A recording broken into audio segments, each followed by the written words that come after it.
Hello, transsexuals. How are we doing today? I remembered to put on shorts before I went live. Are you proud of me? I'm not in my underwear this time.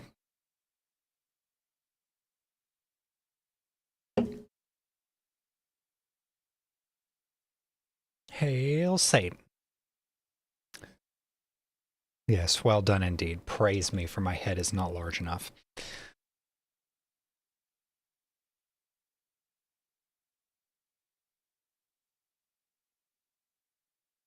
Okay.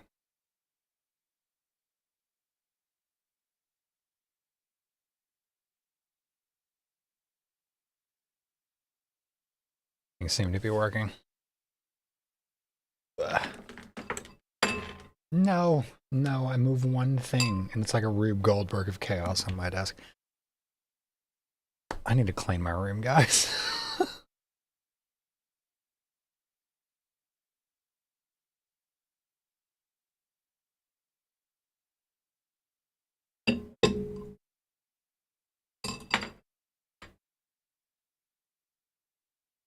Ugh. Okay.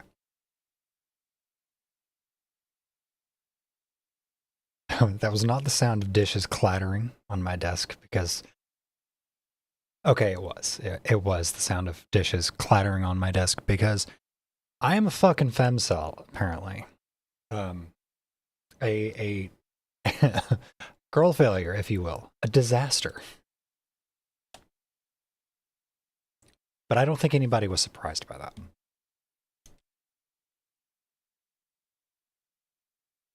Hey, my controller connected first try. Hell yeah. Been doing a bunch of cleaning lately. I think I need to throw everything out and start over. I feel like that frequently. It sucks. We're all some flavor of disaster. I feel like I feel like I probably taste like Monster Energy blend at this point.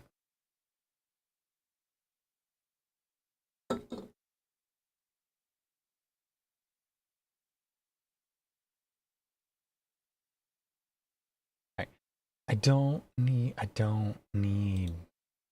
you to play a 1080p 60 broadcast like preview of the live stream, YouTube. I don't need you to do that. That's a waste of resources. It's wholly unnecessary.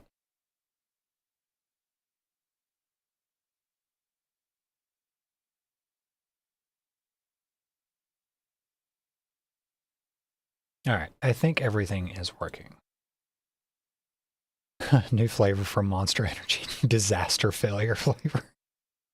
If I ever get a G-Sup sponsorship, it's gonna have to be some play on that.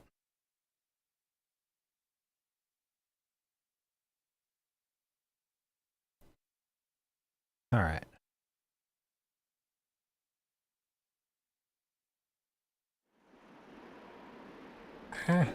Loud monitors.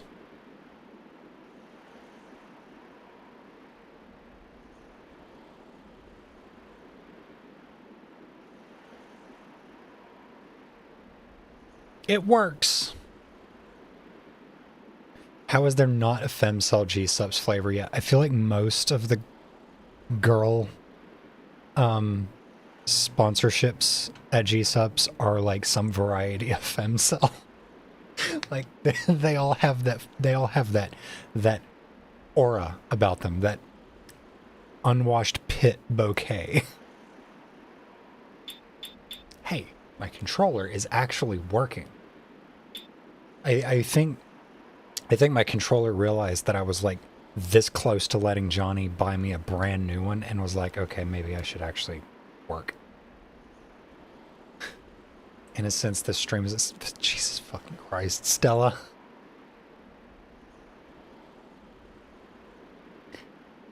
You swear? You swear? Swear to me, Stella. swear that you're done.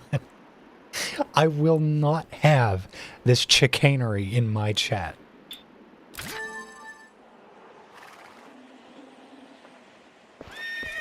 I am drinking anime girl thighs. Hell yeah.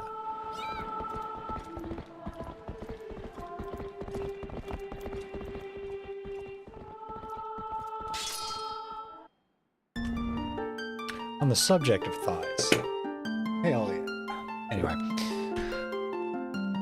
I need to be an absolute delinquent every now and again. Yeah, Johnny can time you out. That is a power that he has.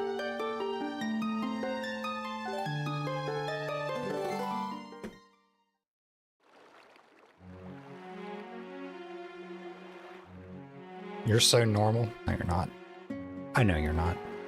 You don't have to lie to me.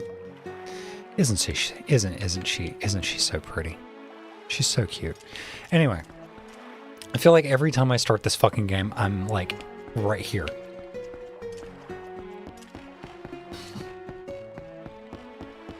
You wouldn't use it on sweet old little me. Do you want to push your luck? He'll do what I tell him to.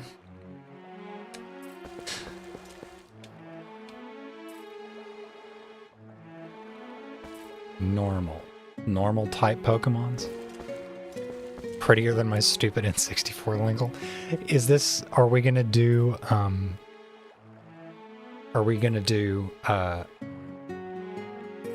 like 4channy dialogue discourse, like on the passability of N64 Linkle versus Twilight Princess Linkle?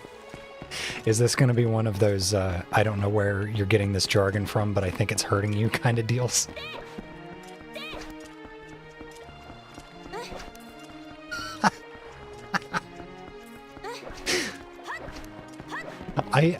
Look, I think it would be really funny. It would be awful, but it would be really fucking funny. We'll wait until you see what adult Linkle looks like in Ocarina of Time before we kick that off, B. I will never be a Linkle.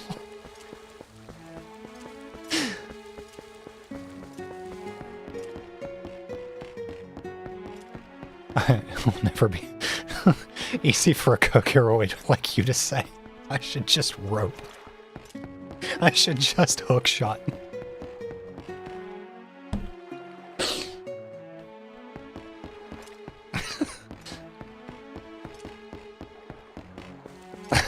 We're off to a great start. What am I even doing? What's the goal right now?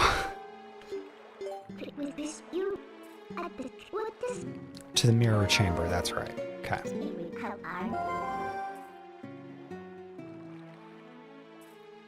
Your blue Yeti mic. Oh, nice. You're such an old cherry, Dad.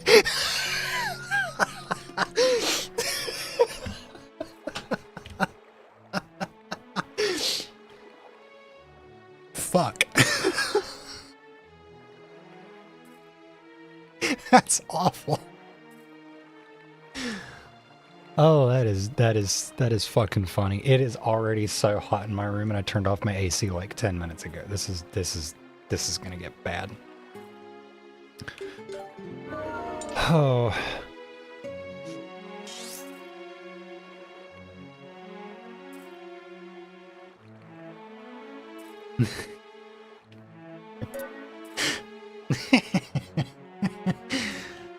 Oh, that's good. That's good. I'm not reading that sentence out loud, Stella. That is a level of brain rot that I am not willing to engage with.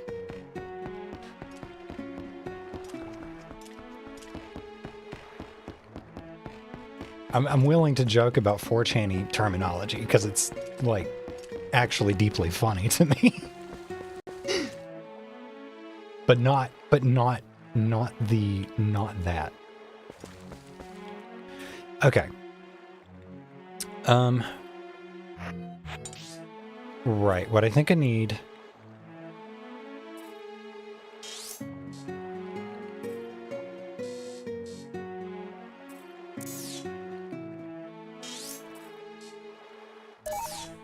What are...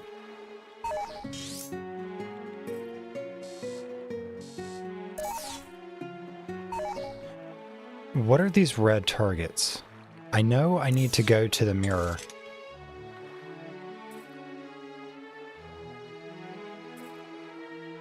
Minecraft mod pack server with viewers. That could be fun.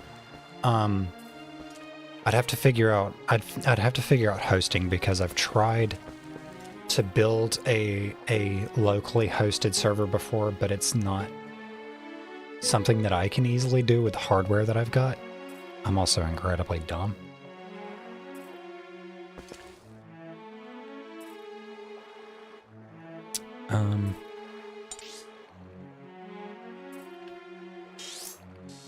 Okay, I want to figure out what these are. If it gets to a point where I can like regularly solicit, like, hey, if you're gonna play on the server, help with upkeep and server costs and shit like that, then yeah, sure, I'm all fucking for it. But until then, that's just something that's gonna have to be backburnered.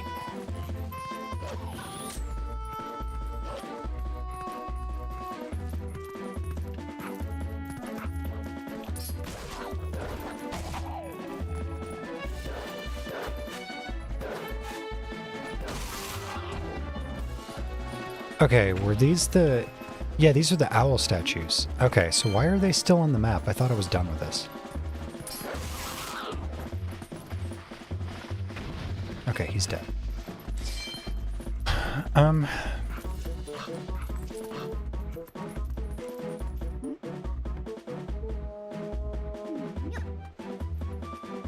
Hate not having anyone to interact with. Streaming is just so daunting, so that is. There's got to be hella side content left, considering we haven't gotten 2 full rows of parts. Yeah, I've been kind of just... Fucking sirens. I've been kind of just blitzing through the like, main campaign. Like, I don't even have the extended rupee bag. I have very few, well, I mean, I've got a fair few. I've got a pair of butterfly.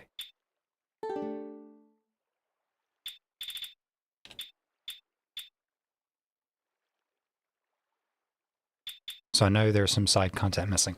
I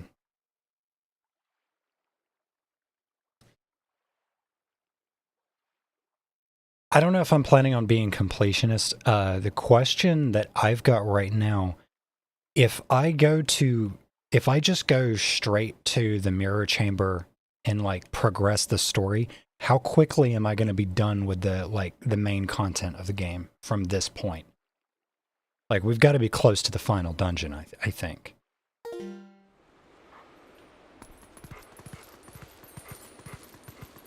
Because I've been kind of schmooving on through this.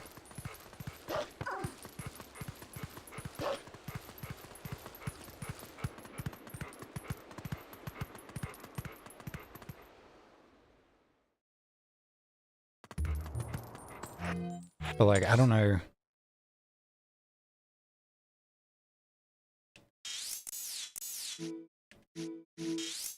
Like, what is even left for me to do?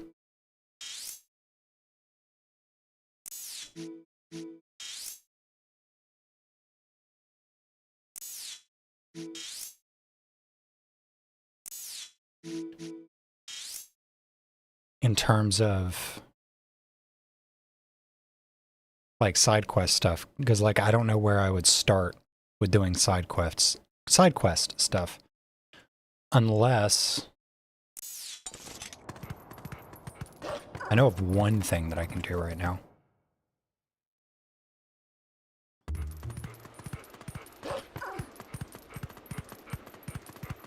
Breath of the Wild Linkle mod. I seriously wish that, because like Nintendo has got to know, they have to be aware at this point of how many Zelda fans would love to just have a girl Link as default, like, possibility in the main games. Why is that not an option yet?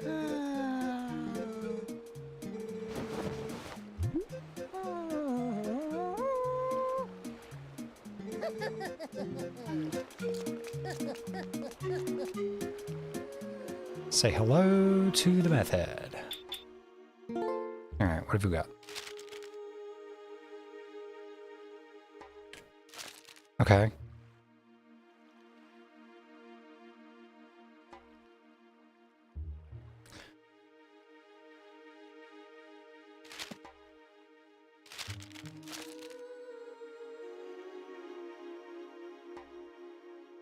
Oh, is this the titty chicken?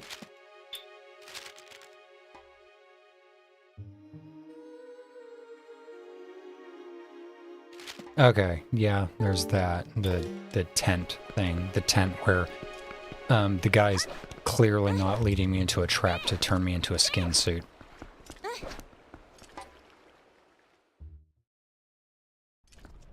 People have wanted gender bent Link or even role reversal in the mainline games.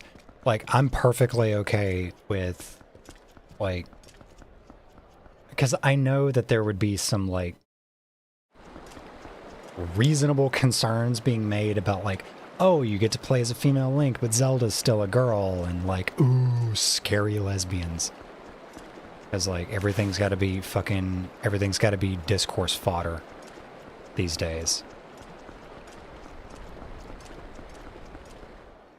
So, like, I get there being some hesitation to that. Role reversal is one thing.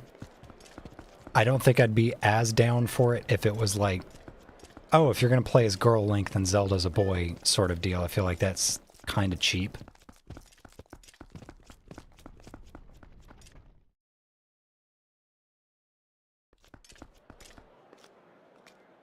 There's a super popular artist concept forever ago about a Sheikah raised Zelda saving Prince Link in a different version of Ocarina of Time. I think I remember that.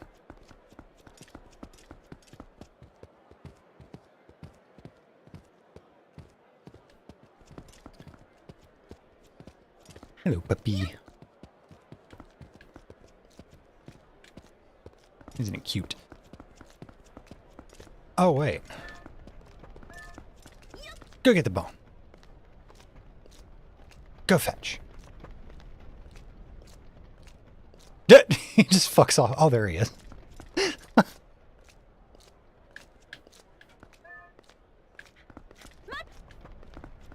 Best video game ever.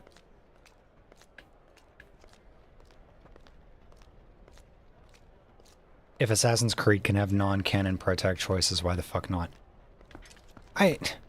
People have got to, like...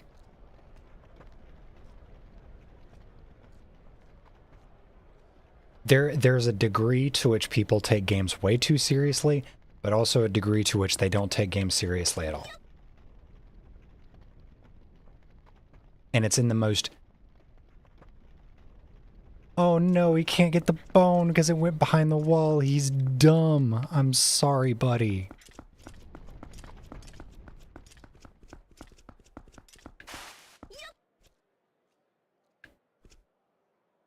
Wow, you are dumb.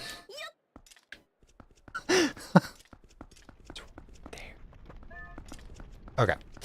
I guess let's fuck around with this. And so it's always in the most bizarre, just completely unserious ways. Like,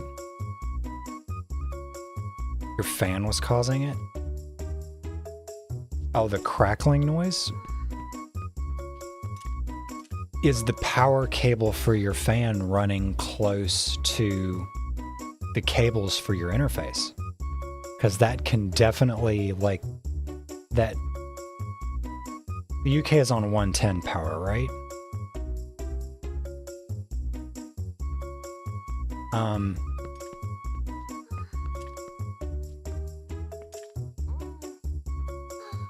You can maybe,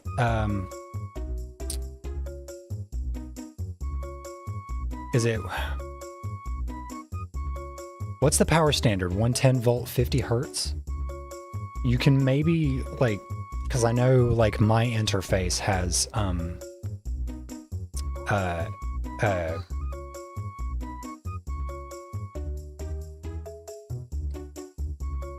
God, it's not anti-flicker. It's the same thing as anti-flicker on a monitor, where you're like compensating for the refresh rate to 30 volt 50 hertz. It could be that your interface is picking up the 50 hertz, the hum from the cabling. Because I know that's a thing that you just kind of generally have to worry about with audio equipment. Because like my modem and router are in a very specific spot where they don't interfere with my studio monitors, which are apparently unshielded, which is a stupid design choice for a close to $300 set of studio monitors.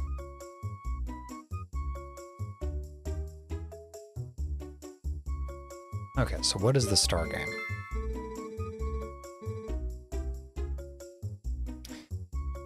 Once again, getting the casual trans experience.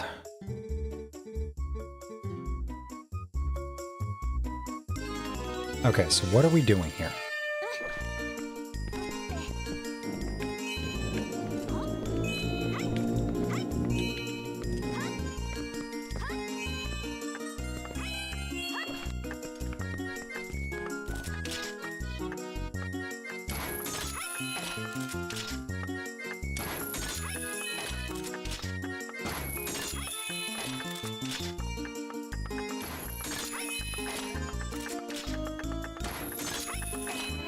Oh, got it right in the nick of fucking time.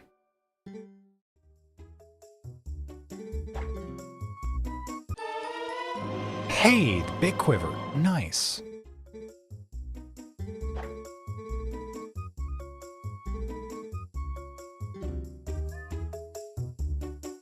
Just fucking blow a raspberry at me, you freak. First try. Hell yeah. You will do no such thing, Mr. Man.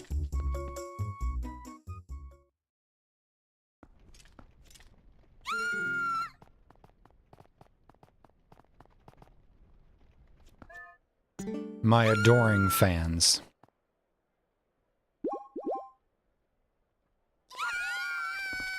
You're also children. Okay. So I got the big quiver now. That's fun. If audio and power cables have to cross, then go perpendicular. Always keep wall warts transformers far away from any audio cables. Yes, this is all very true.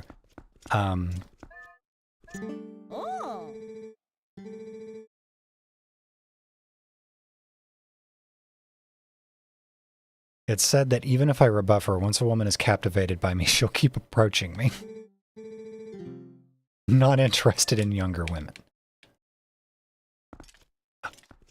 Oh, right. This was the fortune teller woman. Okay, right.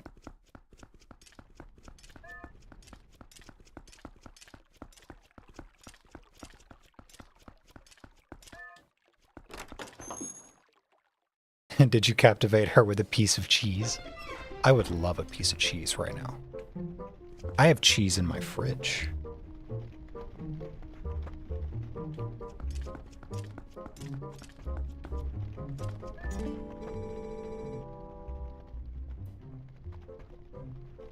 Golden friend came in handy, did he not?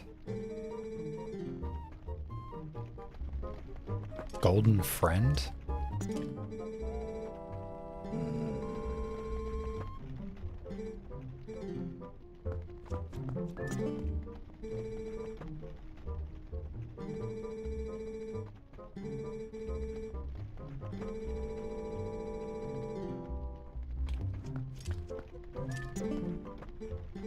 Okay, I've already spoken to you. I don't want to talk to you, actually.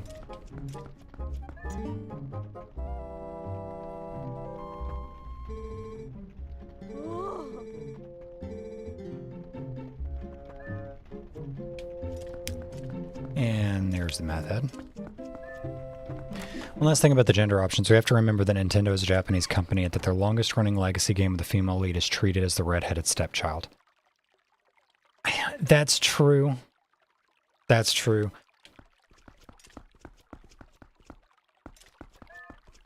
And it's really disappointing because I feel like they really gassed themselves up on the whole, like, Samus is a girl thing for the longest time, and then they just, like, completely, like, put the kibosh on that, and now, like... Okay, what are these two? Hello, doggy.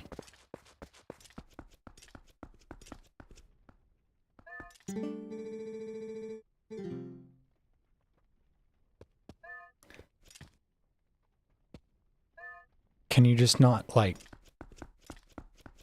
You're, like, 10 paces away from each other.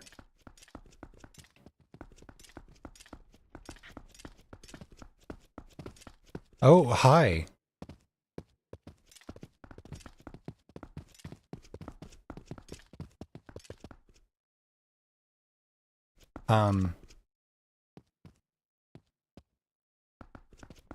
Okay. Oh. Alright then.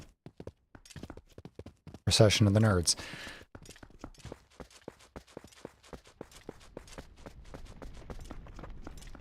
You almost burnt your tofu running over here to type proper audio cable placement. I am way too nerd for my own good. Yeah. Yeah.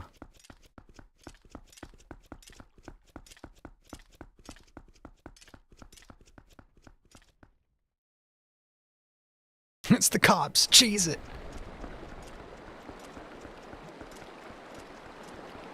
Oh my god, they're there.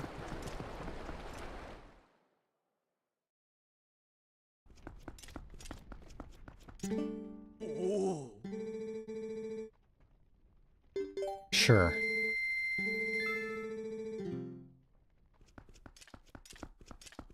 Alright, I don't know what else there is for me to do in Hyrule in Castletown right now. So let's find other things to do.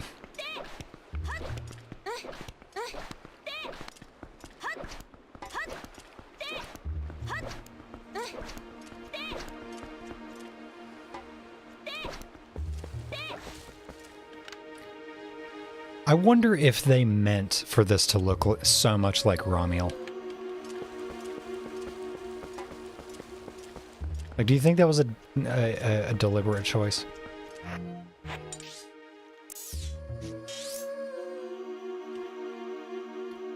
What is there?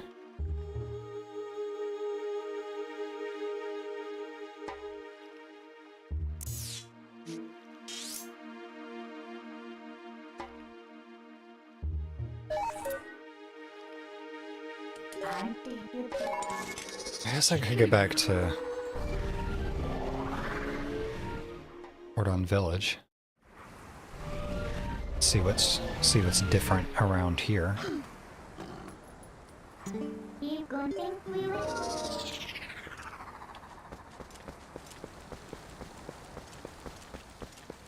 Down this way.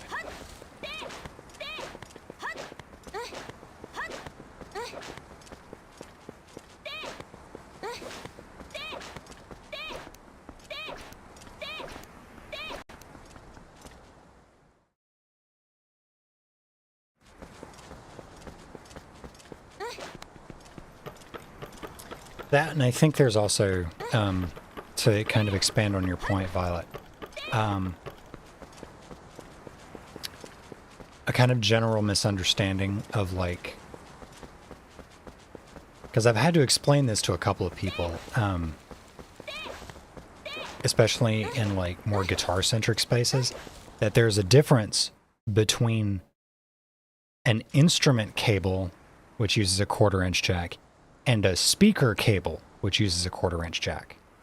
One will cause a lot of additional interference from neighboring cables. The other will destroy your amplifiers if you use it, or it will burn the cable out.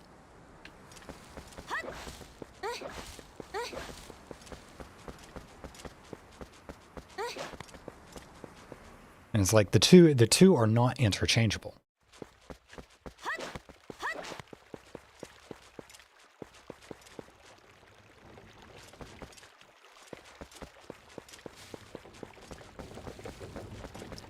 fuck up these pumpkins.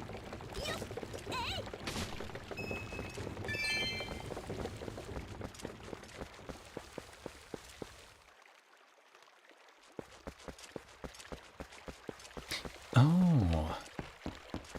I can maybe get this root bean, but how? Because it's been taunting me the entire time. It won't destroy them mostly. You will get radio signals into it though.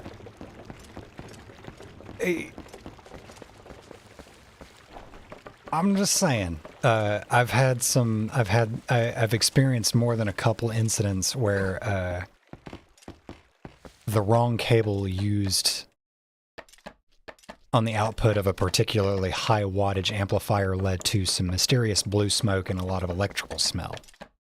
It was not pleasant. Okay, because you would think that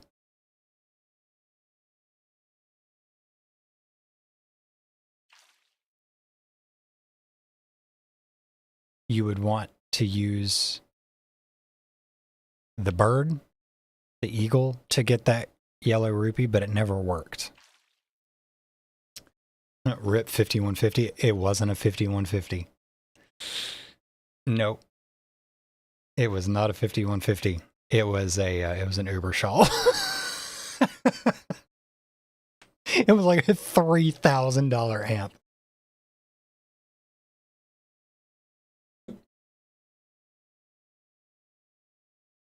Actually, how much? Boomerang? I think I tried the boomerang as well and it didn't work. How much do the Bogner Uber shawls go for? Bogner Uber shawl.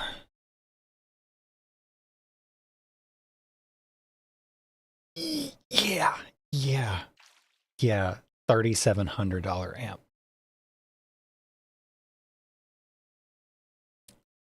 Oof. I had a 5150 Mark II once upon a time. I have an angle iron ball. And that's great. I love it. I love that little thing.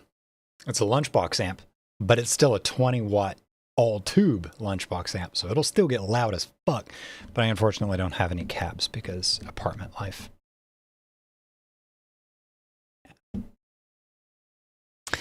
If you want to hear what that amp sounds like, the video on my channel, Cult of Yophidian, which is it's actually the shirt that I'm wearing now. It's a Summoning the Lich song. And I did that cover because I'm friends with the band. And they thought it was really funny. But that's the amp that I used for that cover. Angles are so cool. Never played through one. I love the high end on an angle because they don't have that like styrofoam squeakiness that 5150s tend to have in high end. If you know what I'm talking about, there's this like squelchy sound in the like, just please match your resistance properly. Yes, I have a load box, like an actual honest to God load box that I use for my angle, so that I can just run it straight to my interface, and then I just load IRs in Reaper. Music nerd shit. What was I saying? 5150s need the right speakers or they're trash. I am sick of the SM57 5150 V30 speaker combo. I am sick of hearing it. No more. We have better amps. We have better speakers. The microphone is like whatever. It's an SM57. You can use an SM57 and get a variety of sounds. But a 5150 and a V30 is one very specific sound, and we have evolved beyond the need for it. We don't need it anymore.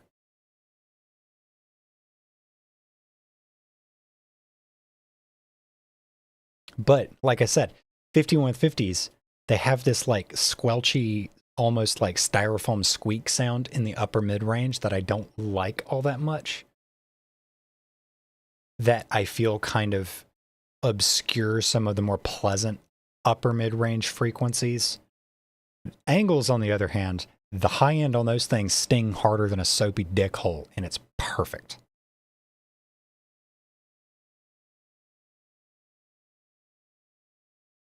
5150 through a Mesa 4x12. Pretty much anything will sound good through a Mesa, like especially an oversized Mesa 412. Emulators are legal, right? Yeah. Yeah, emulators are completely legal. Downloading ISOs is a bit of a gray area, but emulators themselves are perfectly legal.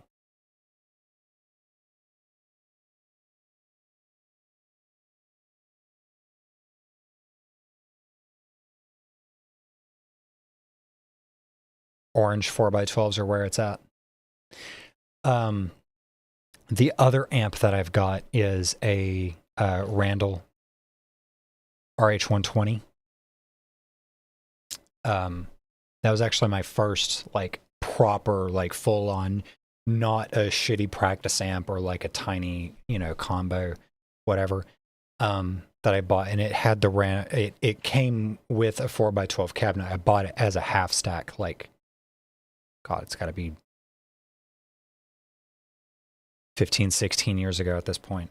I've still got the amp. It's under my bed right now. I sold the cabinet a long time ago. I actually sold it so that I could afford to move out to Washington. I also just didn't have the space to bring it with me. But it had the OG Randall Jaguar speakers. Amazing, amazing cabinet. You could put any head you wanted on top of that thing, and it was going to sound fucking killer.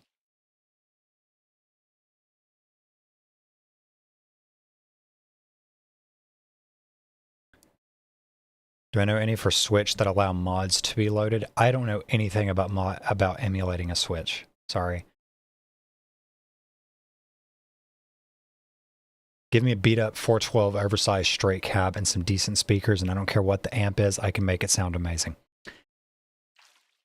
The speakers in the cab are 75% of your guitar tone right there. Every single fucking time. Like, it just... We need to like redefine the meta as what is your cabinet configuration and what speakers are in it. Because like, if you got that figured out, if you got a good baseline to work from there, everything else is just gravy on top.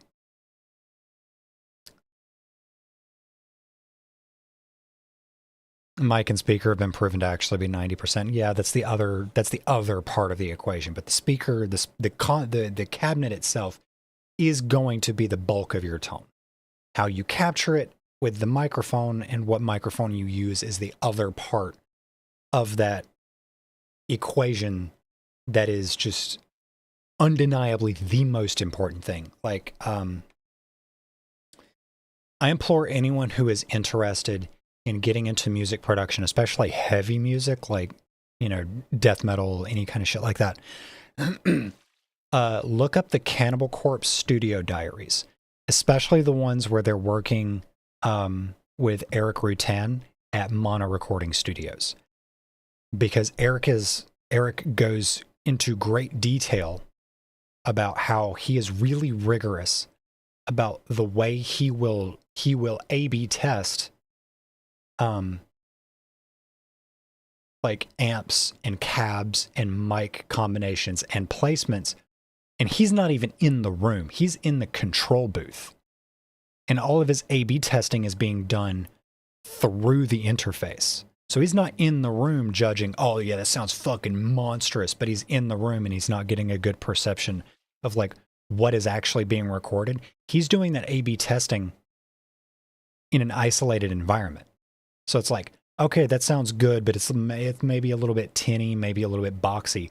So he goes back into the studio and makes known good adjustments because he's done this so much that he knows how to get the sounds that he wants, and then goes right back into the control booth and starts testing again until he gets the sounds that he wants.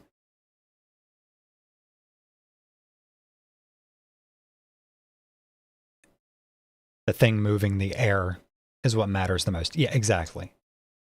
That's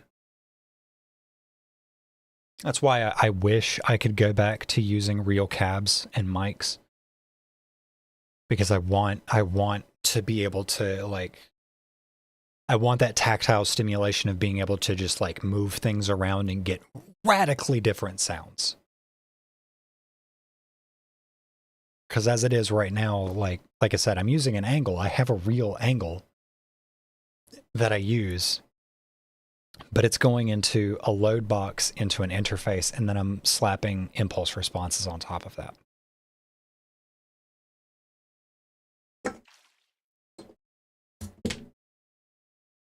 I need to hook everything up because I've been like in too much of a depressive state to actually care about music all that much. But here's the load box itself. I cannot recommend these things enough. It's a torpedo.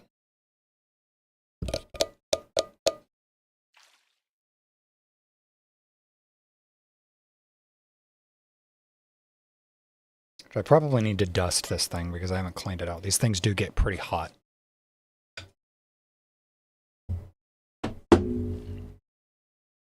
Use amp sims and IRs. I was using amp sims for a bit, but I don't like clicking. I don't like clicking buttons to adjust knobs. I'd prefer to just like actually adjust the knob on the amp. That's the same reason why I don't use multi-effects modelers anymore. Like I still have a Mower GE200. I had a Line 6 Pod HD 500.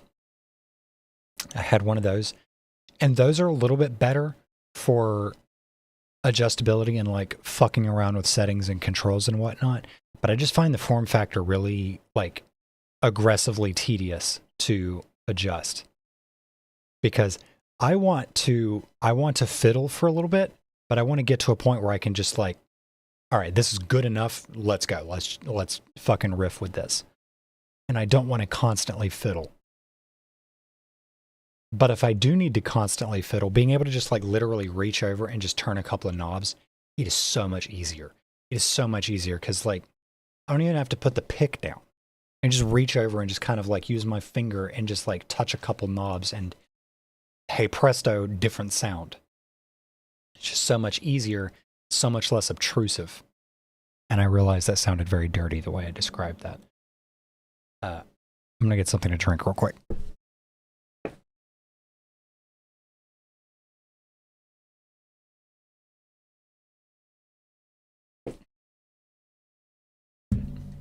All right.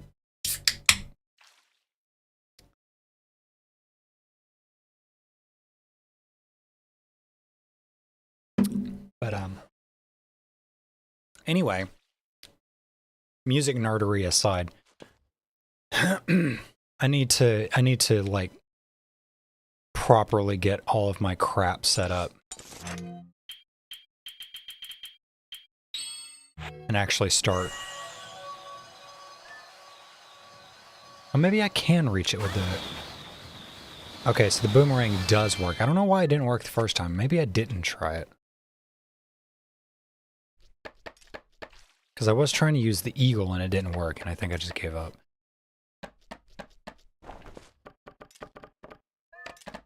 Okay.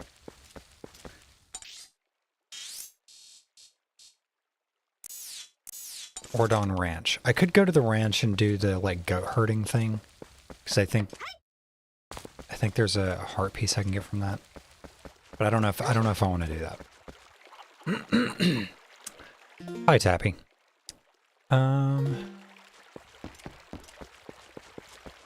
It's also nighttime, so nobody's awake.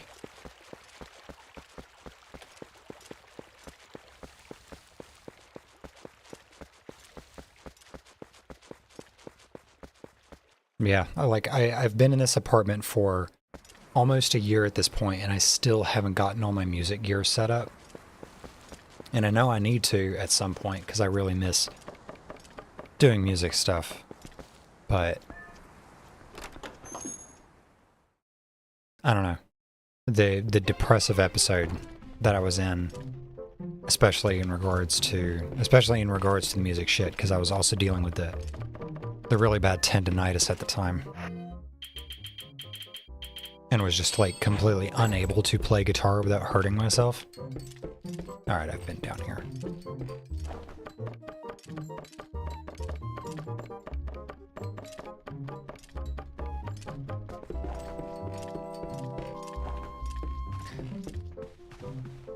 Wasn't there something else in this main room that I could do?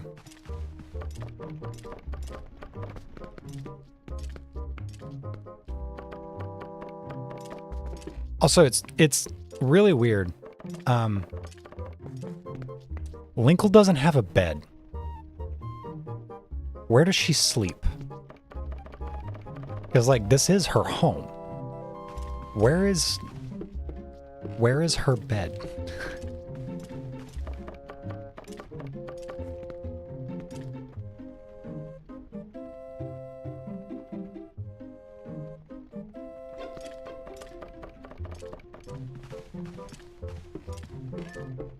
Loving the outfit. Thank you.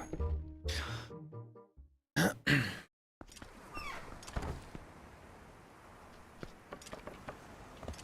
I don't really think there's anything for me to do in Ordon. I say as I go back into Ordon Village.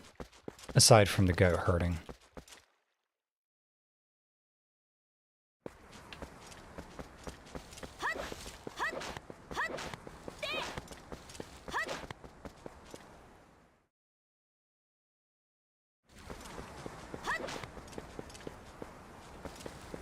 Oh, is it morning again? Great.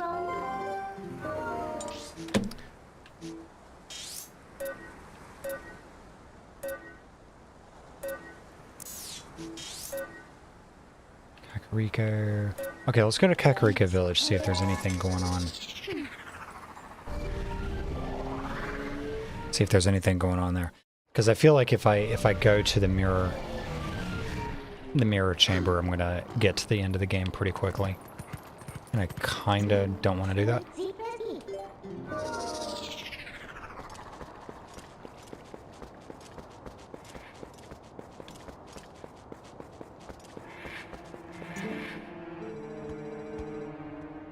Raising funds to repair the bridge.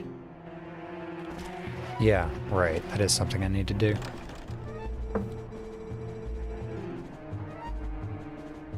Think, is there a reason for us to be open at a time like this? No. And don't try to tell me the customer's always right. Sassy little shit.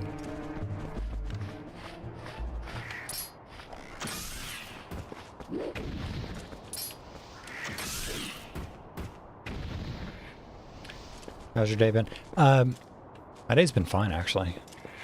It's getting a little warm in here. It's not that bad.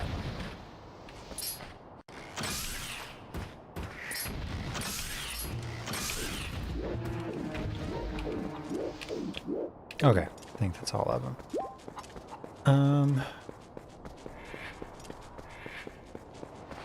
It's clearly not all of them. Oh, wasn't there...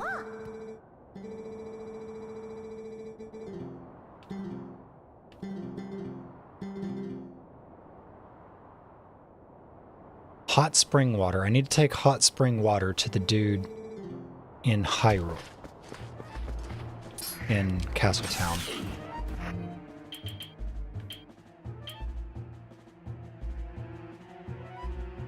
We played Ocarina of Time with the 50 items mod. I actually have never finished a playthrough of Ocarina of Time. Maybe one of these days. It's one of the Zelda games that I just like. It's one of those games in general where like I can't help but like be constantly aware that I'm controlling a video game because the controls are just so clunky that I can't get invested and focused in what I'm actually doing. I think I just really hate the N64 controller, but Majora's Mask was such an improvement over the controls that I was able to overcome that for long enough to play through it. I need to bring hot water to the dude in...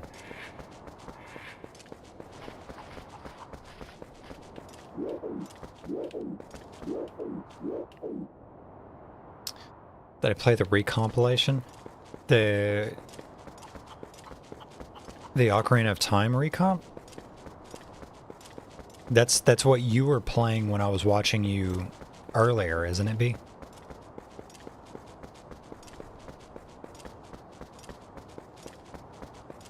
PC version yet? No, I haven't played it.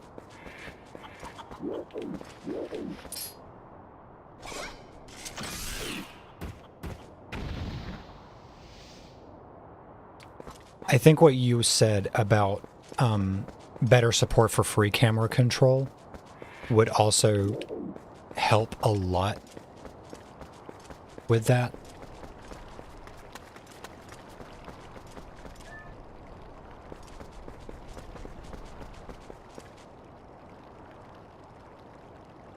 With a full right stick camera and a little bit of rebinding, it feels great. I'll have to try it at some point.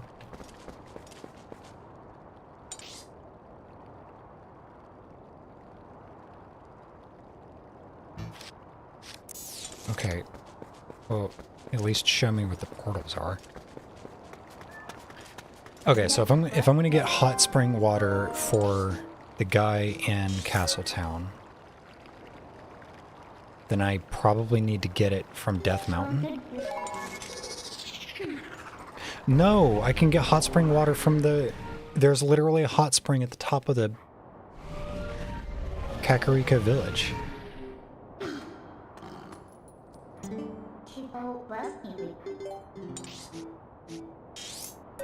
Sorry, Midna, I am very dumb. Put all the C buttons on D-pad. Yeah, that makes sense.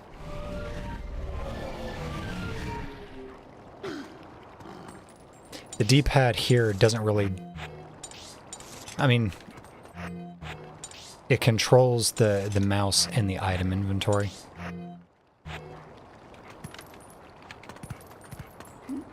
Alright. I'm going to have to get rid of my red potion, methinks.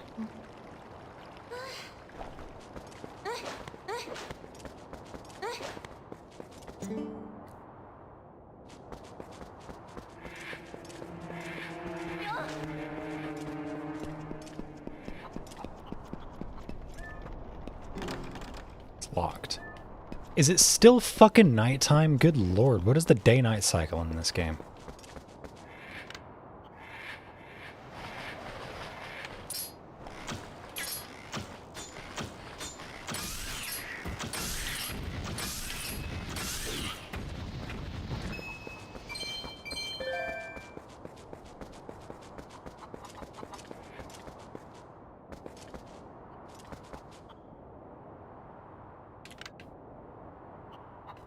Sun's gotta be coming up soon.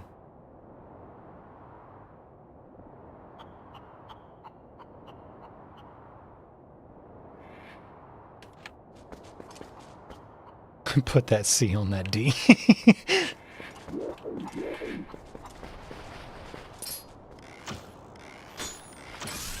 That could be interpreted so many ways.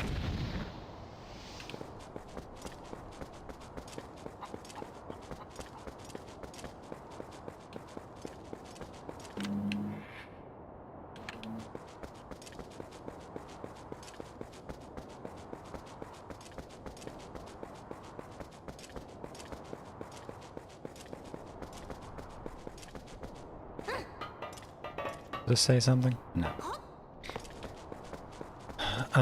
Okay. Do I need to go through the building to get to the hot spring? I think I do.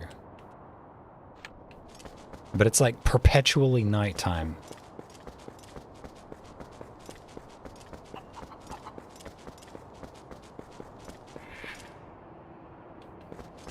There's like a million fucking buzzards. Just talk controllers. Yeah, like I said, yeah, that can be interpreted in so many ways.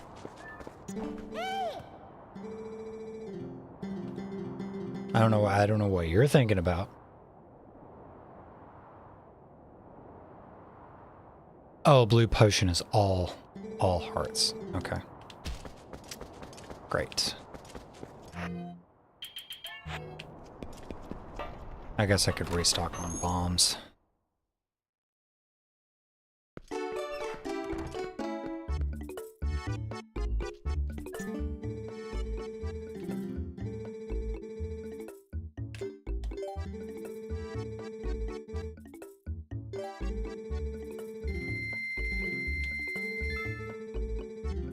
You'll be stuffing nothing in my bag, thank you very much.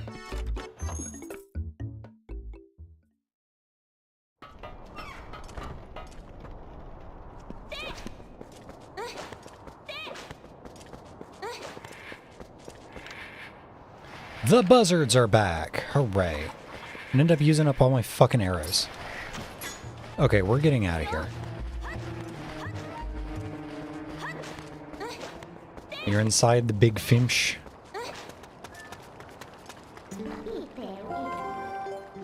Okay, we're gonna get out of here for now. Bridge of Elden. I don't want to teleport there because I'll just fall. Zora's Domain.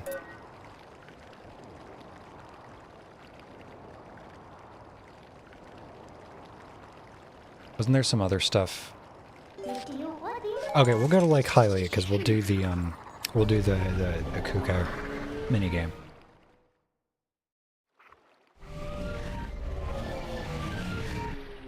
Of course, it is still fucking midnight, so everybody's probably asleep.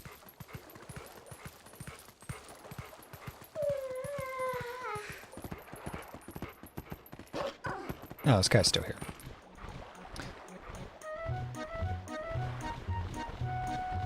Hi.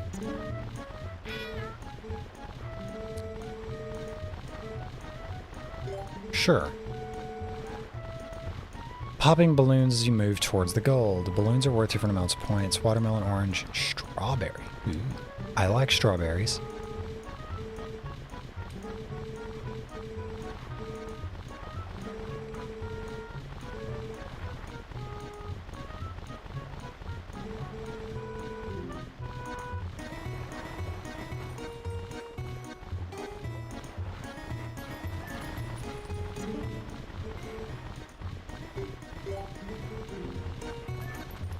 Oh, because I can summon one of the Twilight birds. Oh, right. This dude is probably terrified that a wolf with a demon imp on her back just ran up to him. Let's fix this problem.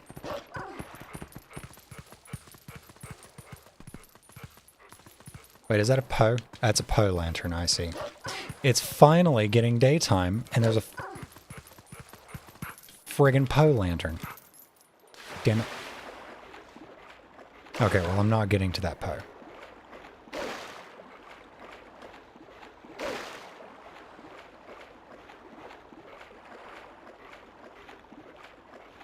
Just have an eyelash fall out? I think that's what just happened.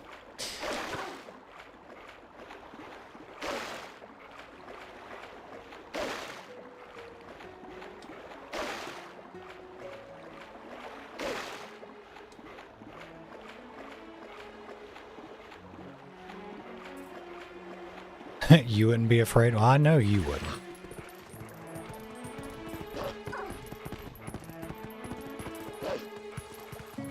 I know how you people are. You delinquent lesbians.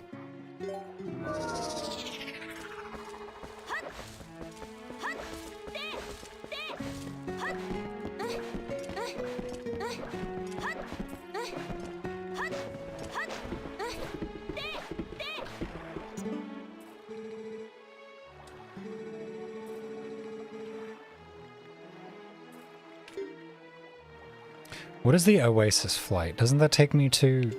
It doesn't matter now because it's daytime.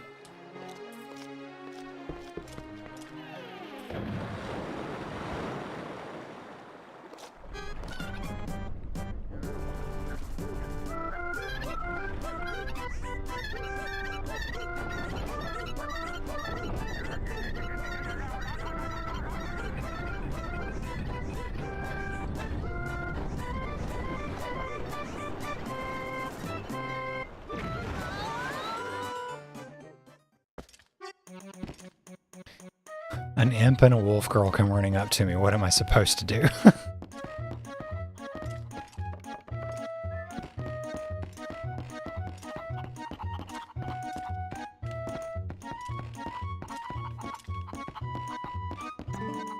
Hi.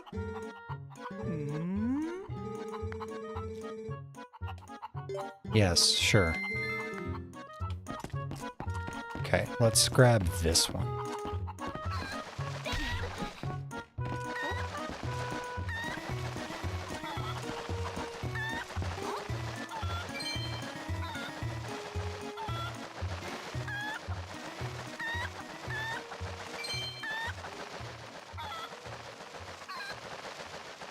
I'm gonna fumble that bag so hard.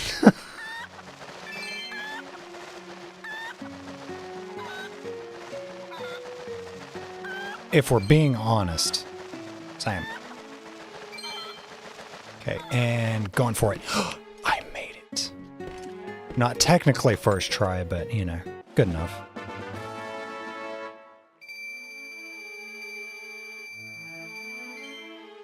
That, yeah, okay. God damn it. Okay, well, at least I'm on this platform still.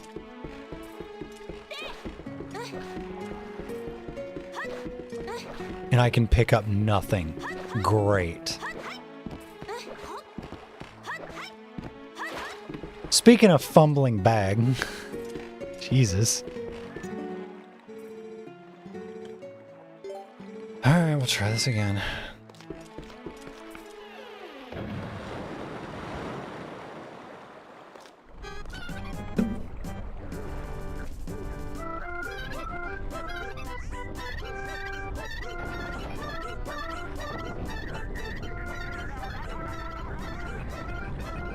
The noise he makes.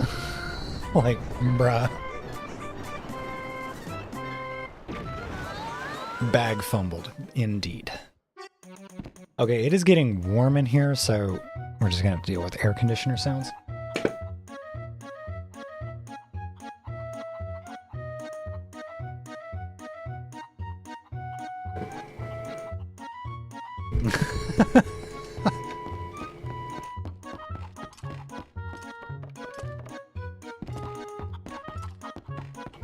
Okay, I don't think the color of the chicken matters at all.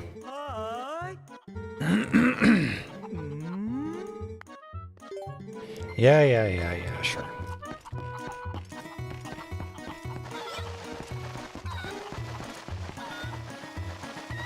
It's kind of getting hot here too. Maybe it's the collar. I don't know, I'm keeping it on. Well, you know, if we need it to be hotter, I can always put mine on.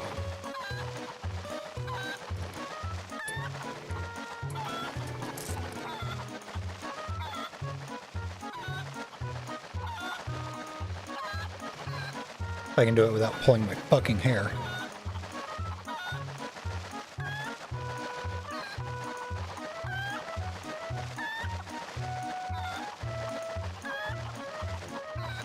There we go. Does that help things? Does that make things warmer?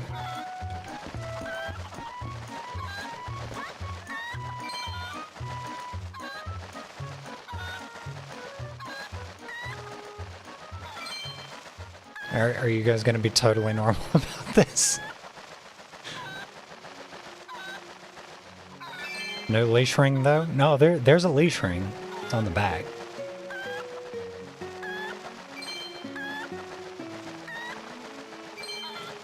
Okay, and perfect. Me? God, no. There's what I was looking for. Yeah, see? There we go. We got 2 leash rings.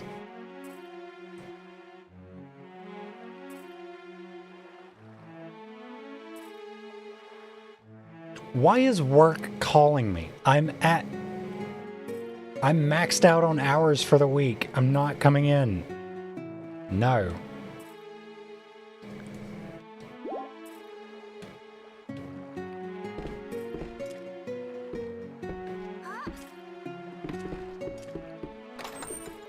It's on the back for a reason.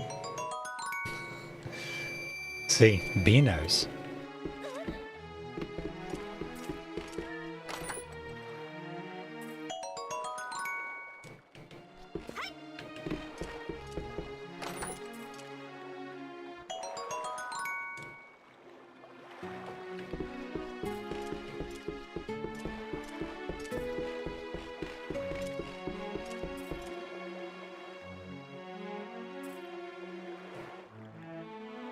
Spells on pet play stuff drive me fucking nuts. Ooh. I think that can be accommodated. I've got a political symposium to go to for the Dem gubernatorial candidates here in Wisconsin. I'm going to see if I can't heckle the Corpo Dems to get out of the race. Talk to you later. All right, have fun, Johnny. Don't cause too much trouble.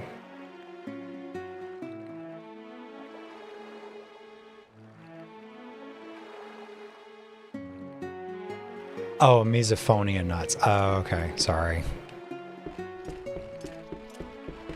Francesca Hong for the win. Look her up. I think you've told me to look into her before. The name sounds familiar.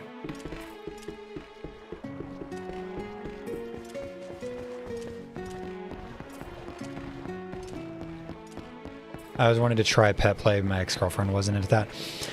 I think it can very quickly run It can very quickly start to cross over the line into just full-on degradation stuff, which I know a lot of people aren't into.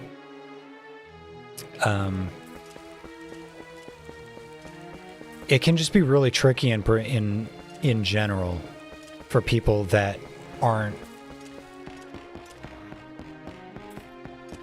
accustomed to being involved in the kink and BDSM scene to know where to know how to properly explain their boundaries.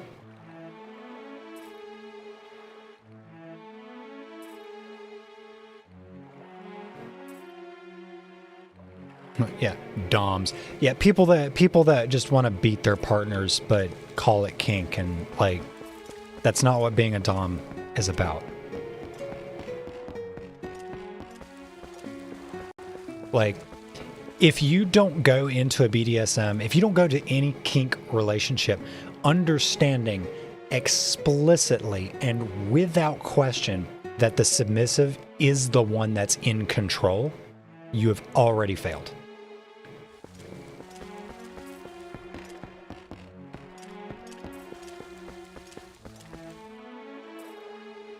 Not me sitting here with a praise kink. I would be the one wearing the collar. That it also has to be said that the person that you're expecting to engage in the other side of that may also still feel like they are degrading somebody, even though that's not what you're experiencing. The person that you're asking to be a leash holder, for example, in a pet play scenario, may feel like they may be unable to divorce what they are doing from feeling like they are degrading their partner, from feeling like they are treating their partner like in a type of way that is uncomfortable to them. And some people are just not able to get past that. And that's part of being able to set and respect healthy boundaries. Submission is given, not taken, and all that. Exactly. And some people are just not comfortable with accepting that submission from their partner, where the partner is fully willing to give that submission, but the partner just in general is uncomfortable with that dynamic. And to me, that has to be respected just as much as the consent and the agency of the submissive in the relationship. Like, these things have to be two-way streets. Communication has to be maintained. Like, there can never be a point where things are just assumed to be a given.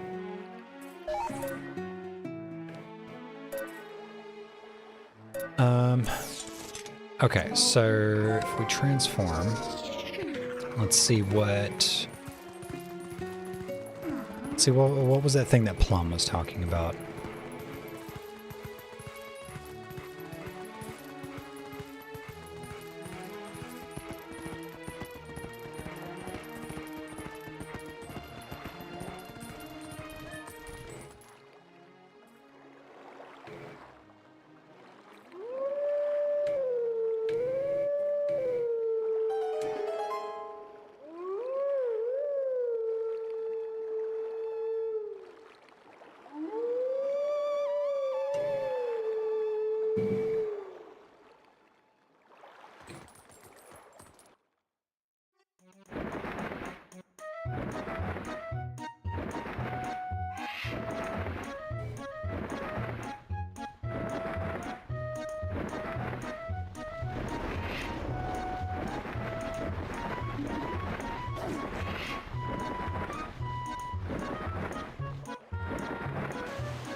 Alright, let's see what we got.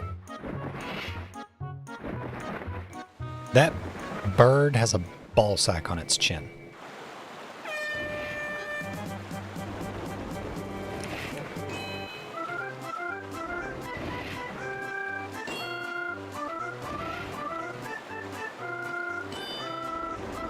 Okay, I don't want to bonk. Damn it, I bonked. Jurassic bark.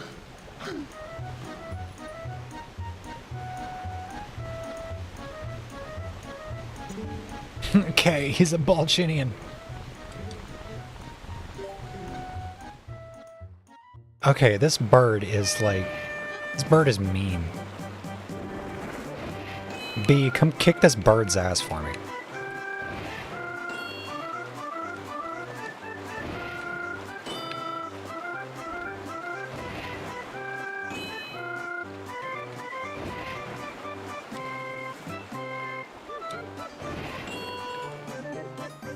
I'm gonna miss the strawberry.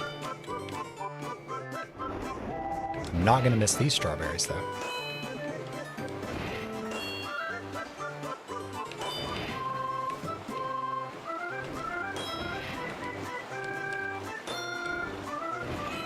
Oh, damn it, I didn't want to... I'm not gonna get a good score on this, so it doesn't matter. Give me that storb! No. Thought I was about to bonk.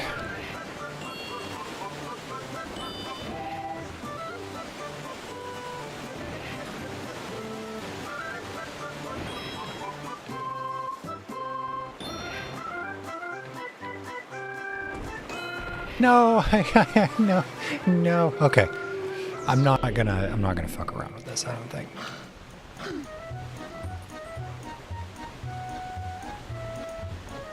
Is she still gonna say I'm lame? You bitch.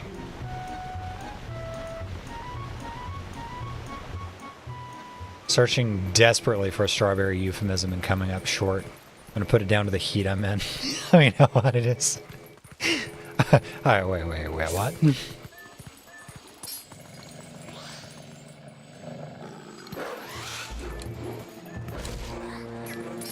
I tell you, if you wanna actually feel like you're in heat, Prog Horny is next level. I mean, what?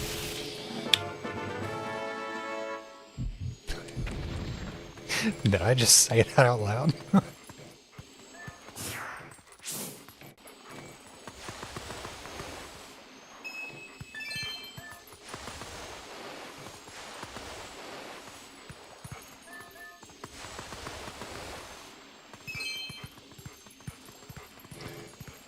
Moving 300 milligram on the regular and feeling nothing.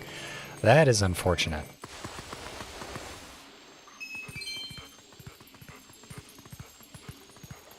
I mean, maybe I could help with that. Alright, so that's... How many Poes do I have? I have 19 Poes. I need to get one more Poe.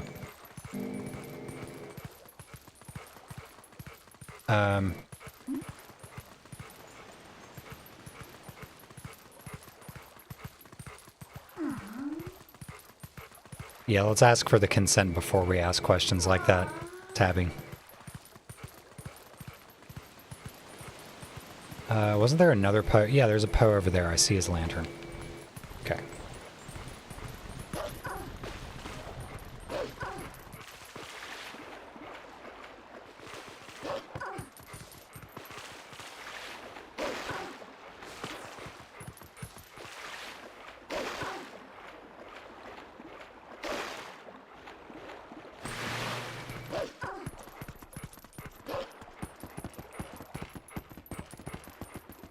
Yeah, let's pump the brakes just a little bit, Tabby. There's another Poe right there. How do I get to that one? Okay, I see two Poe's lanterns. I don't know how to get to that one. That one looks a bit more distant. I think I can get to this one easier.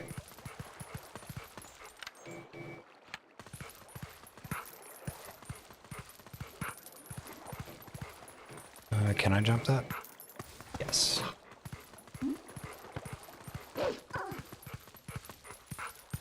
Ah!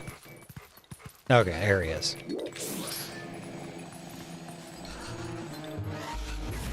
You fucker. Of course, I did just kind of eat that shot.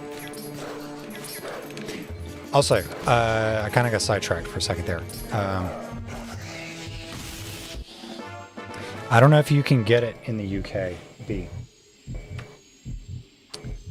This stuff.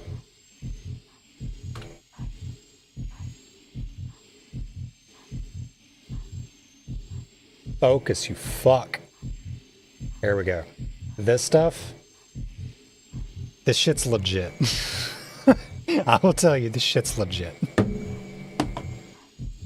It does the thing.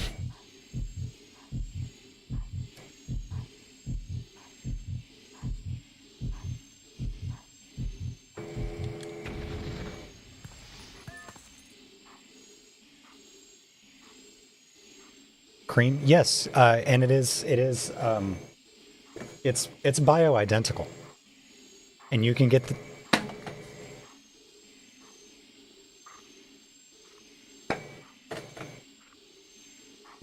You can get this stuff off Amazon.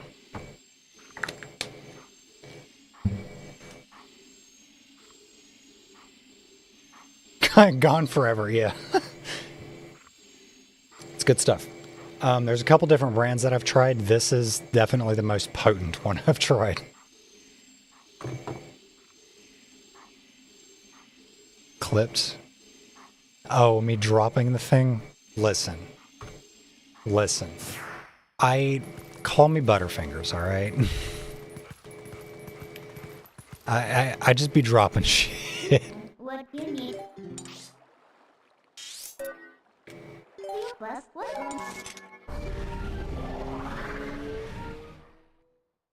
How do I get to that dude's house?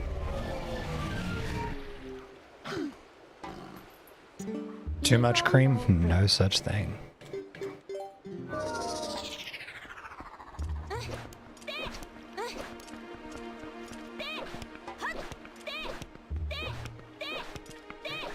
But yes, I use 200 milligram prog capsules, and then I also use that cream stuff. And I can definitely tell when I'm overdoing it. to keep it PG.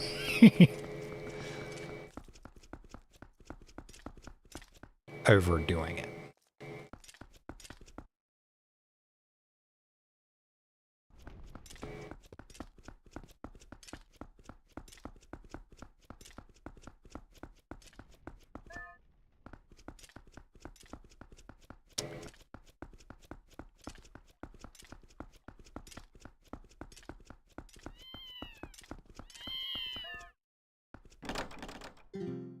The door's locked. Oh, this is Giovanni's house. Okay. Play with the ball. Play with the ball. Ah, it's the nerds again. Wait, don't I have to go through the sewer? Like, not the sewer, but the,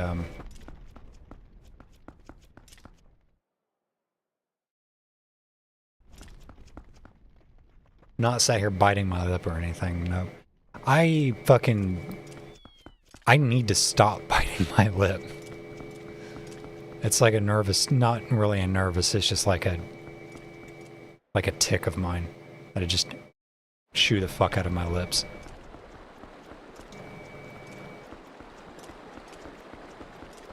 I totally forget where we are in the game. I've got all the mirror fragments, but I'm just kind of like doing some side questy stuff. Yeah, aqueduct.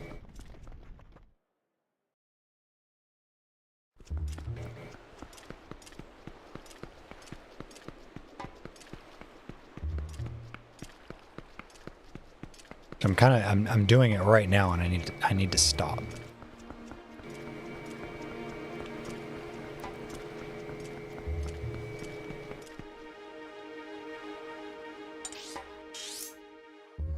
How do I get to this fucking guy's house?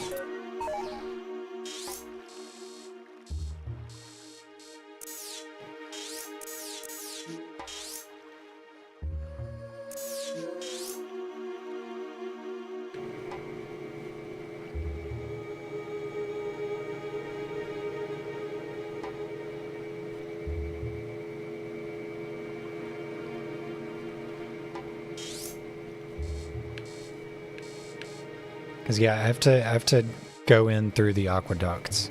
Oh, isn't it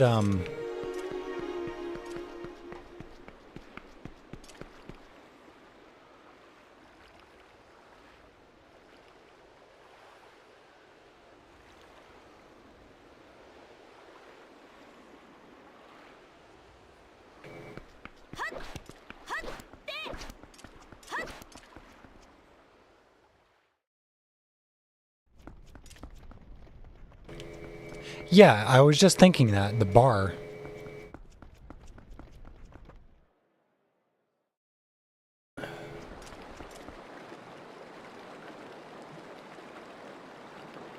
Why are we talking about Vaseline?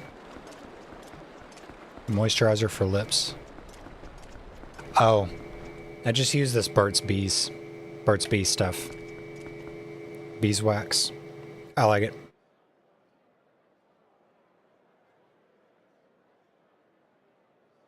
I buy them in the like 4-pack things. I feel like there's a puppy hole. A doggy door. There's your better phrase.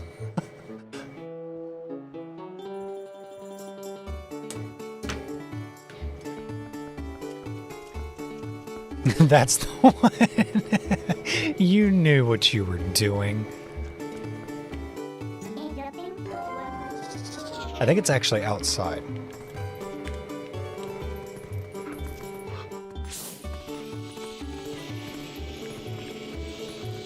No.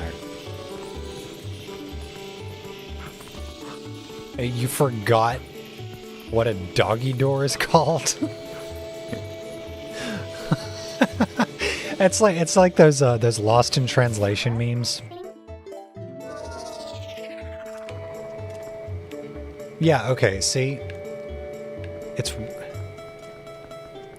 like you've got a foreign friend who's learning English and they can't remember the English phrase for something, so they say something that's like similar in verbiage but means drastically different things.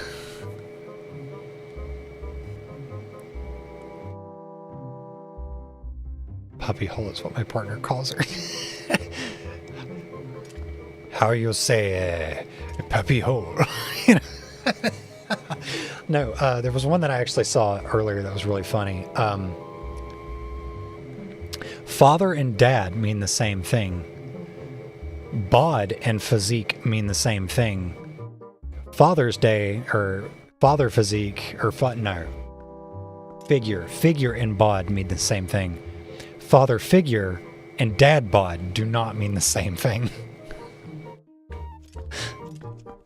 I got there in the end. I may be dumber than a brick, but I got there. Okay, is the meth head gonna let me transform? No. Okay, so let me say this without fumbling it. Father and dad means the same thing. Figure and physique means the same thing. Father figure and dad bod do not mean the same thing.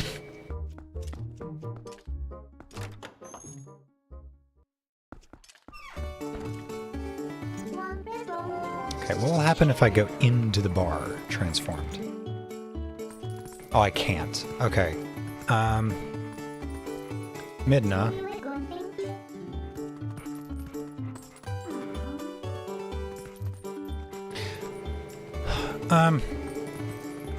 Okay, to stop myself from doing this for the next half an hour, will one of you lovely darlings in chat do a quick Google search on how to get back to Giovanni's house for me? Please. Please. I'm asking nicely. I'm using my words.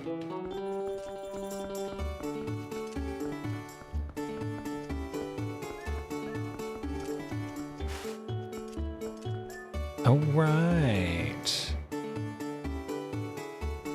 Digging in some dirt in front of it. Really? Am I that dumb?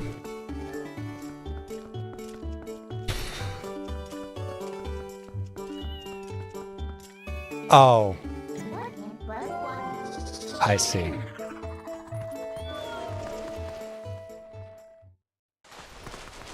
I would have figured it out eventually.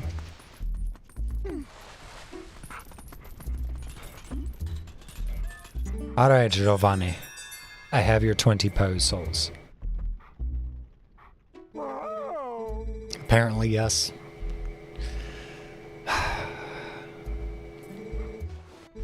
You have to be nice to me.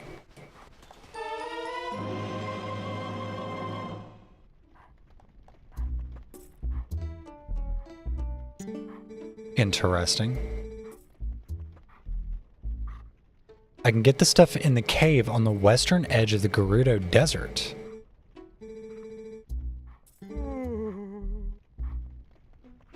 $60, holy shit.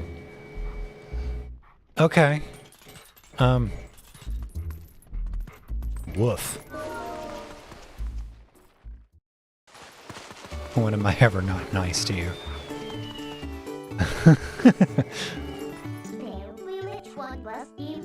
There's nobody here.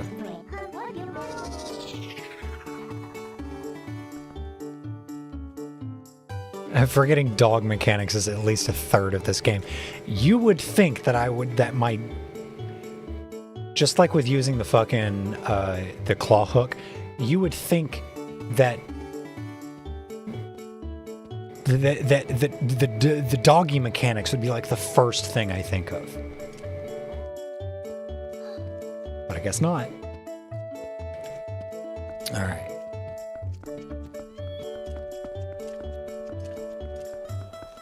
I mean, this pussy be persistent. Why did I say that? Why did I say that?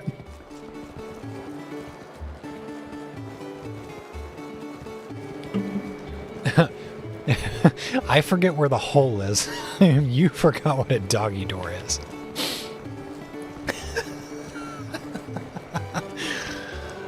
Oh, there's something deeply, profoundly wrong with all of us.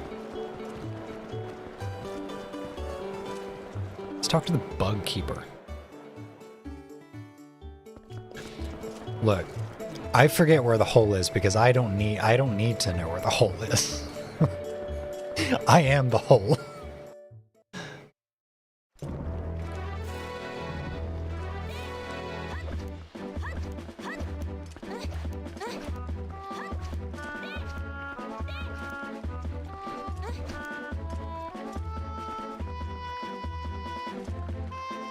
Where'd she go?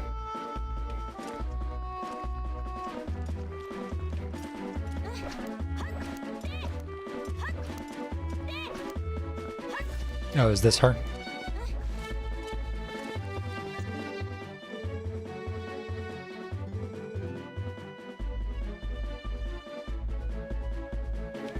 A castle on the other side of the gate. Oh, right, because her room is... Okay. Shouting off a cliffside, I am whole!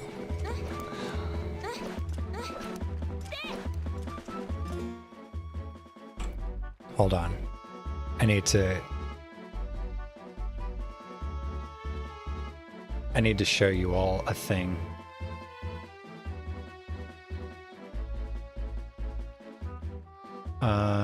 Yes, B. The link that you sent me is the one that I use. Yeah, that's the same one.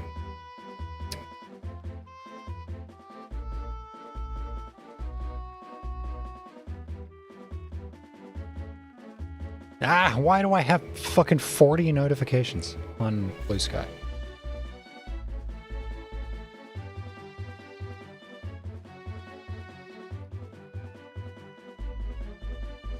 Oh, because of amazing Digital Circus stuff.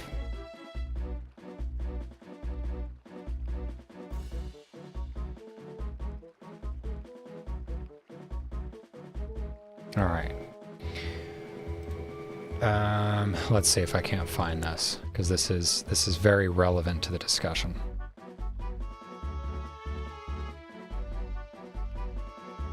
Ah, there it is.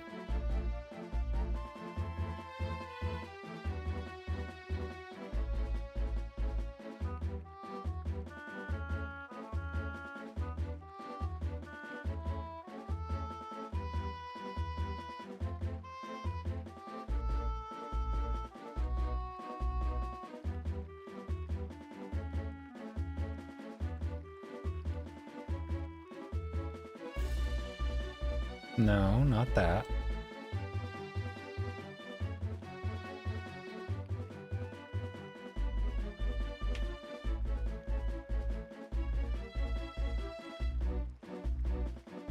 Ah, why? Why so big?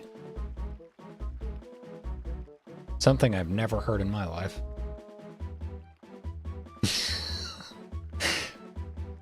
Whoever the person responsible for this knew what they were doing.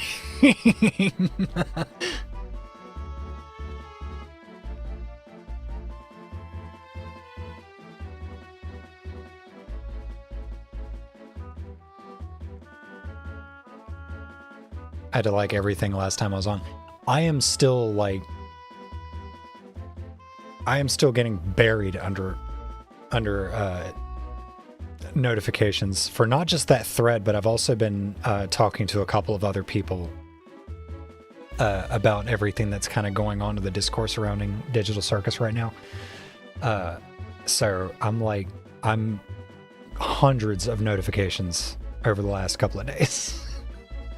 Like, I thought my phone was going to crash. The strange holes of gaming. Is there discourse? Cis people are being cis people.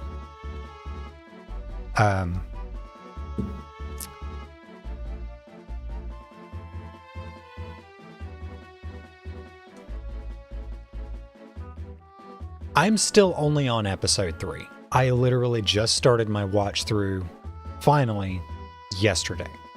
All I've gotten is to episode 3. I've finished episode 3. I haven't started 4 yet. And I'm fucking dodging spoilers like Neo in the Matrix, I swear to fucking God.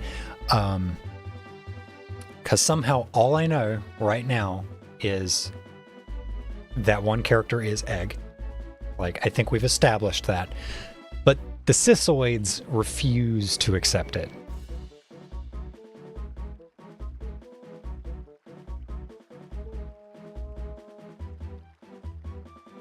Should let me catch up so we can watch the rest of it together. That could be fun.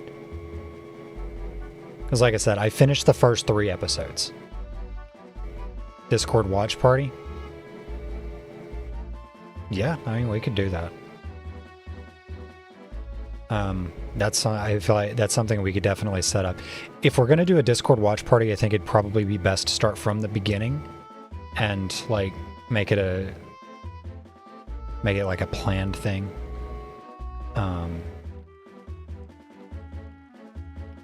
Because if I'm going to watch it with B, I'm going to wait for her to catch up on the first 3 episodes so that we can start together on 4. But yeah, there's been a lot of amazing Digital Circus discourse, specifically around that one particular character being not just transcoded, like literally this is a closeted trans woman, and cis people fucking melting down, gnashing teeth, screaming, spitting up blood, clawing at the dirt, demanding that not be the case for some weird fucking reason. Like, we're getting... People are learning that Bart's Death of the Author essay is literally about ignoring an author's writing of a trans femme coded character, and are still using it to ignore the author's statement on a trans femme character.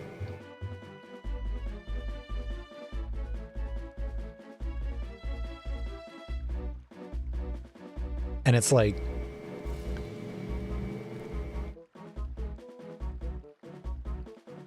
I'm still, I know this is the case. I know that I know cis people are going to do this. I know that this is a thing that's going to happen with cis people in regards to trans characters. Because they've been doing this forever. They've been doing this with Bridget, even though Dusklight has said explicitly, categorically, several times that it was always his intention to make Bridget a trans girl.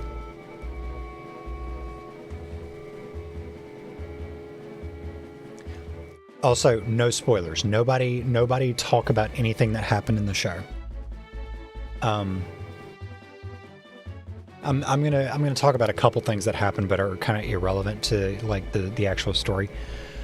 But like, Bridget was always intended to be a trans girl, and people have been quoting Death of the Author to try to overrule Daisuke's thoughts on that. My favorite is when fanboys rage about Bridget being trans. It's like, yes, mauled about it, eggs. Look, if you're a fanboy and you're upset about Bridget being trans, there's a thing that you can do about that.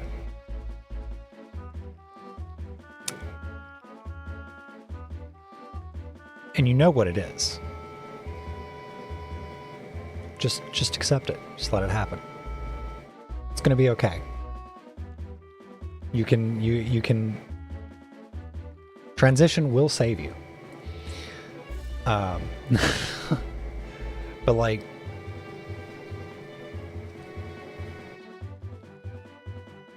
people have been doing it for the past 26 years with The Matrix as well, in claiming that The Matrix is not a trans allegory, even though, yes, yeah, it categorically is. It cannot be denied at this point. There's simply too much going on. Lana and Lily both are trans women.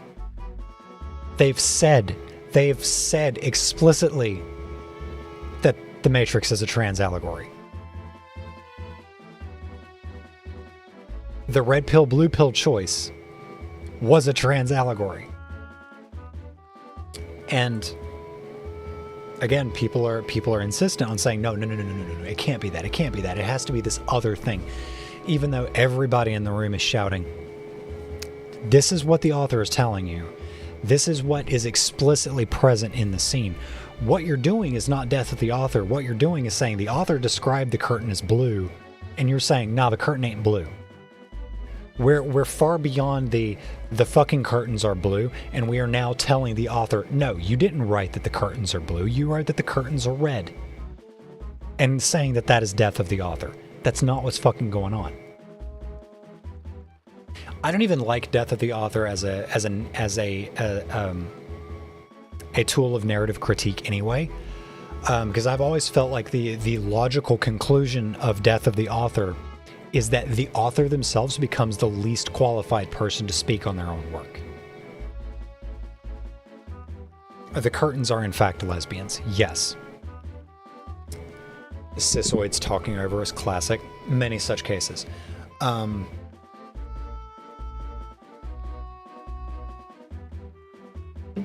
these are things that are all relevant to what's going on with discussion of this character from the Amazing Digital Circus being trans. Because, one, to me, it's blatant that there is a very heavy invocation of the Matrix as a framing device. Because you have these characters that it's literally in the name, the digital circus. This is a digital world. These characters are not flesh and blood. They're not real people. They are a digital representation of the humans that they once were. Right. So Pomni, Jax, Zubul, Kinger, Gangle, like none of these are real people anymore. They are constructs of the real people that they used to be. Presumably the real people still exist. Don't confirm or deny anything that I'm about to say, please, because I don't know yet. But these are digital representations of real of these people. So obviously, yes, the show is invoking elements of of what the Matrix is as a concept, as a framing device. Which I think is important because the character in question is a rabbit. And like the whole thing about, you know, Alice follows the rabbit down the rabbit hole. Like the narrative thread is there to start to give us at least the breadcrumb to lead us to a certain conclusion. This is also the character, by the way, that in literally the pilot episode says, ladies first, wait, what am I saying? And then pushes the girl aside and then goes up the escalator before everyone else. Which is exactly the kind of really fucking rude gag that I would have pulled when I was pre-transition. And I did do stuff like that. I was just as much of a fucking asshole as the character in question. In the same ways. It is a common trans experience to be that kind of asshole. It's a defense mechanism, is what it is.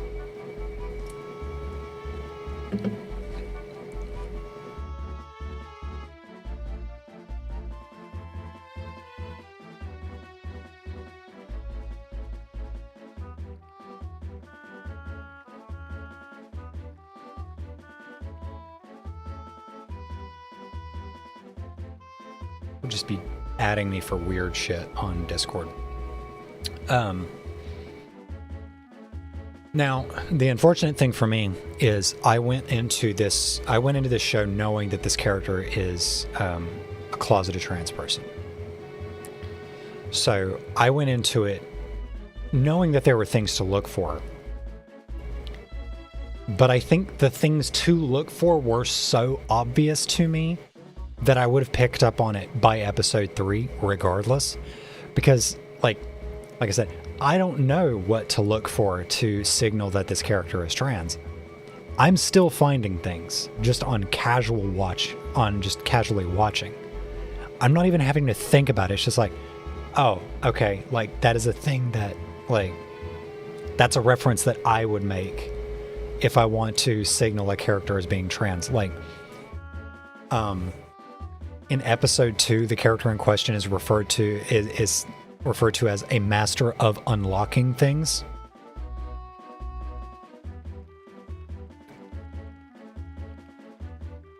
Jill Valentine? Like, why would you call why would you invoke a girl character for a male character in a reference like that? Unless you're trying to make a statement about that character. Like that's a really obvious, blatant, like almost to the point of being kind of jarring reference to Jill Valentine.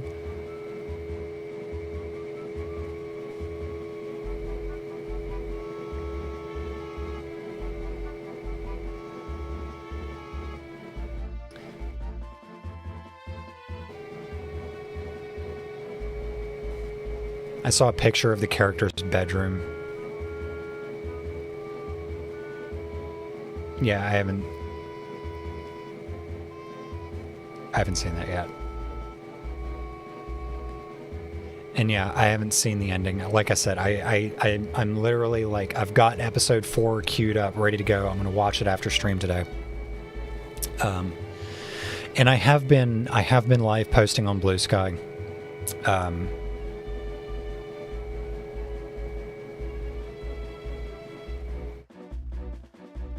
So I'm gonna keep doing that. My controller disconnected. Is it gonna reconnect?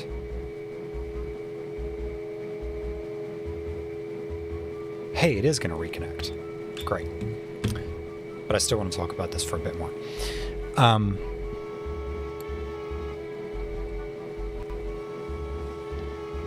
But like, the reason I bring up I've been really hammering this like Jill Valentine reference thing, because Jill Valentine was literally my first gender envy.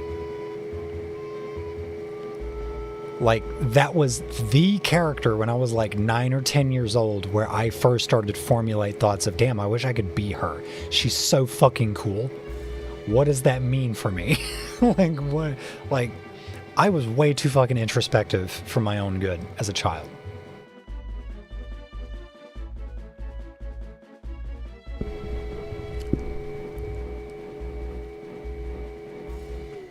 Oh, no, that's right. That's right. We're gonna watch from episode 4 together. So I'm not gonna do that. I'm not gonna do that, B. I will wait for you to get caught up.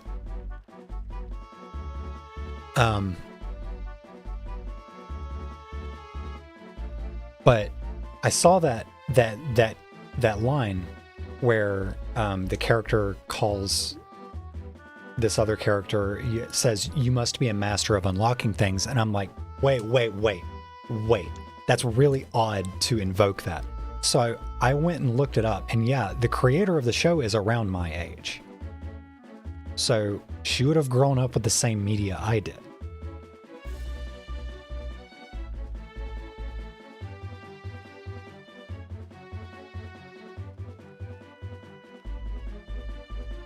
You could get caught up after stream easy peasy. Yeah, but I'm probably gonna be like close to wanting to go to bed by the time stream ends. So I don't know.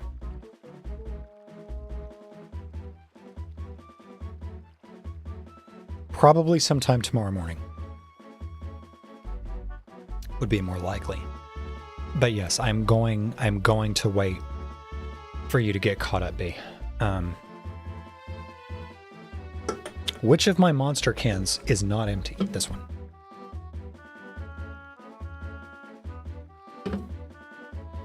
Am I excited for the Ocarina of Time live action movie?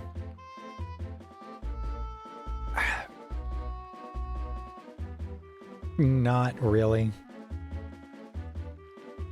It's one of those things where I'm going to wait for it to come out, and if people say it's good, then I'll go see it. But like, I don't much care about like movie adaptations of video games. Like I just don't think they work very well in most cases. And yeah, the Hunter Schafer as Zelda thing, like I knew that was not going to happen. I knew that Hunter Schafer was never going to be cast as Zelda. That was just like a fan thing that kind of went viral. But I was like, if she was though, if they did cast Hunter Schafer as Zelda, my ass is in that theater. Because yes, that would be fucking awesome.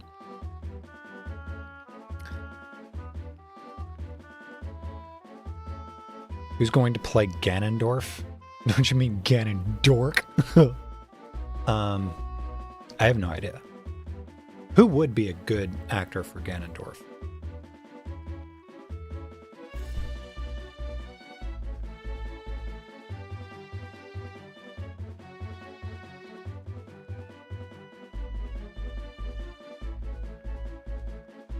Hugo Weaving. I think Hugo Weaving would play a fucking sick Ganondorf.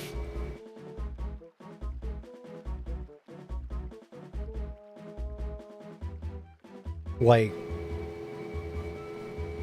he's got the energy. He's got the energy to play Ganondorf. Gal Gadot. I want Gal Gadot to be in nothing, honestly. Yeah, I'm not gonna talk about that. We're not gonna get into that discussion right now.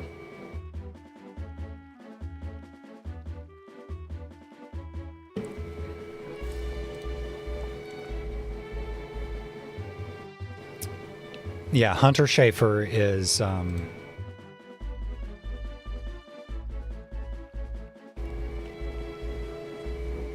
yeah, Jules in Euphoria. That's what most people are going to know her from. Jack Black as Darunia would be funny.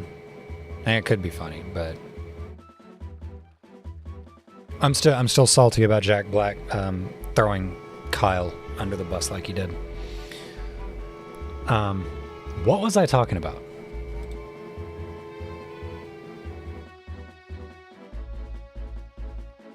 We have progressed past the need for Jack Black. I agree. He was funny once upon a time. Now he's just kind of sad.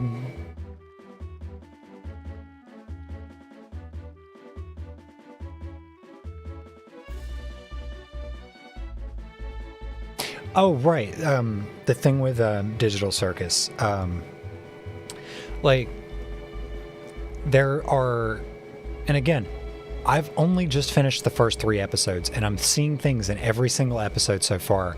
I described it to somebody on Blue Sky, or at least the way that I see it, as the character sprinkling estrogen-flavored bacon bits all over the series so far.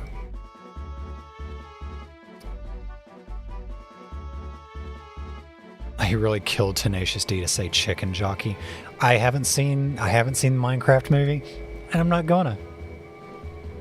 I don't need it. I don't need that experience in my life. I don't care. What fucking purpose does a Minecraft movie even serve? Like, let's be so fucking for real right now.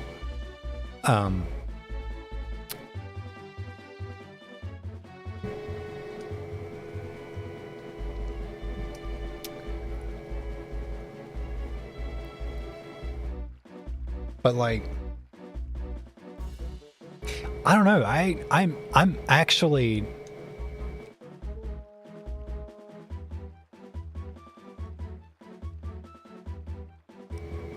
the more I think about it, the more I'd have to say that, like, I actually, in this case, I'm properly, legitimately upset by cis people refusing to accept what Gooseworks has said about the character in question, because I'm only 3 episodes in, and I can already tell that, like, no, this is a closeted trans girl who's clearly suffering internally to an extreme degree, and that's why she's acting like this, because that's how I was when I was having to repress.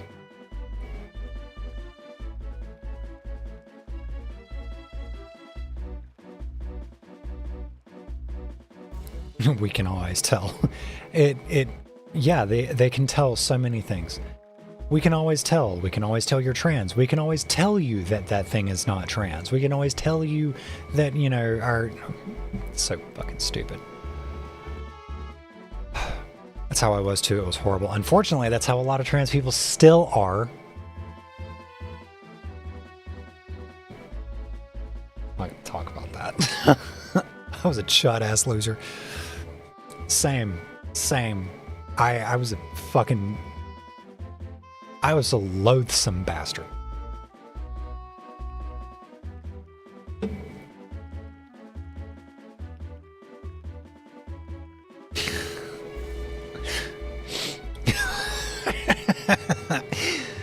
Yeah, you picking up what I'm putting down?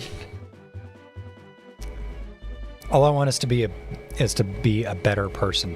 Yeah. Like, I'm trying. I'm trying to be better than I used to be. Like, I still have the impulses and the defense mechanisms that I built up over several years of repressing.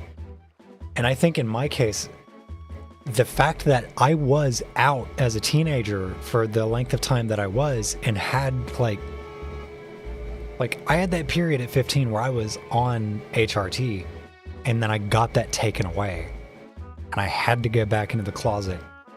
So I think for me, those defense mechanisms and that wall that I had to throw up around myself, and that distance that I had to force between me and everybody, was so much worse than for a lot of people. And for me, a big part of like accepting myself now has been to understand that the way that I acted, I was a genuinely terrible person. So I can see a lot of my behavior from my late teens, early 20s manifest in the digital circus character. But I mean, does it even matter at this point that I'm refusing to say her name?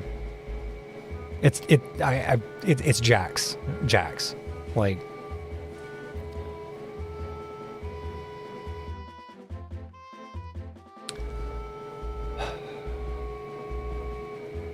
the message the show sends to me, it's very complicated, and I want to discuss it so bad, but I don't want to spoil it.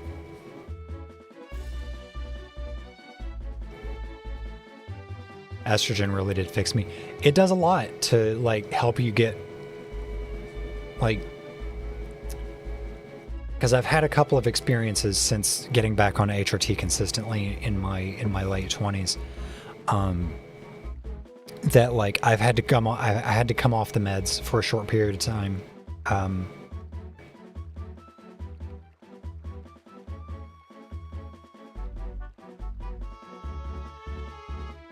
gonna post my full thoughts and okay. I had to come off the estrogen for like a couple of weeks. The first time was because of a pharmacy fuck up, and then the next time was because of my wisdom tooth and jaw surgery. And both of those times fucking sucked. But in both of those cases, like, or in the case of like the surgery, they were like, no, we are not going to perform it unless you come off the HRT for at least 2 weeks prior to the surgical date, which at the time, because I didn't understand that I had to be my own strongest advocate, I didn't understand at the time that that's complete fucking bullshit. You do not need to come off the estrogen prior to surgery, especially if you're on injection, because like the blood clot risk is like non-existent for bioidentical injected estradiol. It essentially doesn't exist. For fucking teeth, like, cis women don't get their wisdom teeth taken out. It's the dumbest shit ever. So, like, you may notice I don't have a very square jaw. Like, my face is kind of round. And that's because I had to get a jaw break and reset when I got my wisdom teeth taken out, because that's something that I had needed to have done for a long time anyway. And in the, like, my bite was misaligned. So when I did my wisdom tooth extraction, I went ahead and I'm like, okay, let's do it. Let's commit to the jaw reset thing. So what they did was, because my jaw was slightly skewed and tilted. I don't remember what those deviations are called, but it's like slightly off to the side and then turned out. My bite was like misaligned in that way. So what they did was they broke both sides of my jaw. They reset everything to where my bite is perfectly aligned now. So I used to not be able to do that. And part of the reason why I have chipped teeth is because of like the way my teeth were aligned were putting like pressure points on like my premolars and incisors and shit. So they broke everything. They made like hairline incisions across the mandible.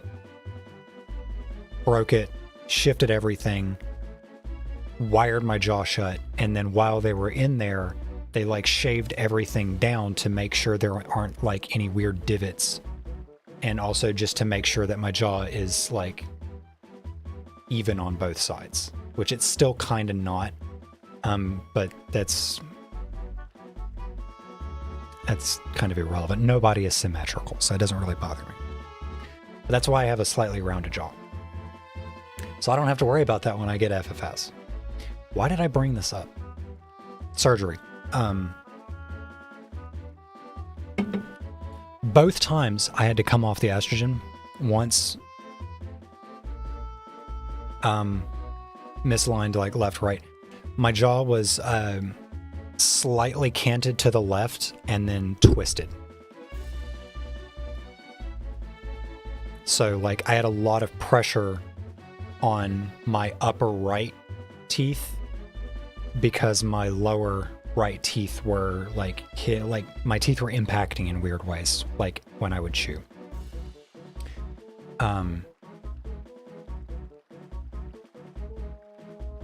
And because of the pharmacy fuck up and because of the surgery to get my jaw fixed and get my wisdom teeth taken out, I had to come off the estrogen for weeks at a time. Both times sucked. It was awful. Brain fog, like irritability, hot flashes, like the first time I went through that, like there was a period where I didn't sleep for like almost 3 days because like bees in my brain and just like drenched in sweat constantly, just perpetually uncomfortable. It was terrible. I will kill before I have to go through that again. I'm being straight up. Like, that's not an exaggeration. I will fucking murder somebody before I go through that shit again. It was terrible. It was fucking awful. And I was only off my meds for 2 weeks. But by the end of that, especially because like I'm coming out of surgery, I'm coming out of like, I'm in recovery for a kind of fucking rough surgical procedure. Right? Because like getting your jaw fucked with, like that sucks. Yes, do your shot, Violet. I did mine this morning. So, like, essentially going through forced menopause, like B just said, while recovering from a pretty invasive jaw surgery, I was not having a good time. I was having a bad time, actually. Like, a really fucking bad time. Yes, good girls in chat when Violet gets back from doing her shot.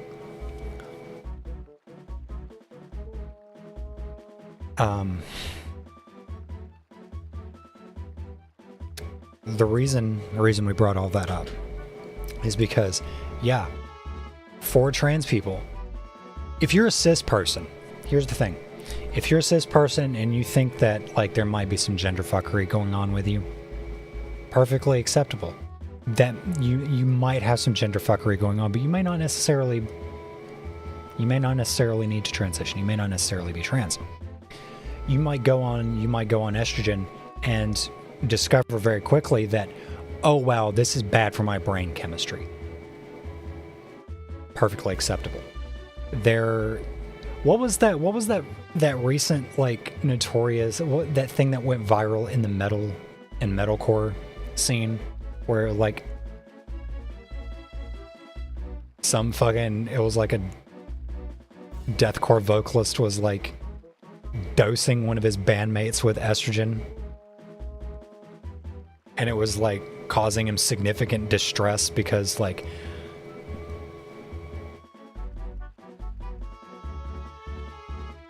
the guy in the banana outfit. Let me see if I can't find this story.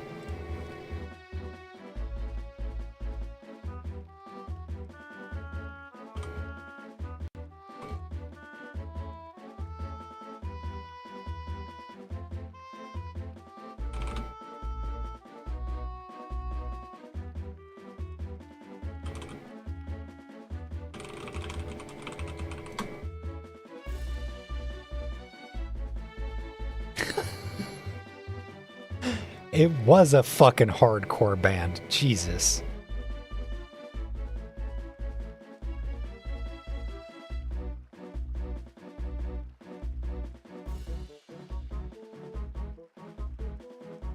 Tell me what the fucking band is. Why has everything got to be a goddamn video?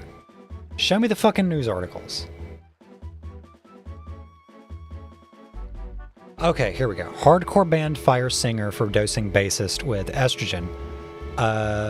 Nashville-based band Lorona has parted ways with vocalist Diego over the alleged plot.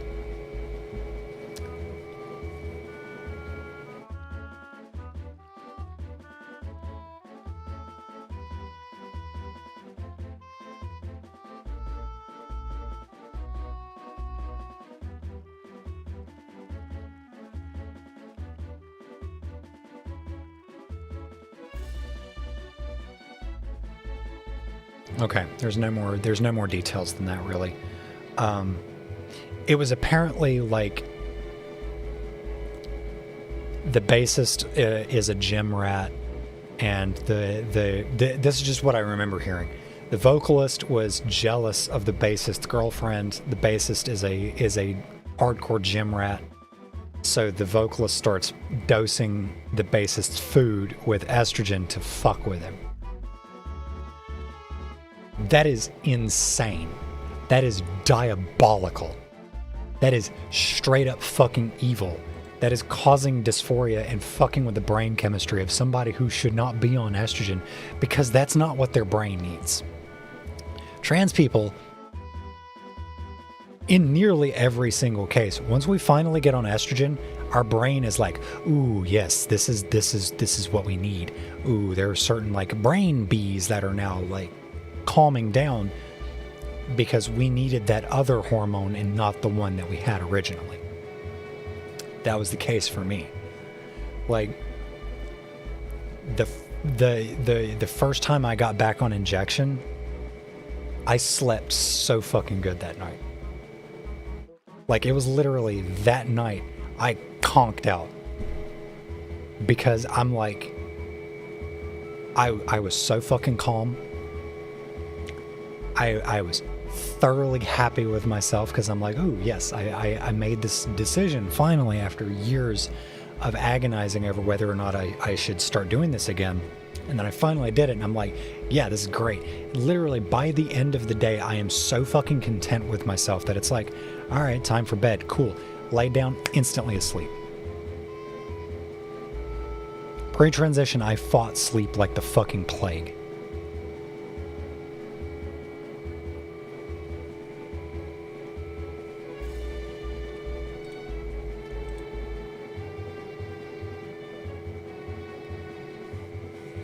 I'm about to scream. I'm trying to write this fucking thought post, you know, who decided to rear her head. Oh, Jesus Christ. Really?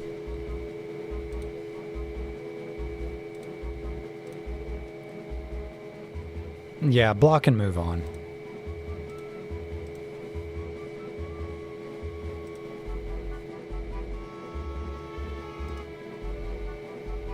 Of course, yeah.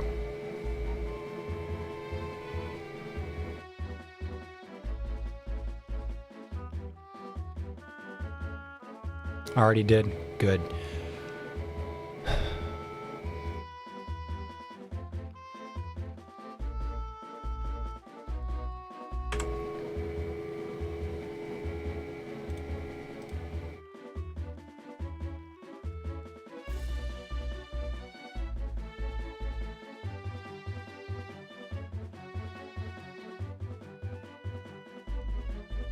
Okay. Yeah, just don't engage.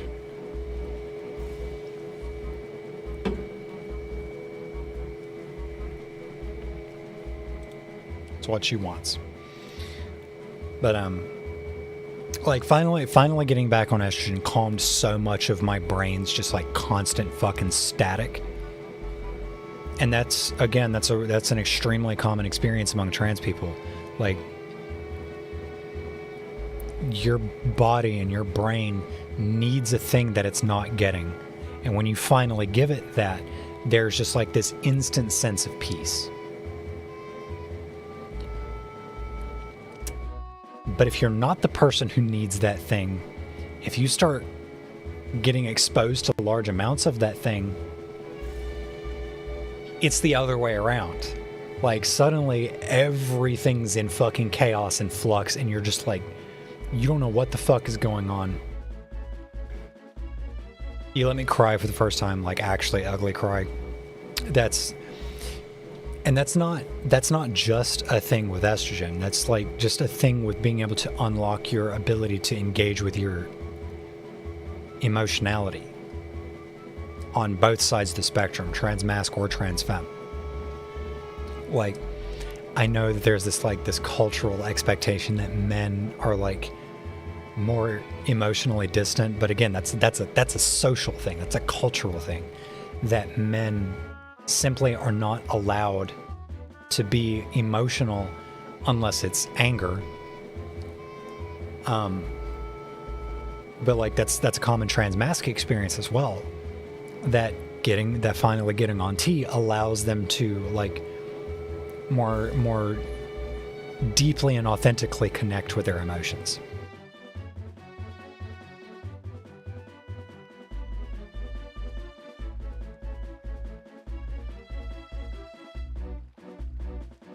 Violet is back. Super easy shot this time. Alright, gang. Good girls for Violet.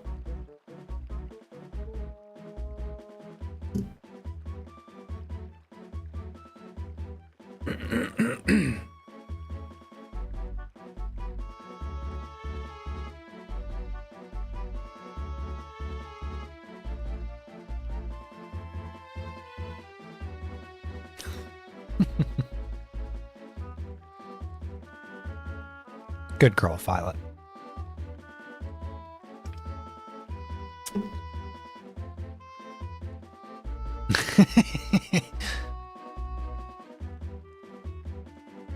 My mental health is fucked, so my brain isn't really able to feel that peace, but autism is also complicating things. Yeah. It can have that effect, and like, I know in my case, I have really bad borderline personality disorder. So like sometimes I'm not able to feel that peace, but like I know what it feels like now.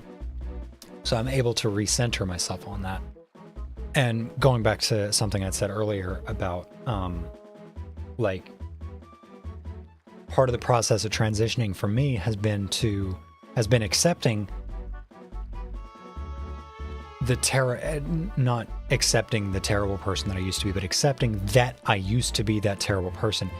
But I now like have a reason to be a better person than I used to be. So like that has given me an anchor point, if that makes sense. That's given me a place to center myself.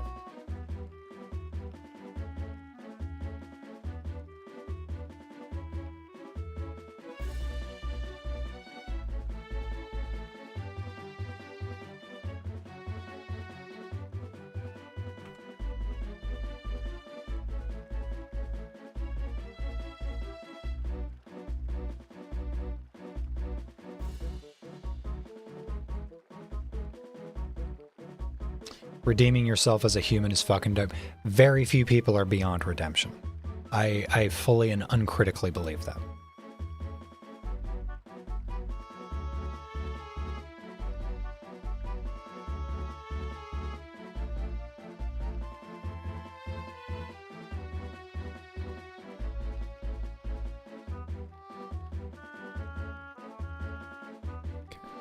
Gotta clear out these notifications.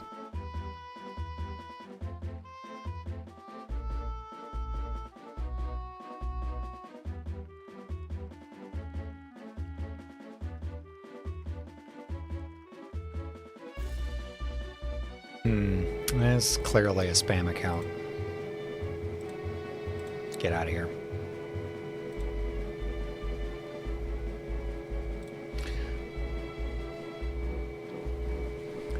Transition has been a ride so far. I'm not fixed, but oh my god, the difference is just I still can't believe it. I've got photos of me from 6 years ago that I'm like, I do not recognize that person.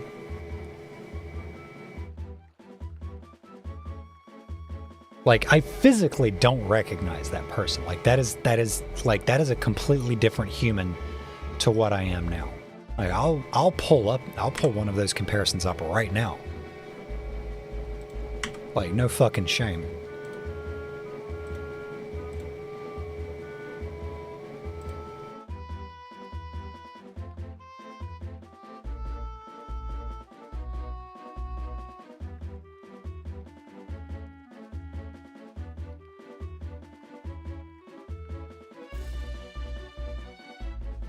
Like, y'all.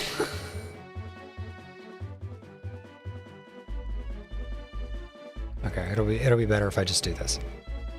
That is a completely different human.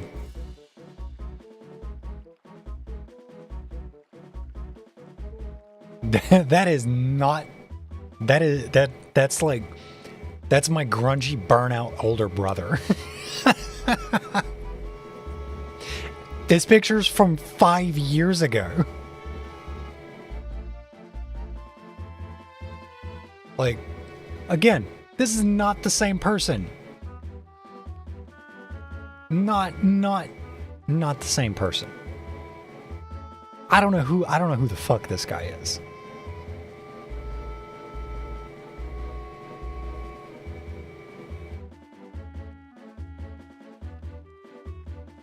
Yeah, the light returned to the eyes. Yeah, exactly.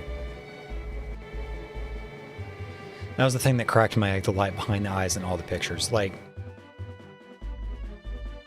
I don't know if I definitely had like a full-on egg crack moment. I know there was a moment when kind of in the lead up to me finally deciding to commit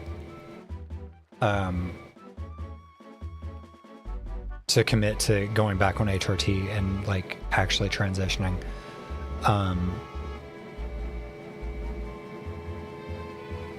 There was a YouTube creator that I found who identifies as non-binary, and I thought that they were indescribably pretty, right?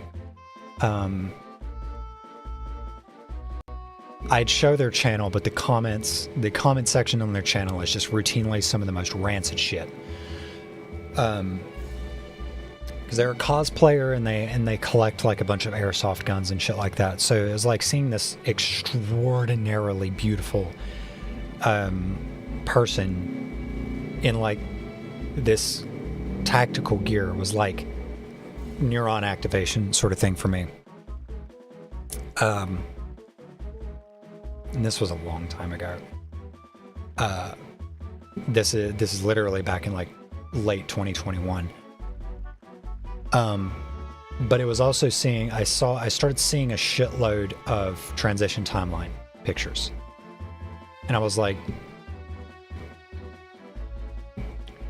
I started to think about it more, and I was like, maybe I'm now in a position where like I can have that for myself, and like I can actually make this a real thing. And it was literally just seeing all those transition timeline pictures just in a constant stream. I don't know why I was seeing so many of them. They were showing up on fucking YouTube. I was still using Twitter at the time because fucking Twitter hadn't shitified so quite as much. But I was like, I'm seeing all of these like these transition timeline pictures, and I'm like, maybe now's finally, you know, maybe I can finally have that for myself now. Maybe I'm finally in a position where that is a thing that I can have now.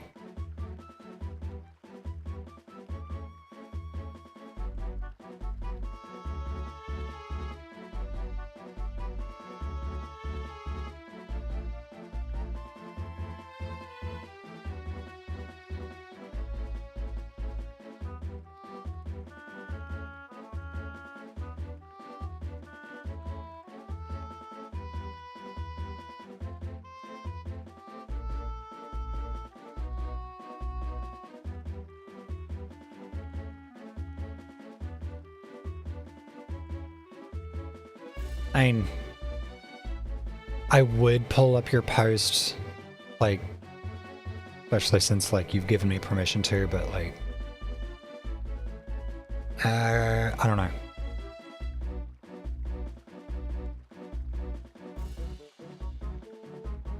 I mean, I guess since you've given permission.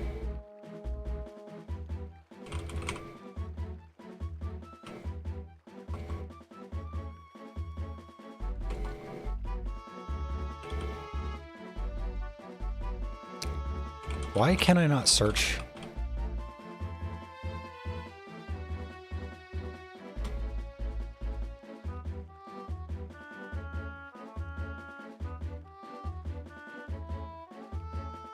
There you are. Jesus Christ. You spelled your name in a weird way.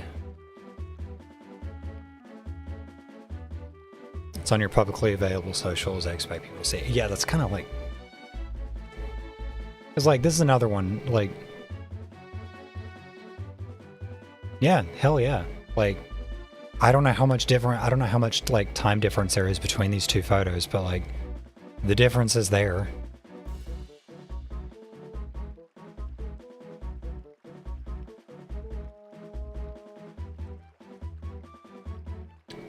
Still working on the being proud of myself part.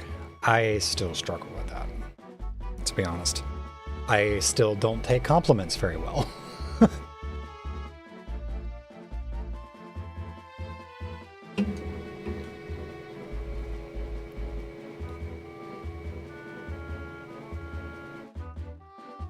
It's like 3 years.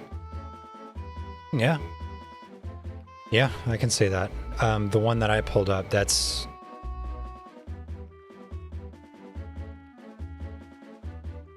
Damn it. 5 years? I think it's almost 5 years on the nose between the two pictures that I posted. Yeah. Yeah, it was literally like...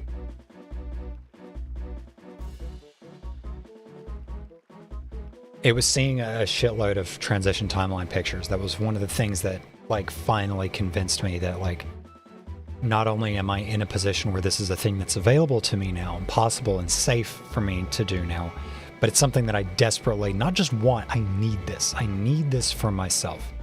And I'm not going to let anybody get in the way of that anymore. I mean, it did take me some time to finally learn that, like, I have to be my own best advocate, and I still kind of struggle with that sometimes.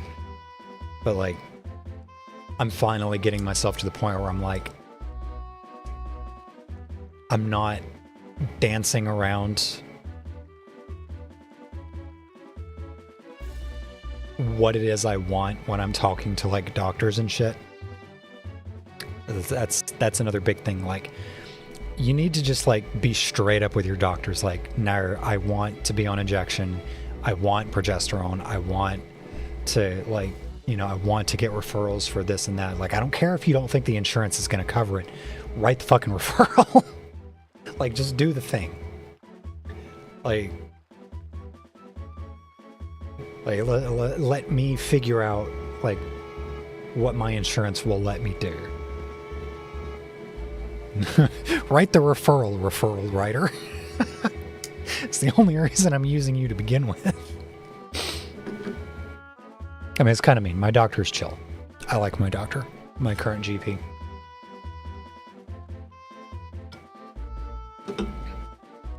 She actually does, like, listen to what I have to say, which is nice.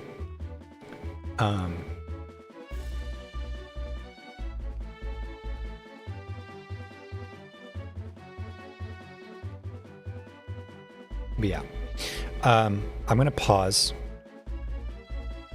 I'm going to run to the restroom, and then I think we're going to get back to the game, because we've been kind of yapping for a bit now. All right, I'll be right back. Give me 1 minute.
Okay.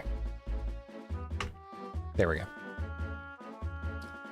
Will the controller reconnect? Yes.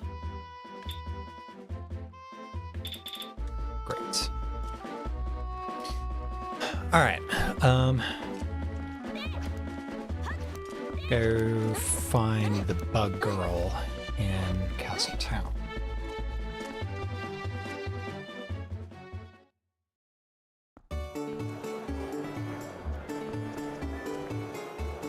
I think she was... yeah. You get this creepy guy looking in the window.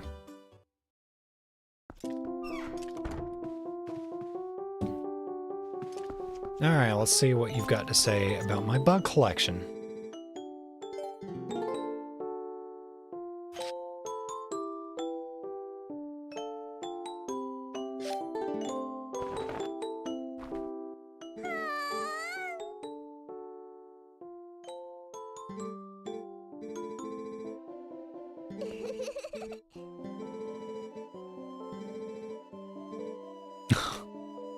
I guess some might consider me a poor-mannered princess.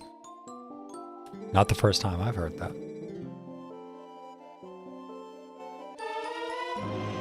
Hey, I can carry more rubies now.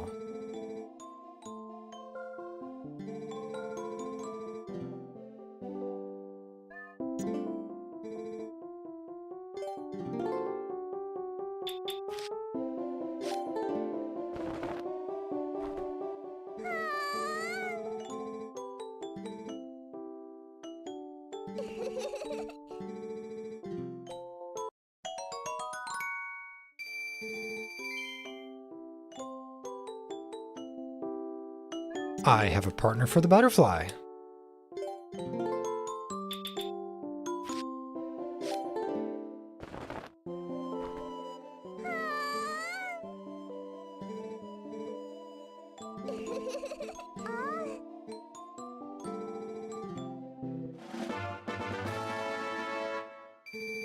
Okay. Wallet is immediately full again. Okay, so I guess... did it go from...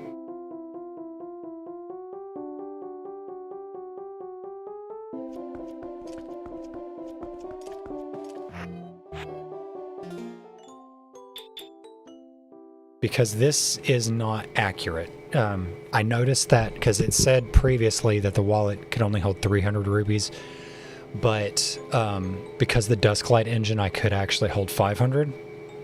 And I guess this text just wasn't updated. So this says 600, but clearly I can hold more than that. We're all talking about you, Violet. We're all talking about how much of a good girl you are. Thoughts finally posted. I will not take a look at that because you said that there would be spoilers. I'm not going to do that to myself. Okay, so what's the deal with this shoe place?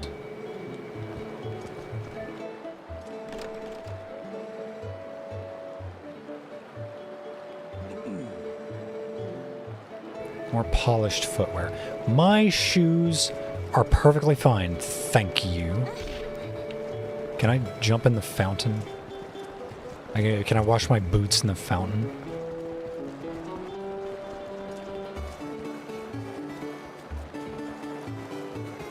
My smaller really does look like that emoji. I'm not joking. Somebody told me that and I'm like, fuck, you're right.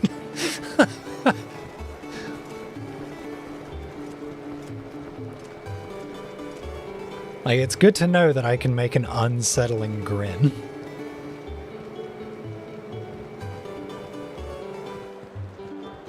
I'm done pretending I can wear clothes anymore. Look, if I weren't on camera right now, I'd be butt naked right now. That's my default state, if we're being honest.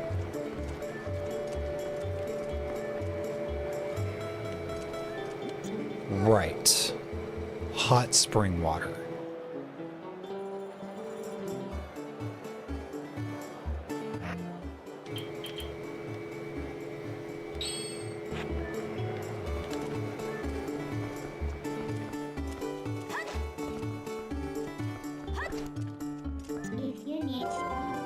I meant to click warp, but whatever. Hot spring water. I think the place to go is Kakariko. Because there's a hot spring at the top of the village. Diaper Goron is crazy work. Yeah. Yeah.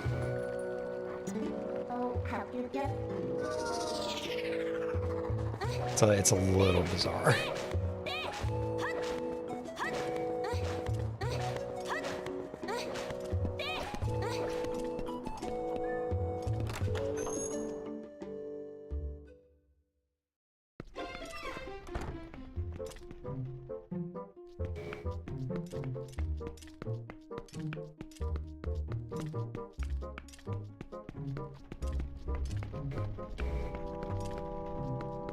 Okay, wait. How do I get to the hot spring? Somebody remind me how to get to the hot spring.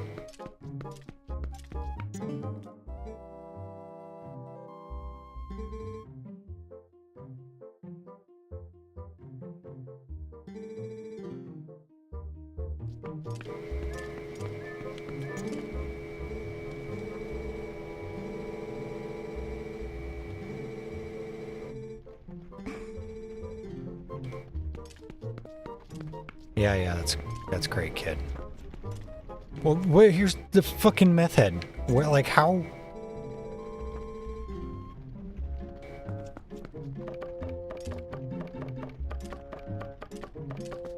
Thought you were in. Ah. Yeah, that's how. That's how I tend to fall off balance beams.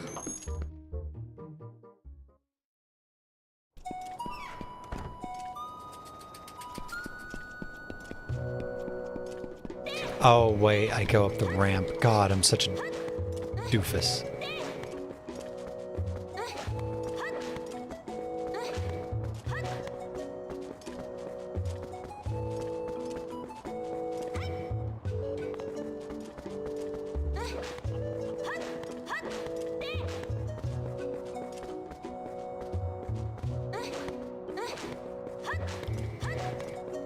Come on, girl, you can walk up that slope. Work them thighs.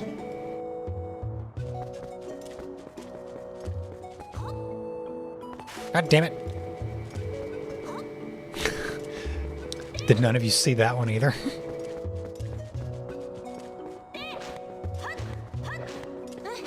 I know I can jump this gap. Ooh. Ooh.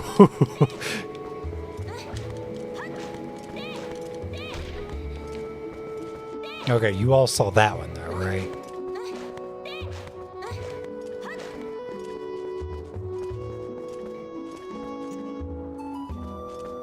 Okay, it's... There we go. Yay, I did it. Are you all proud of me?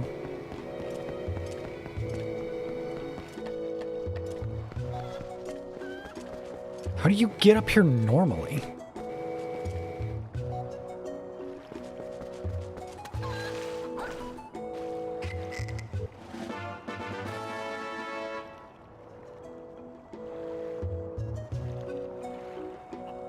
Okay. Can I port from here? Yes.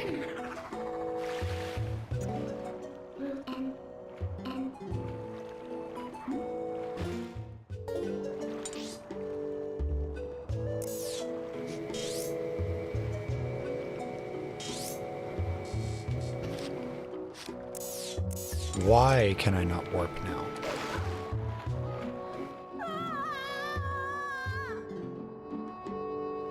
I'm not a monster, I'm a wolf.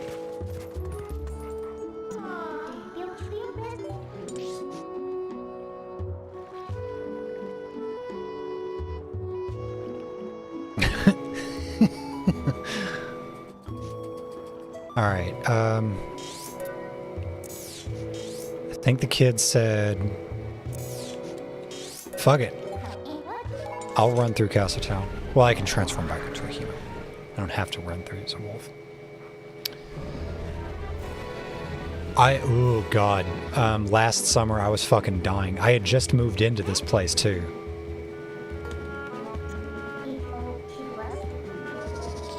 Because I didn't have my air conditioning set up.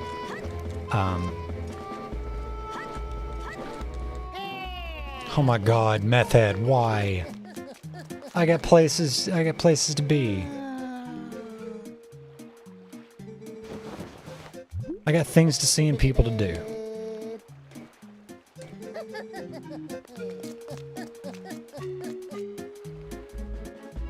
$95, potentially $100. Fuck. That is grim. Thankfully, we didn't get a 100-degree day last year. I hope we don't get a 100-degree day this year. Back in 2022, I think we had a day where it hit 114 air temp at SeaTac International. That was fucking brutal.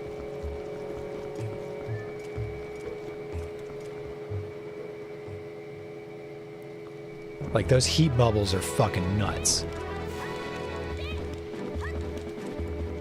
And they say this guy was at the East Gate.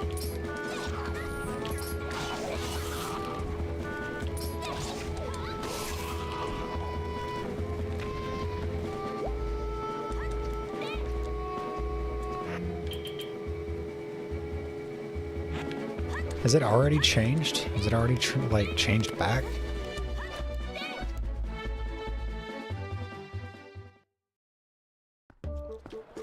Alright, let me go talk to this fucking brat again.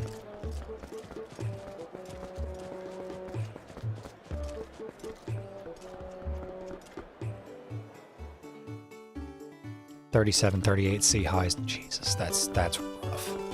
Because you've got the same problem that we've got here in Seattle, B, where like all of our architecture is built to accommodate people living in like cold to moderate at most, like 20s to high 60s, maybe 70s, with a couple days warm.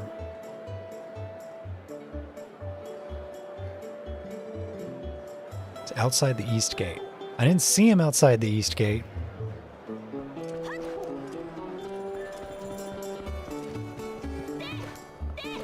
I'll look again. Hello, kitty.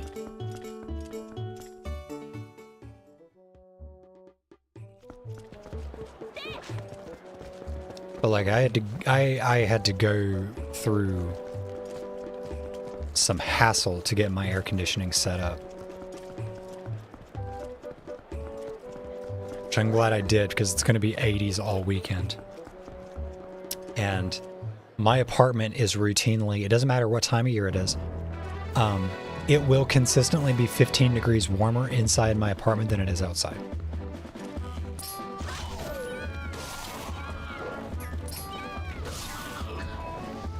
Okay, he must be outside the gate.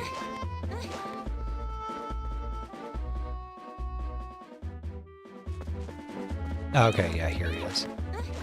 The water's probably already cooled by now, though. You absolute dingus.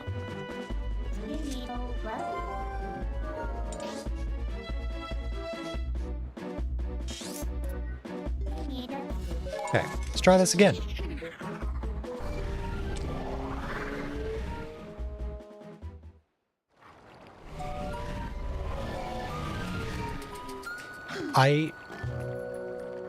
The window in my apartment is part of the problem, because it's a huge pane of glass, and one side of it is that like swing out thing.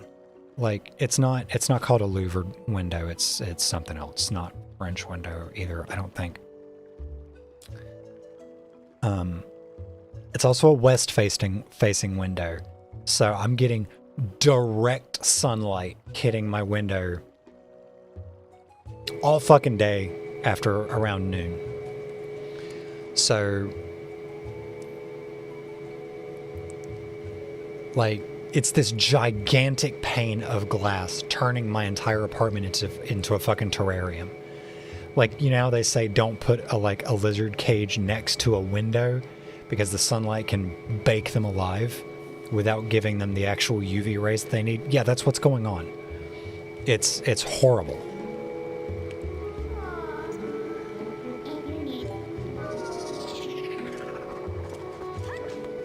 I mean, I'm in a studio too, but like I've got the one window and I've got to block it off completely to have my AC working.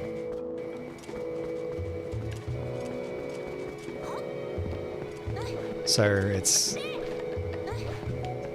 kind of a struggle.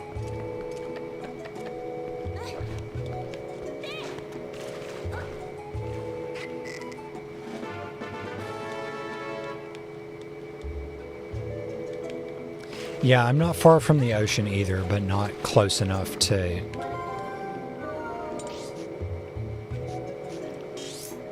regularly get down there. I mean, I can go to Pike Place Market and like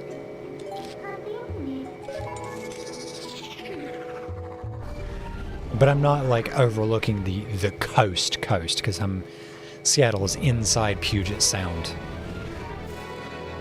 if that makes sense.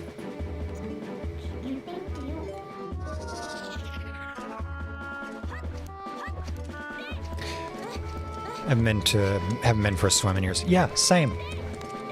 Oddly enough. Funny how that happens.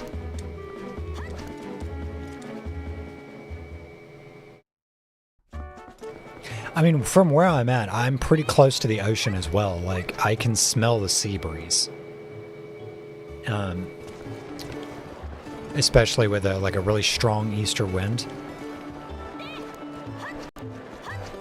Easterly wind. The sea breeze can be really strong around here.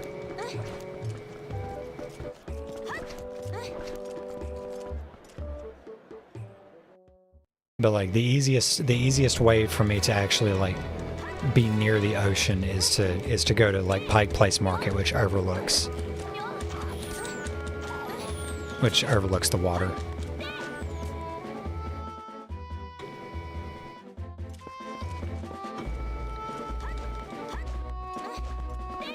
Right across the road. Yeah, that's pretty close.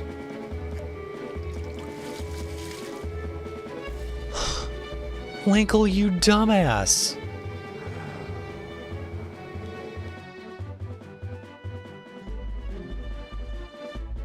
Oh, do I have to fix the bridge first?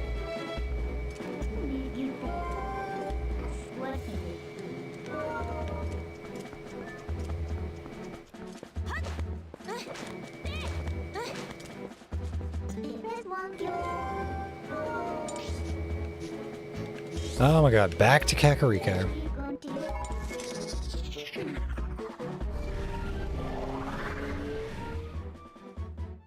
Time to put down a crafting table. Yeah, the bridge is something the creepy baby fixes. I'm gonna go talk to it now. Like weird eldritch doll thing.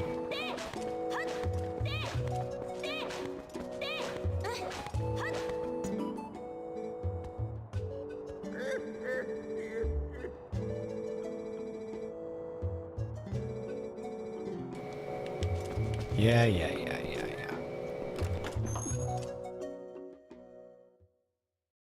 Speaking of doll thing,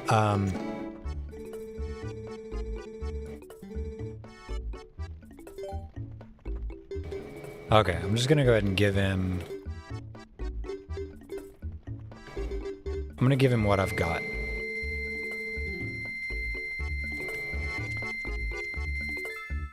Because the rapidity with which this game throws rupees at me, it's not going to be a problem to get that back. They were not cooking with the face designs. I mean, they're not all that bad, but like the baby, that's fucking freaky. Brother is crazy. All the Gorons refer to everybody as brother, apparently.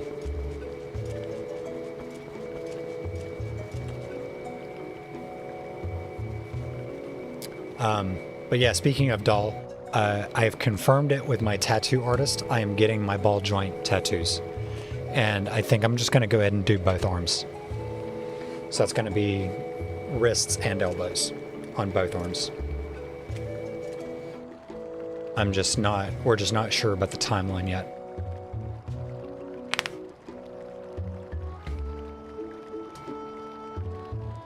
If I can get myself into a place where I can actually save some fucking money instead of dumping it all on rent and groceries, then I'd like to have it done in the next month or so. And it's not going to be terribly expensive either. I mean, it's some line work and a little bit of shading. We'll be able to do it in a single session. The clicks, neuron activation. You want me to do that? You want me to make my clicking sound?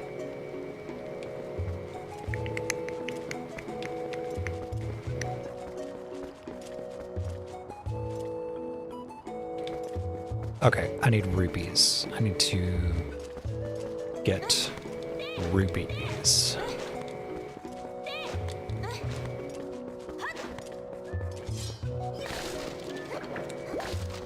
Watch this be the time the game just flat out refuses to give me any more rupees.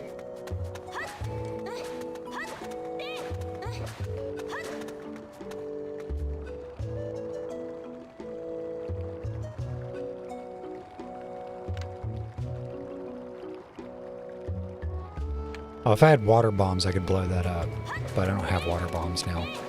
And I have no rupees to get water bombs. I'd have to sell my current bomb stock.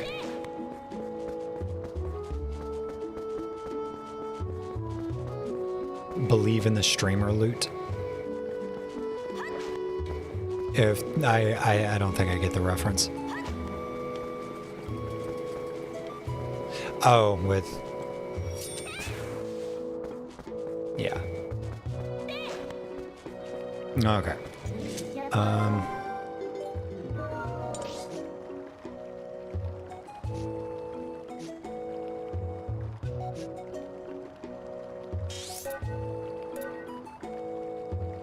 Yeah, when streamers get fortuitous drops. That is not going to be me, let me tell you.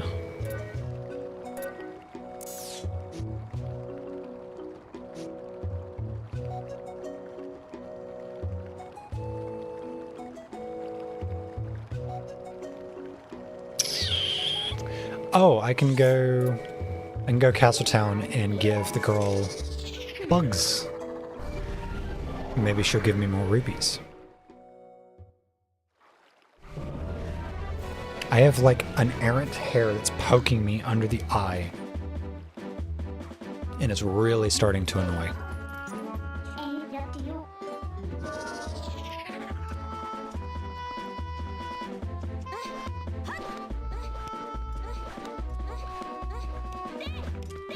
Joel clickers.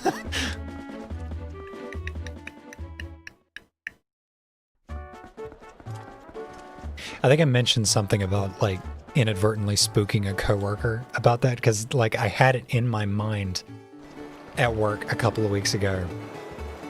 So I was just like absent-mindedly making that noise and I had a coworker like looking in my direction, deeply confused about what that sound was and where it was coming from. Because like I can do it without it being like visually obvious that I'm the one making that noise.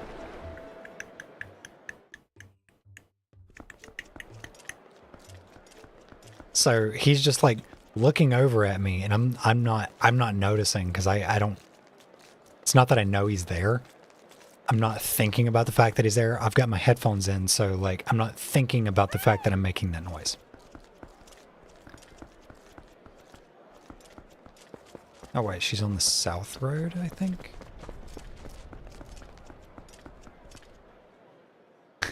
Ventriloquicker. But he keeps like looking over at me and finally he waves at me and hails me down. It's like, are you hearing that noise? And I'm like, what noise?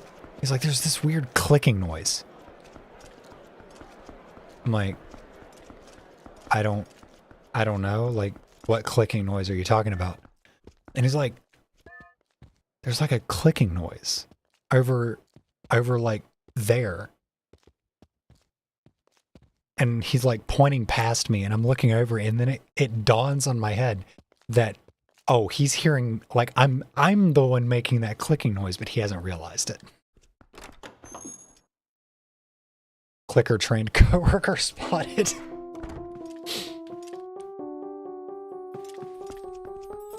But it was really funny.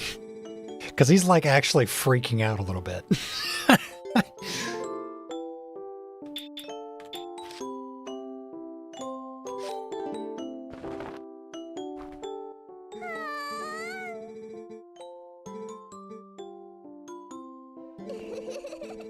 Don't tie the stick bug's antenna into a bow. That would hurt it. Yeah, purple reapy. I don't know what she just said. Okay, well that's all the girl bugs I've got to give you.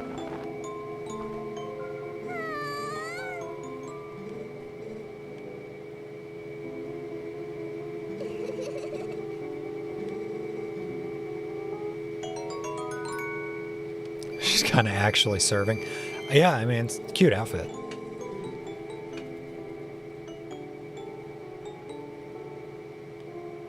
Yeah, I'll find partners for the single bugs. Just give me a minute. Oh wait, I do have one more girl bug.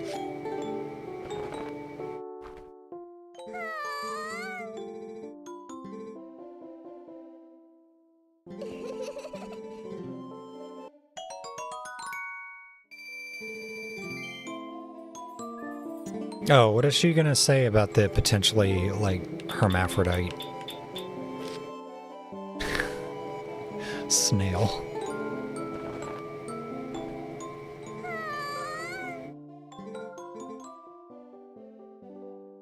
Just once I'd like to take a bath in that slime. Listen, I ain't about to yuck somebody's yum.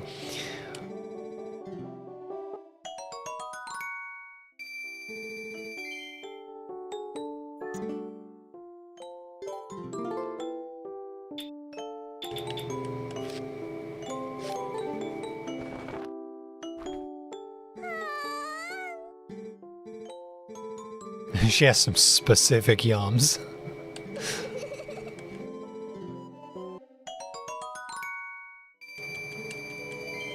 Yeah, you are not wrong. Bug girls be freaks.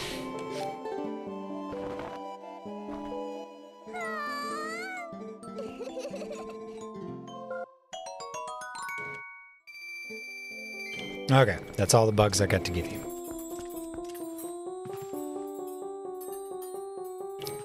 This actually kind of looks delightful. It's cozy and charming. I like bugs too. I think bugs are very interesting. Although there are some bugs, like house centipedes, will never not freak me the fuck out. Like house centipedes are on the level of like spiders for me.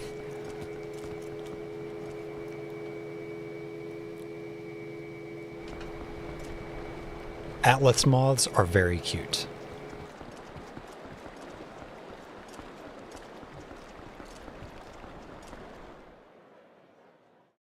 Like just regular ass like desert centipedes I think are cool as fuck. I never want to handle one because I don't want to get bit. But like house centipedes? No. No, I don't care how harmless they are. Alien monstrosities. They do not deserve to share the same planet as me.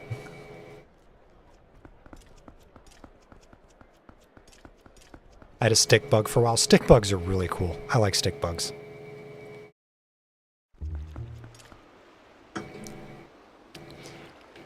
I personally am very fond of mantises, though.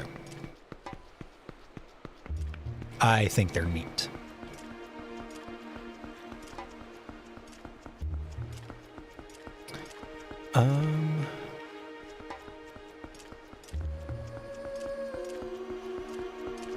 Already got that bug.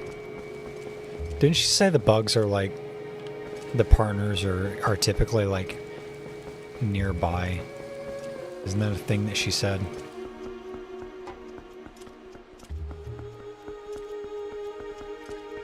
I'm not about to go wasting a bunch of time hunting for bugs. Actually, is it possible to... Yes. Okay, so I'll make that save file. I'll keep saving to file 2 for now.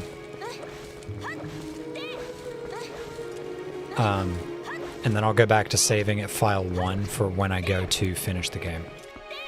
Because I don't know how quickly I'll be able to finish it from here. I need to get some more rupees.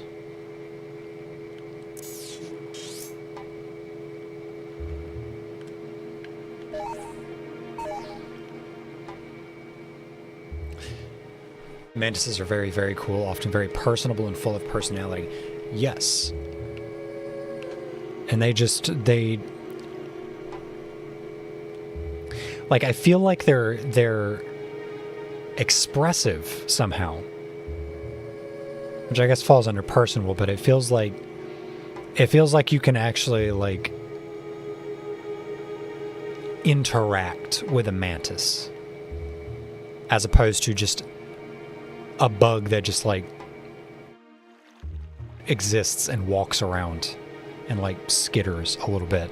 But like with the mantis, you can actually see it like looking at things, and it'll like tap at things with its little feelers and whatnot.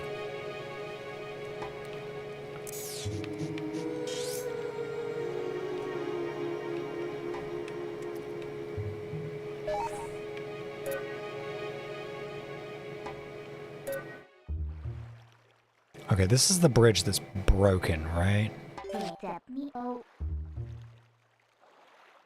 Yeah. One of them was very reserved, the other 3 were more extroverted to varying degrees. That's cute.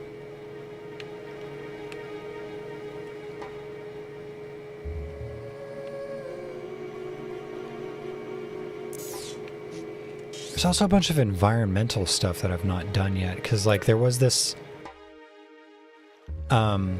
this spinner puzzle that I did right there. I'm sure there's more stuff like that around that I just haven't noticed.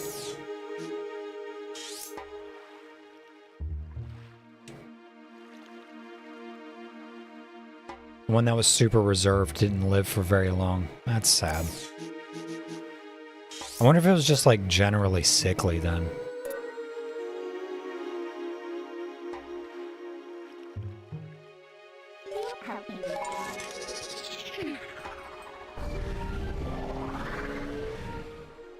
Yeah, I like bugs. I don't like bugs enough to want to bathe in snail slime. That's... Damn, girl.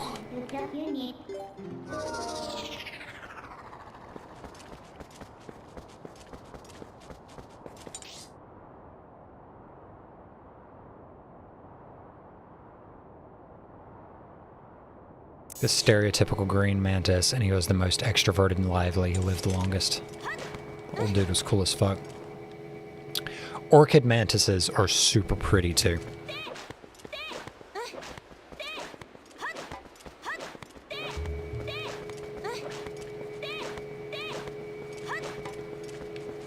Like, I'd go so far as to say that, like, you can get certain color morphs of like snakes and whatever that are like super gorgeous. I would say orchid mantises with their various colors and morphs are like one of the few things that can be on par with how pretty those animals can be. Okay, I see something.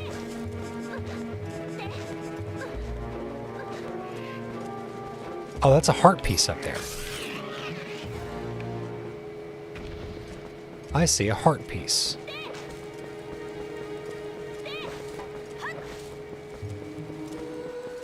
Let's figure out how to get to that heart piece. And I think I see a bug.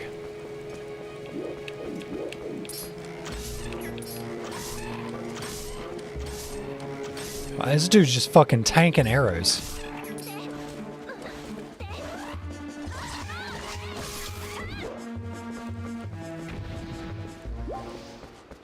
But I guess, like, he has a full-on moblin, so they're always a bit beefier than standard bokoblins and shit. Yeah, there's a bug there.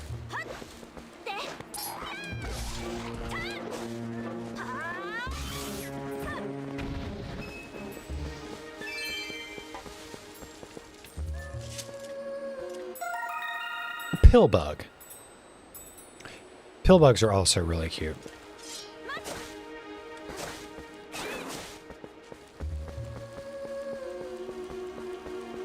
And I also see a Poe there.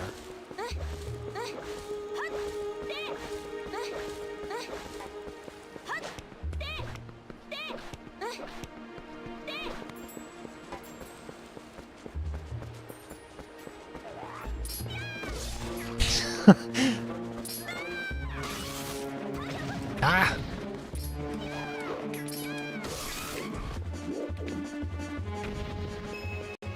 That leaping sword right to the face.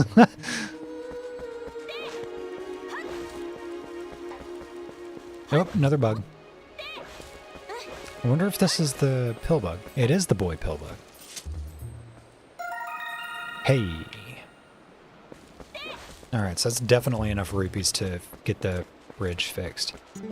But let's get this Poe.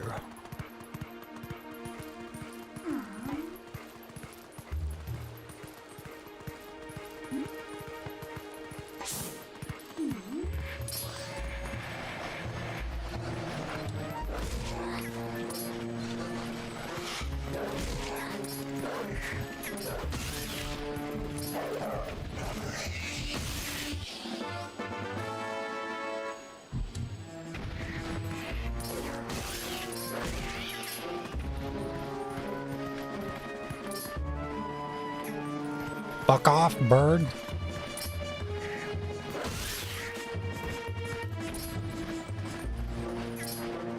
Why so many birds all of a sudden?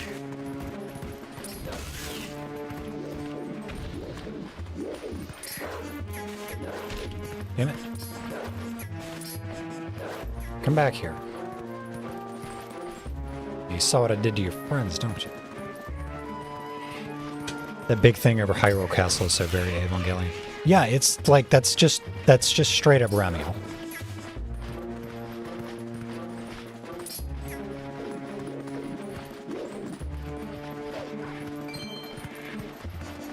Okay, there's a billion fucking birds and they swoop around for a minute and then they fuck off. Very annoying. Go away.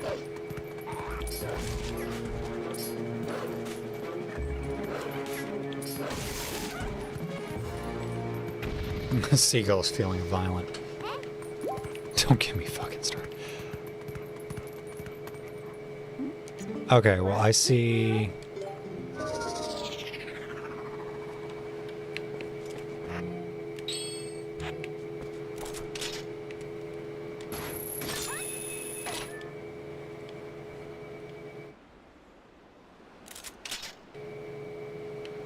Ah.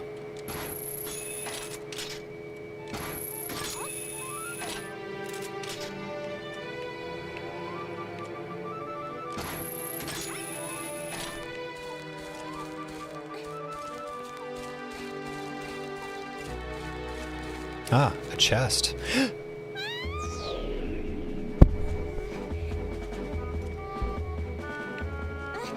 Linkle. You silly girl. I gotta run all the way back. Don't.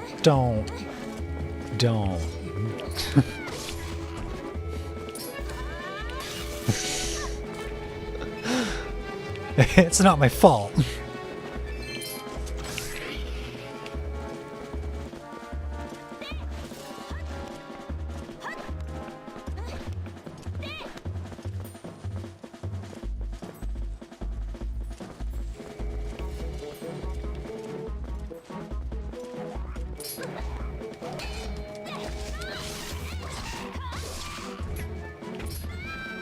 Okay, I don't know how I killed that moblin in a single strike, but I'll take it. Yeah, that was the bug I picked up. I already picked this one up.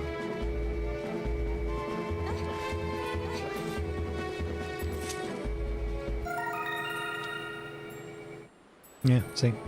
I picked up this bug! Although it did give me a heart for putting him back, which is nice.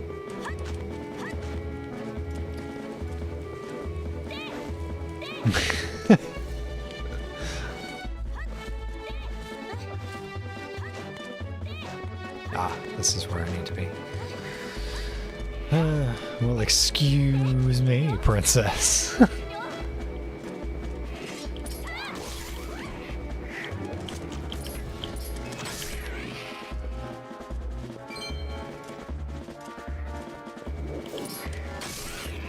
Die.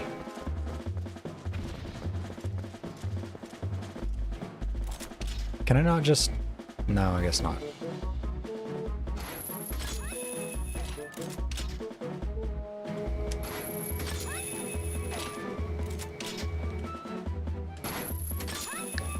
Okay, Linkle. Don't fuck up. Good job.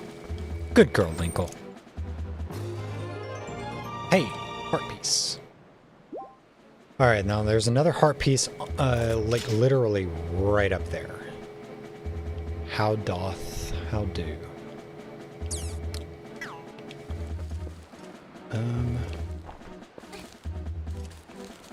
Good girls for Linkle.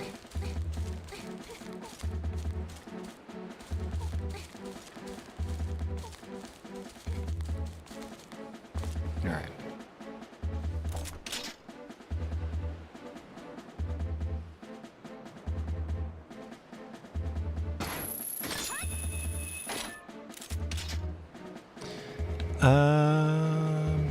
Yeah, okay, so I gotta... Wait, aren't there some whistles for the birds nearby?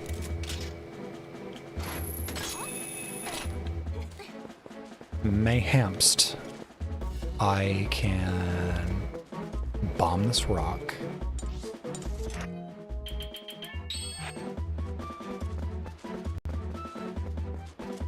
How's the playthrough going? It is going. I feel like you could have... Okay, it doesn't matter.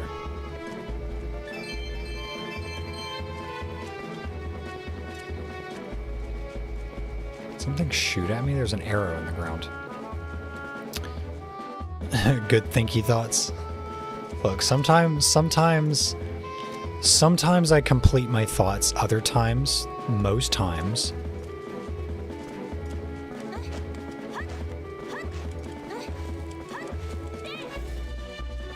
I know I saw whistlegrass nearby.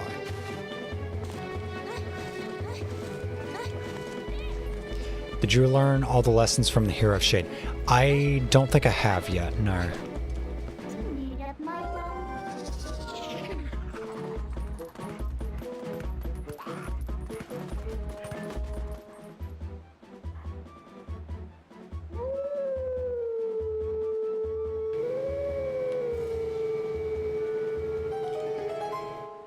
Oh, this is whistlegrass for Epona.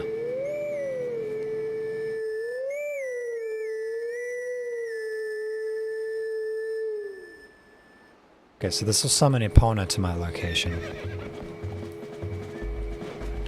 Ah, don't hit puppy.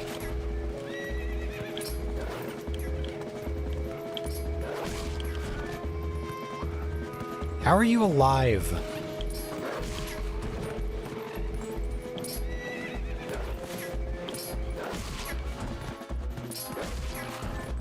How are you still...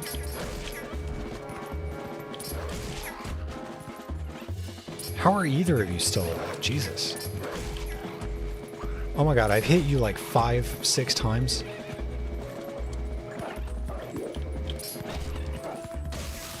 There we go.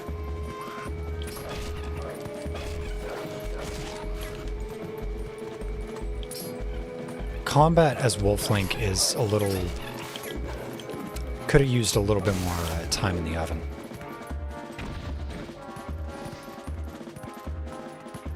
Okay, so that's Epona whistlegrass. I need...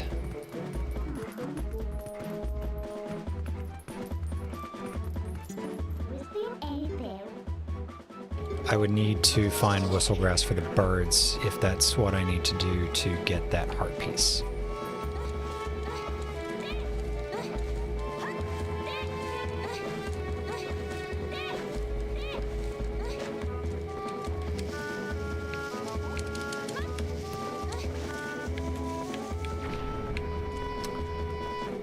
I don't know if there's a Howling Stone nearby. Would you consider playing Bayonetta next? I actually know what I'm going to do next.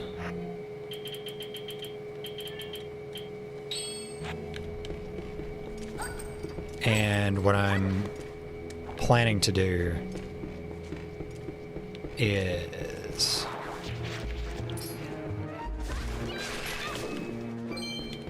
I've got some Resident Evil stuff that I want to do in regards to, like, the remake continuity games.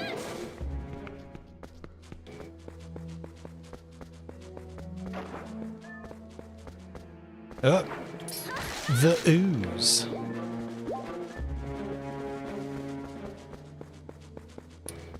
Have I ever played Kid Icarus? No, but I have actually watched a friend play the original game.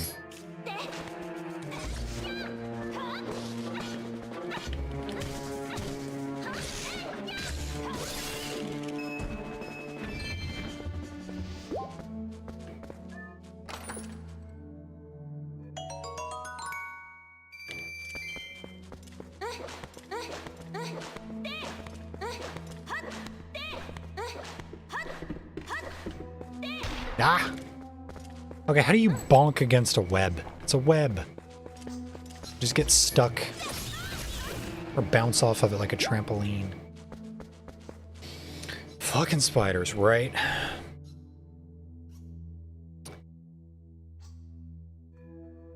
Especially with how 9 clearly posits that the whole remake games are the new true canon. Well, I feel like they've been going in that direction since 2 Remake. Although I would like for them to... I would like for Capcom to acknowledge that Jill Valentine still exists as a character. And actually, like, where does Resident Evil 1 sit in the picture now? Because, like, as far as I can tell, all of the Jill Valentine games are decanonized at this point. Except for maybe Resident Evil 1, but which version? And Resident Evil 3 are yeah. But people tend to forget that Resident Evil 3 R exists.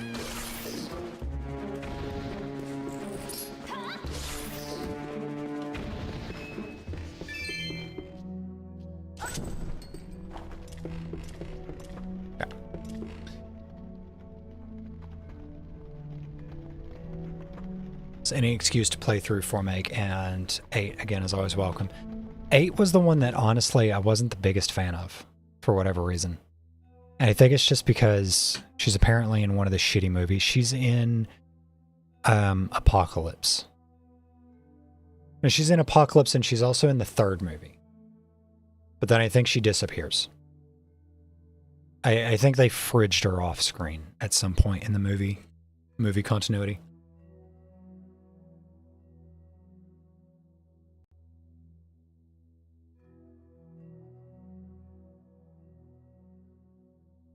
I only played through it pretty recently, having not played the original. Even without the original for comparison, I did not think highly of it. Are you talking about 3R?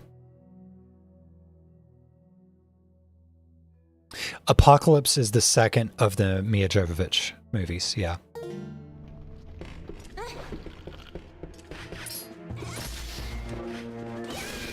Ratsises. I don't know. I didn't... 3 has problems. 3 has a lot of problems. 3 Remake has a lot of problems. I like playing 3 Remake. even though a huge chunk of the story has been cut out, I genuinely find the gunplay and the movement mechanics and dealing with Nemesis to be genuinely enjoyable.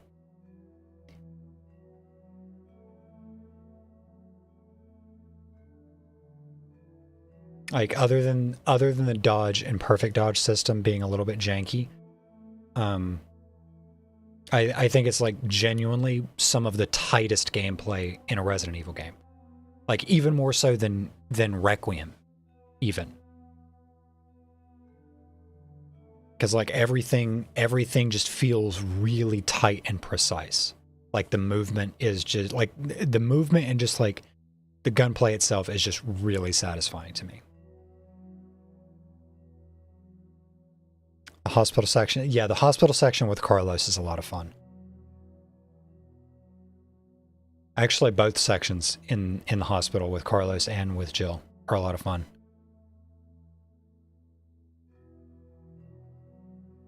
Jill is in one of the more recent CGI movies, and it's apparently canon. Yeah, all of the CGI movies are part of the new canon.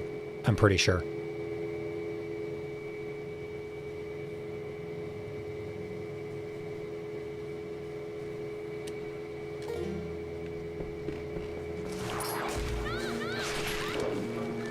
But I think the only one that I've seen is Degeneration, which is the one that starts with the plane crash.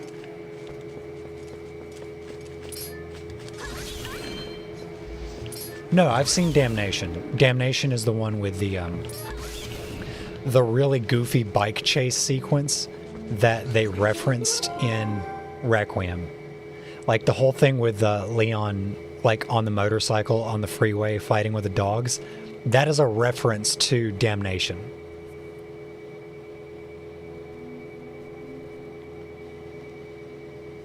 She's still blonde, Jill? Yeah. I fucking hated what 5 did to Jill. Like, I feel like the entire purpose of 5 was a vessel to allow Albert Wesker to turn Jill into a sex doll. Like that was the motivation behind 5.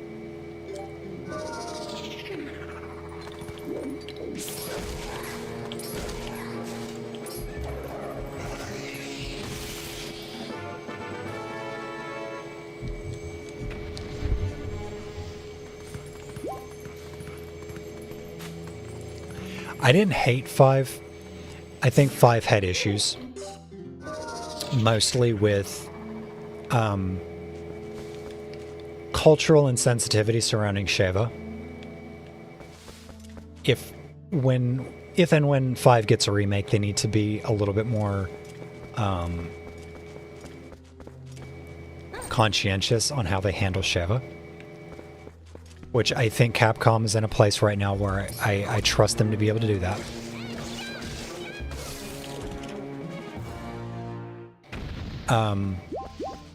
I personally found it really frustrating that you couldn't play the campaign as Sheva from the start. You had to beat the game to play through the same campaign with her in New Game Plus. I thought that was annoying.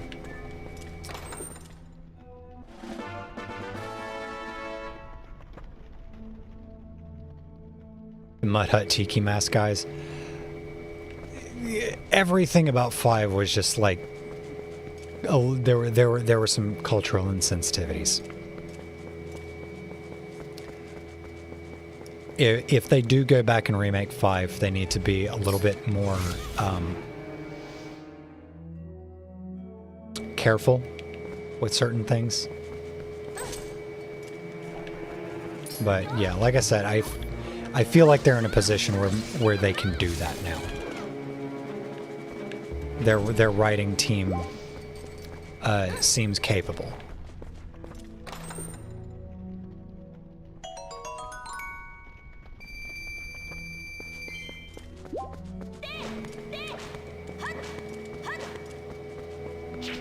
Oh God.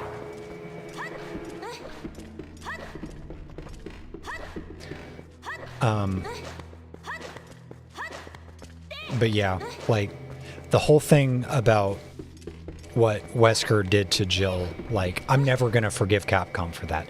That shit has to be decanonized.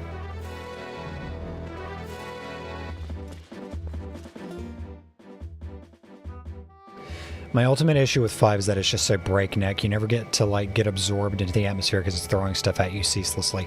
That's also my complaint with 6. I think 6 suffers from that really badly as well, in that it's barely half a step above the light shooter games, in that it's like you enter into the game and then it's just like go, go, go, go, go, go, go. You have no time to stop and examine the environment. And even if you did, there's nothing to examine in the environment. There's no environmental flair. It's like you're literally on rails.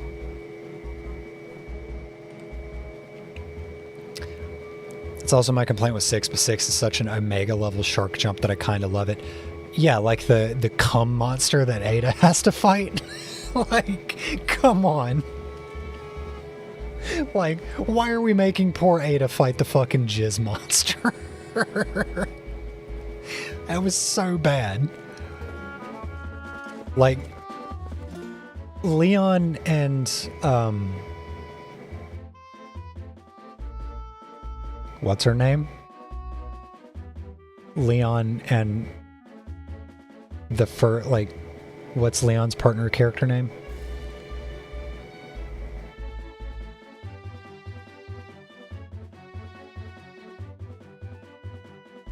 Because they recycled the fuck out of her into...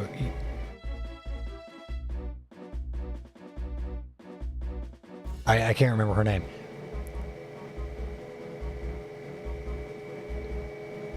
Anyway, the Leon campaign in 6 was great. I liked it. I thought it was fun. All downhill from there. 6 is super fucking front-loaded.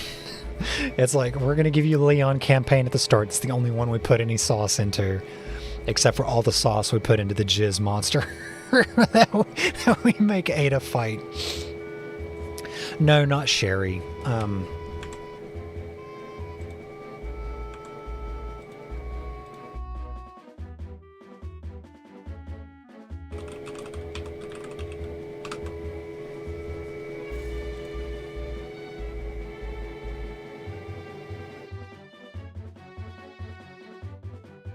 Helena Harper.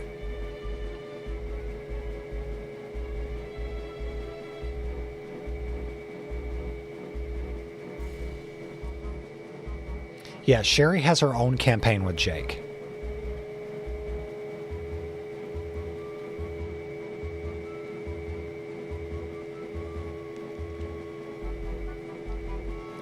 Yes, Violet. I'm not joking about this. In Ada Wong's campaign, you fight a fucking jizz monster.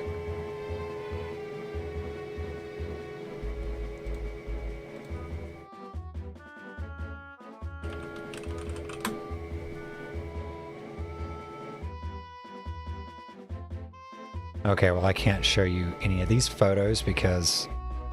how do I...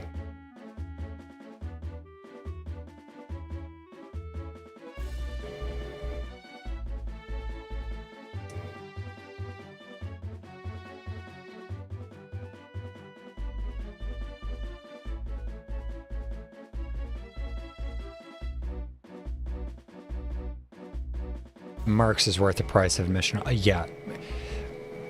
The movement gameplay in 6 is fucking sick. They were really starting to hit their stride with the mechanics of the third-person games by 6. Like, they got it super fucking tight and fluid by that point. And then they abandoned it all because, like, 6 was a commercial failure.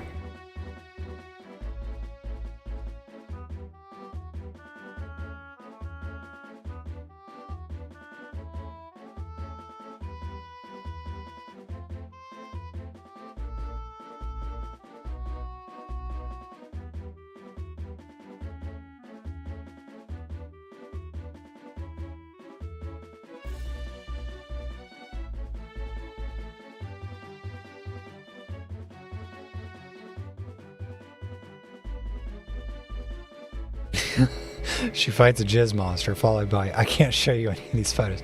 Well, the way I'm searching for it, like, it just wants to bring up 3D animated porn of Ada Wong, which, I mean, some of the stuff is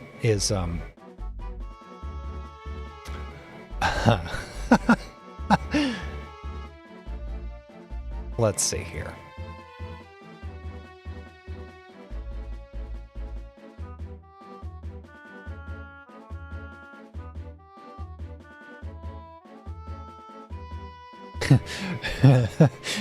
Siri, show me a Resident Evil 6 jizz lady.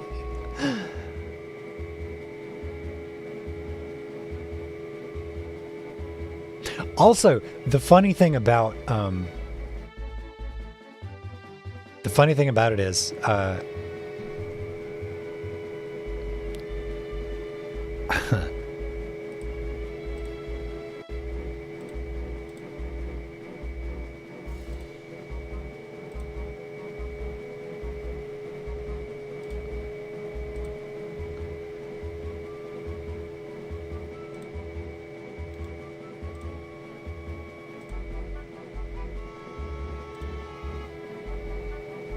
okay.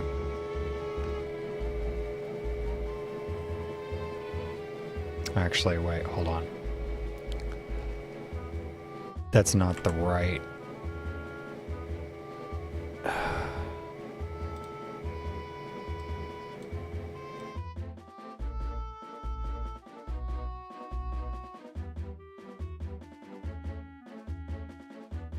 There we go.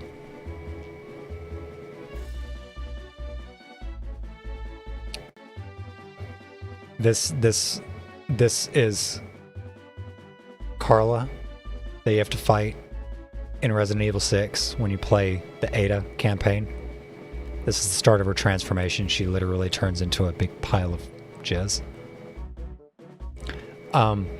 It's not just that. When you fight her, she squirts goo at you the entire time. She's a goo monster. Also, the reason you fight Carla is a clone of Ada who was made because Simmons, another character in the game,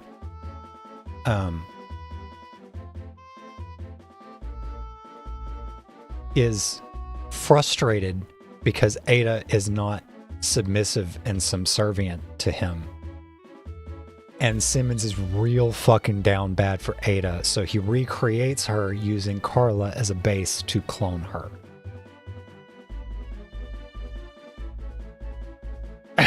So it's like 17 levels of the author's barely disguised fetish is the inspiration for all of what Ada has to deal with in Resident Evil 6.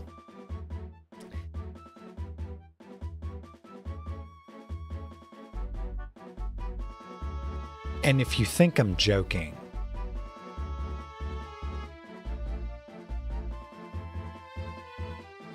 this is Carla Radams. Looks like Ada, right? She's an Ada clone.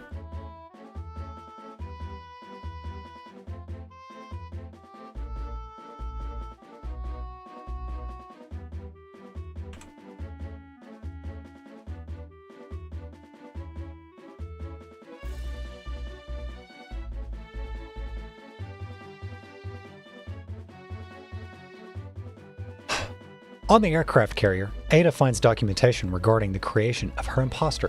It all stemmed from Simmons' deep-rooted frustrations and her not being the docile, obedient soldier he expected. This frustration bore a twisted need for revenge, which came in the form of creating a facsimile of Ada, a clone that would obey Simmons and only Simmons. The road to perfecting the clone was long and littered with failures, countless test subjects used and discarded, which you actually see these test subjects in the Leon campaign. And it's fucking gross. So finally success was had in injecting the C virus and a sample of Ada's DNA into Carla Radams, a scientist working under Simmons. However, the success was short-lived. The buried consciousness of Carla slowly awoke to her situation and began to extract retribution against Simmons. And then she turns into a horrifying chiz monster.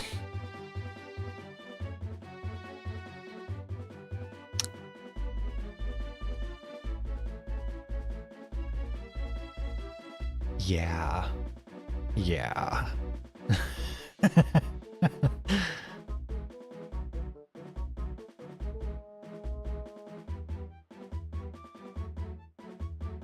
It's very gross. It's very gross.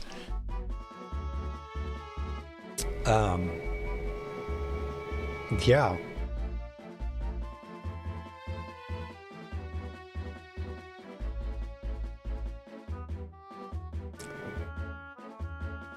Moving right along. That's Resident Evil 6. That's the thing that happens in Resident Evil 6. I wish I were joking.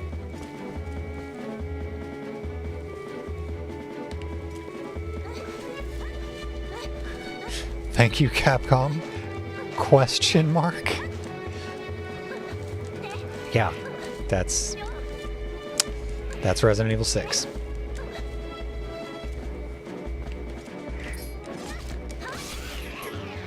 Thankfully, that's the weirdest thing that happens in 6.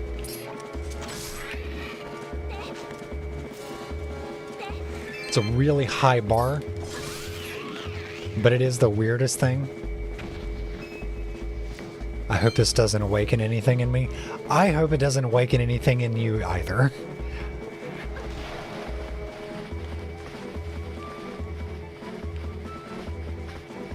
The fuck is that sound?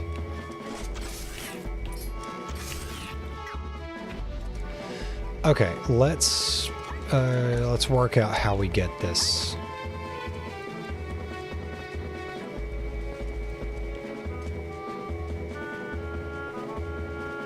I wonder if I can boomerang it.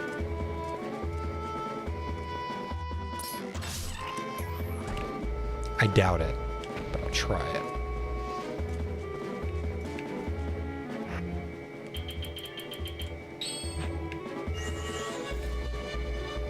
Oh, maybe I can.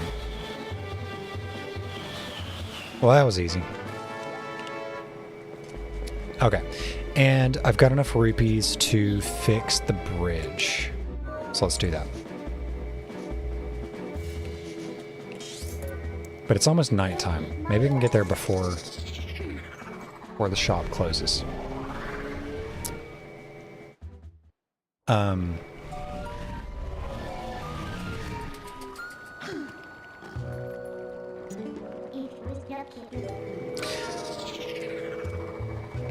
But yeah, I think what we were talking about before we got on that very, very bizarre side tangent.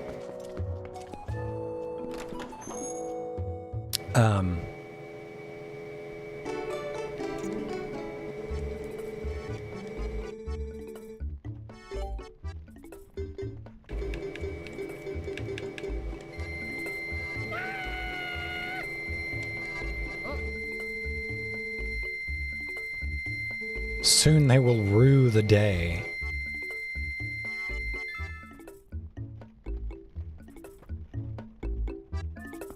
Okay, let's get out of here.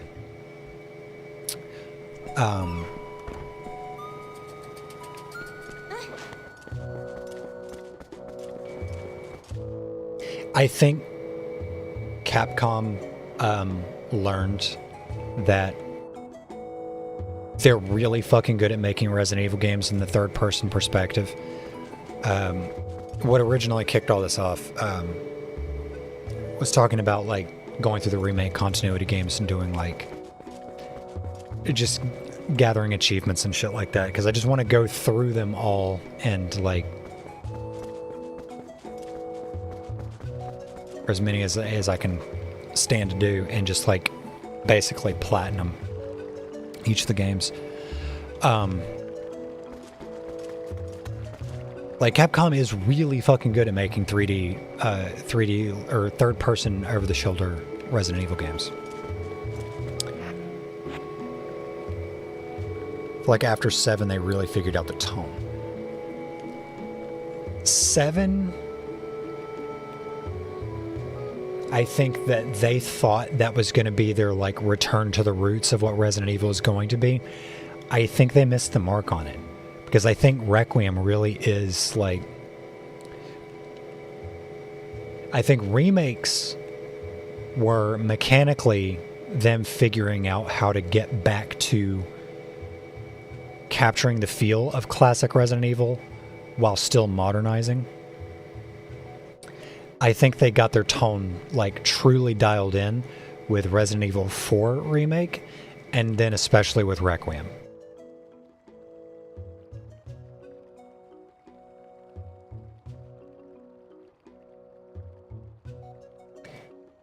I really liked 7 as well. My problem is I don't care for Ethan. I don't care about Ethan. I actively dislike Mia. And unfortunately, that carries over to 8. But the first time I played through Village, by the time I was done with it, I was just like, all right, it was a game, but I'm done with it. I'm not gonna.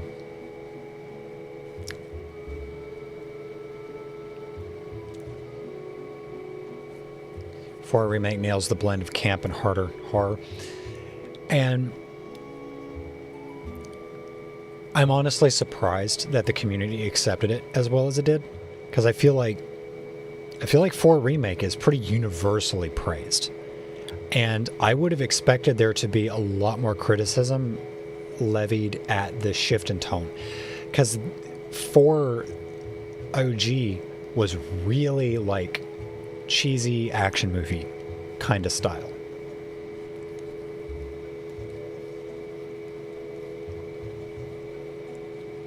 And like, it was a hell of a lot of fun. It was great. It had some really fucking good horror moments. The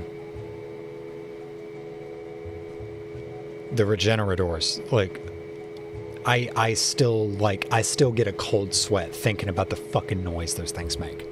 So like, it still had really good horror, but it was an action movie. It was an action movie made into a video game. And one moment.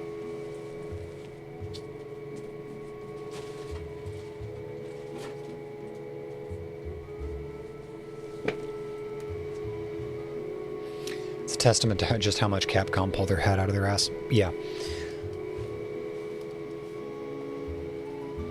The post-7 run is actually generational.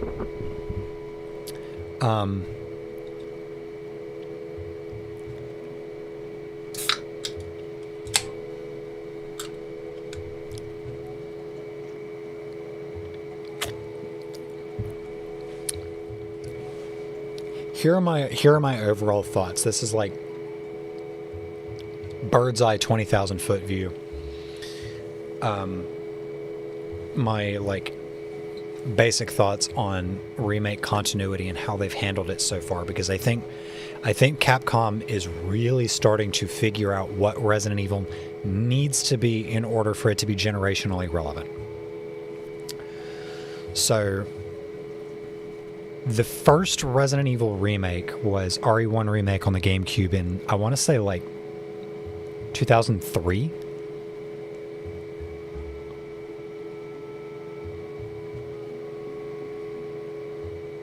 It was like 7 or 8 years after the original game came out. And I personally was on the other side of the room and just heard that monster ASMR. I get some neuron activation every time I hear the can click open.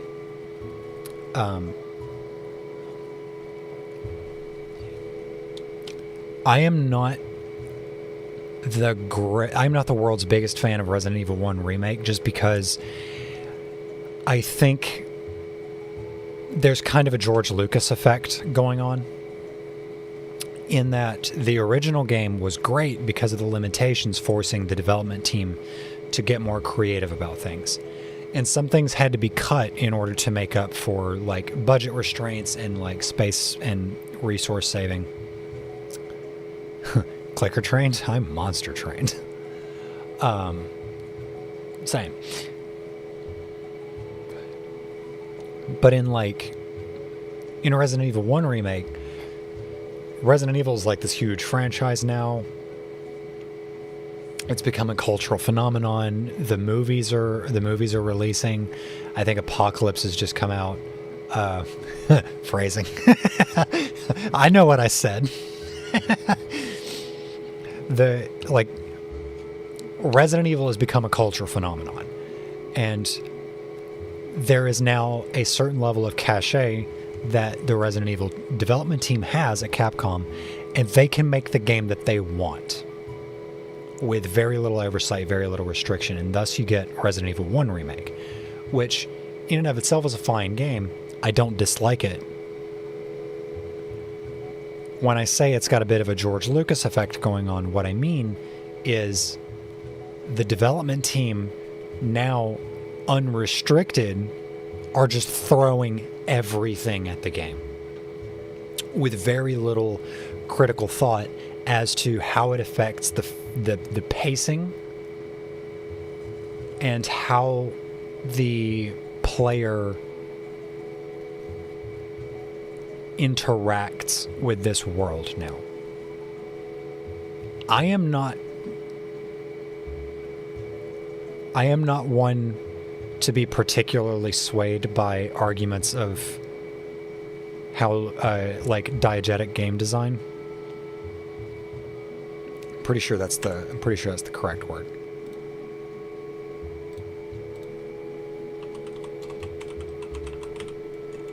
Yeah, diegetic game design. I'm not one to really care all that much, one way or another. Like, yellow paint doesn't bother me. It's like, what the fuck ever. Like, games have always signposted. It's just now it's more obvious. Or now it's become culturally like more of a trend to complain about signposting. I think the prevalence of yellow paint specifically as a form of signposting was an issue, which is why I like the way Requiem did it, where it's like, it's not yellow paint, it's things that would be yellow in that environment are being used to signpost. But I think that there is a degree to which, especially the mansion segments in Resident Evil 1 Remake, are very non-diegetic to the actual game itself, in that there is so much puzzle solving constantly.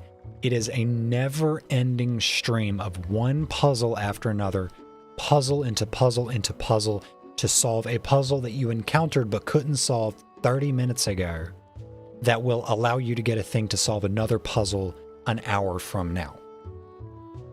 It's constant. I finally finished RE1 Remake recently for the first time, and I found it kind of exhausting. Yes, it is exhausting. It is yeah, exactly, running around in circles and doing moon logic shit. When the original game, yeah, there are puzzles, but it's like, you can kind of pass off some of this as just like being, like, it's a video game. You gotta accept, like, there are gonna be puzzles. Like, yeah, there are gonna be keys to unlock doors. No shit. Oh, but what about all the crests that you need in order to unlock the door to get to the guard quarters and the laboratory and all that shit? Okay. You need keys. It's just, they don't look like keys, they look like moon crests. And sun crests and wind crests. And this one's broken. Like, who's to say it's not that there's 4 administrators, or not administrators, but like there's 4 supervisors that need to be present to unlock the door. That makes sense, right?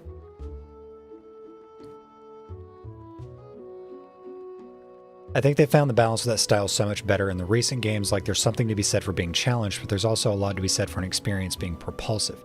They make you feel smart enough without letting you really get stuck.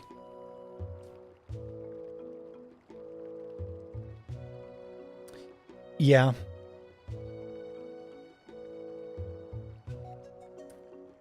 I think I think post Resident Evil 1 remake, there started to be, or Capcom has started to develop an awareness of how they can more effectively and more seamlessly integrate the puzzle solving aspects of the game into the actual environment.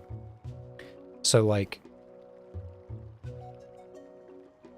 it's very clear in Resident Evil 0 that the mansion is designed in such a way to be a test for the people, because it's a training facility. It's specifically designed to test and to aggravate the people there. Like it's stated very explicitly that this is a training facility.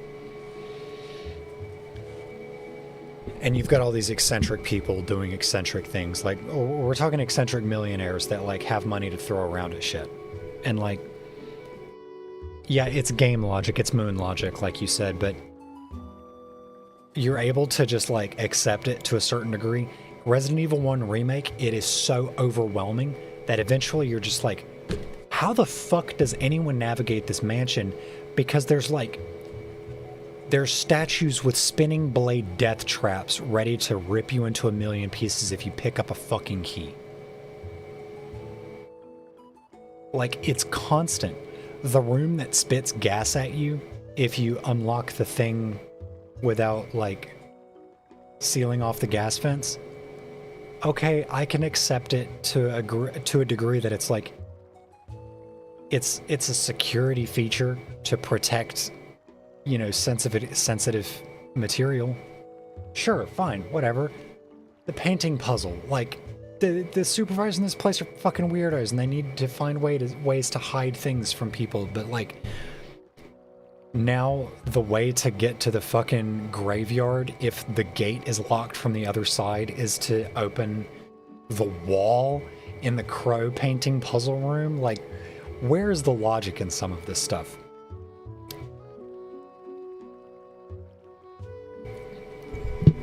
After a while, it just stops making sense. And it's like I was saying, puzzle after puzzle after puzzle.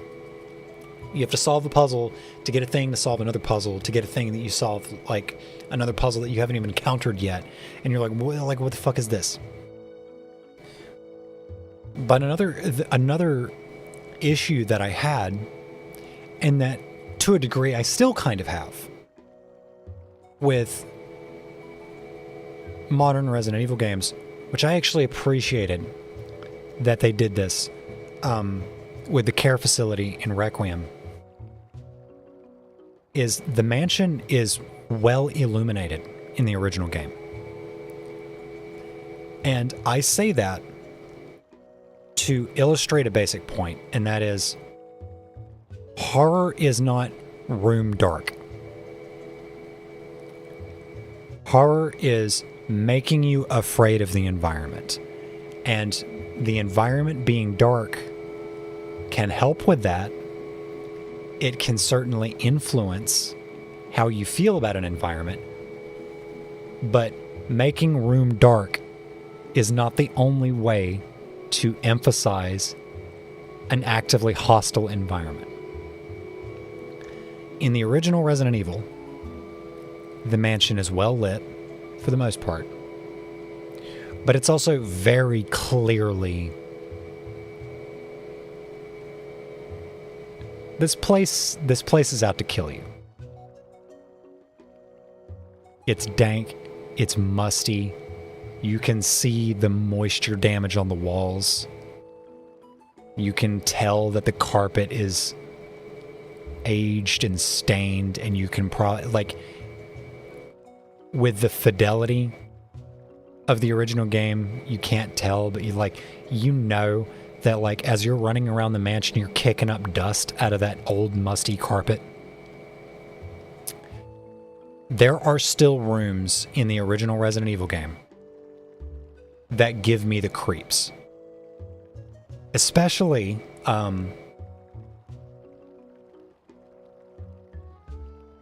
so that blue room with the statue of the woman pouring water, where you've got to move the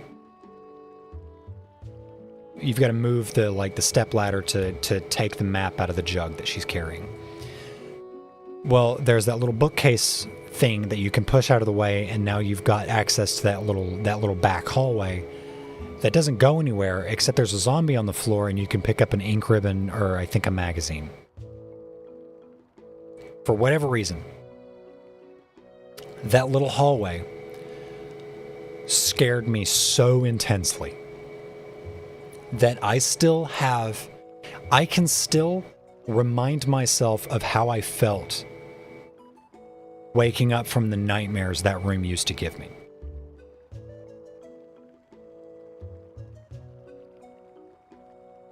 The camera angle is set up to make you unsettled. It's claustrophobic.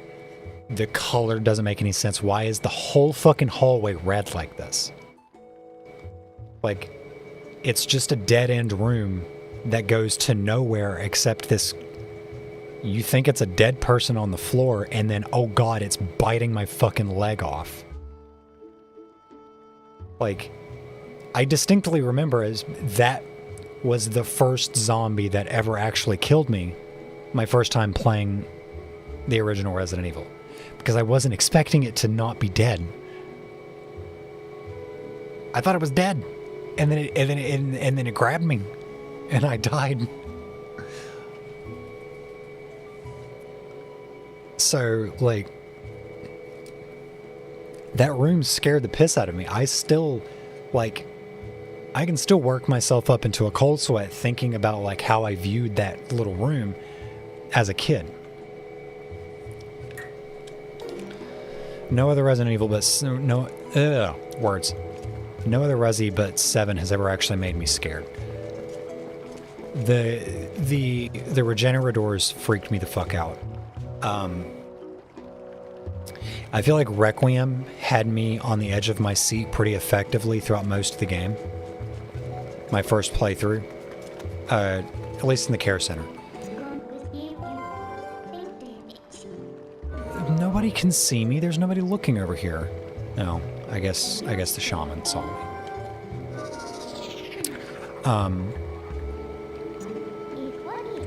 But like the mansion is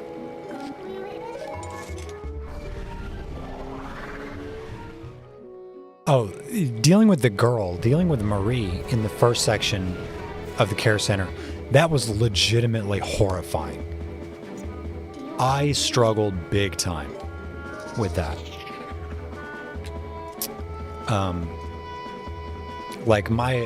My entire playthrough of that is on my channel if anybody wants to go back and watch those VODs.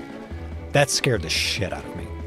I was like legitimately like sweating, had a headache, like I was having a good time not having a good time.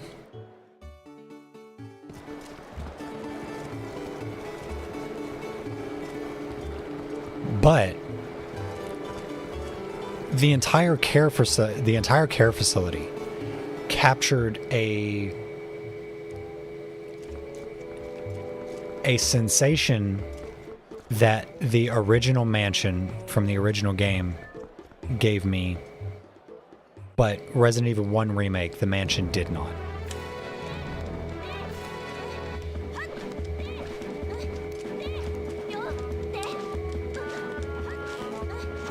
Resident Evil 1 mansion in the original was, like I said, it was well illuminated, but it's like this is such an actively hostile place that the mansion doesn't need to be dark for you to understand that this place is fucking evil and is out to kill you.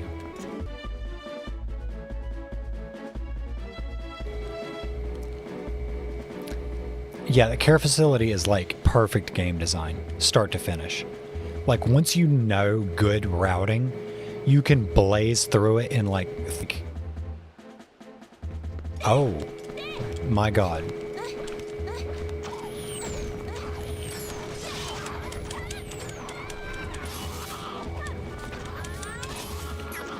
War crimes.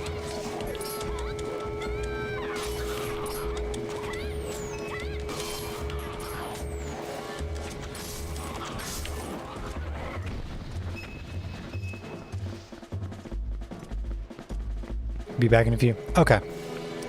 I'll keep yapping then. But like,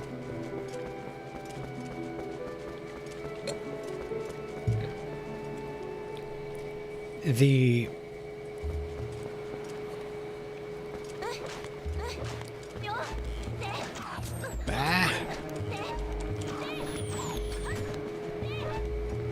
sense of general unease and the like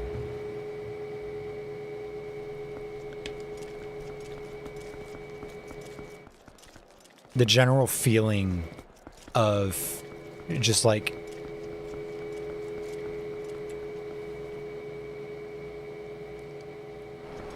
the persistent unsettling nature of the mansion, I think is highlighted really well by how well illuminated it is.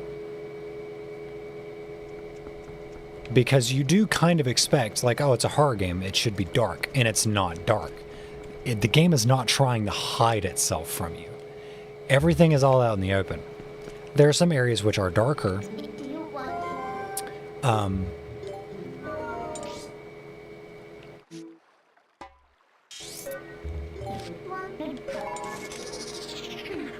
But for the most part, the original Resident Evil is well illuminated all throughout. And because it's because the game, like, as a design feature, is not trying to hide itself from you. It's not trying to make you afraid of shadows. It's trying to just make you afraid of everything. And Resident Evil 1 Remake, I feel, loses a lot of character of the mansion, a lot of the mansion's character, because of how dark and how gloomy and how fucking brown and muddy everything is. God damn it. Nobody saw that. You didn't see that. Like, the mansion hides itself from you. Like, entire hallways, which used to be unsettling in its quiet, still calmness, where you can see the rot, you can see the moisture damage, you can see the must and the mold, and you can just tell this place smells so much of mildew and just something's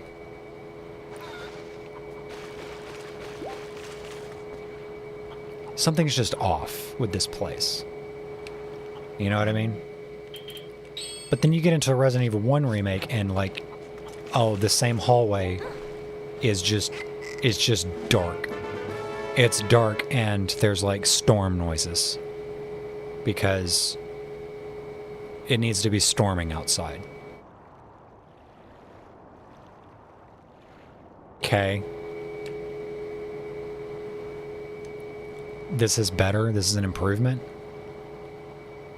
And it's like that all throughout the game. Like, the mansion just starts to look very samey.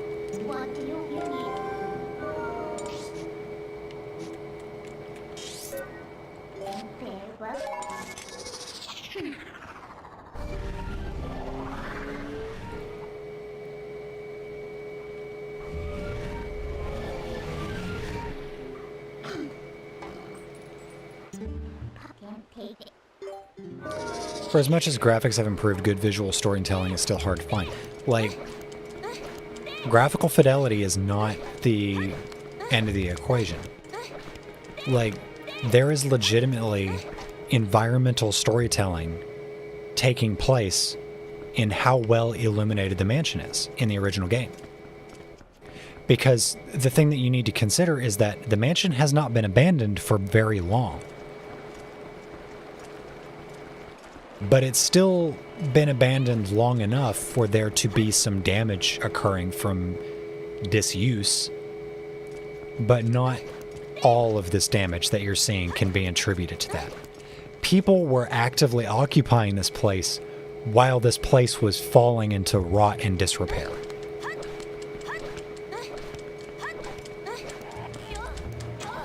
And, like,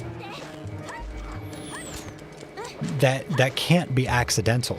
Meanwhile, another thing that happens in Resident Evil 1 Remake is, like, there are rooms that are super dark, but there are illuminated candles. Who lit these candles?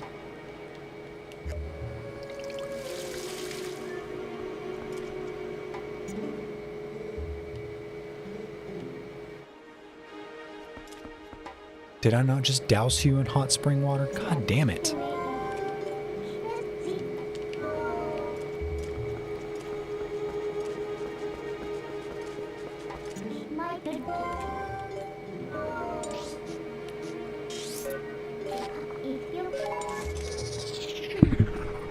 But it's like they wanted the aesthetic flair of a dark room. Well, like, I guess it's not like super dark, but the candles on the dining table, on the table in the dining room. Like, okay, it's aesthetically really cool. That whole room, you know, it's kind of dim, it's kind of murky, whatever. The candles are lit. It's got a cool visual. Like, there's a nice camera angle in there where you're actually like looking through the like candle holder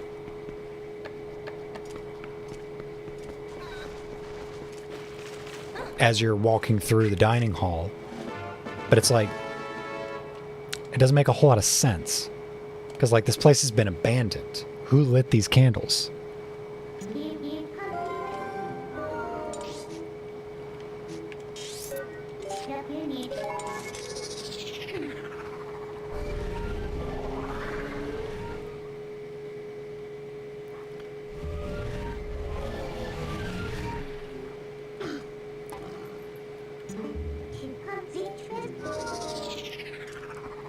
I don't know. I just think there's like...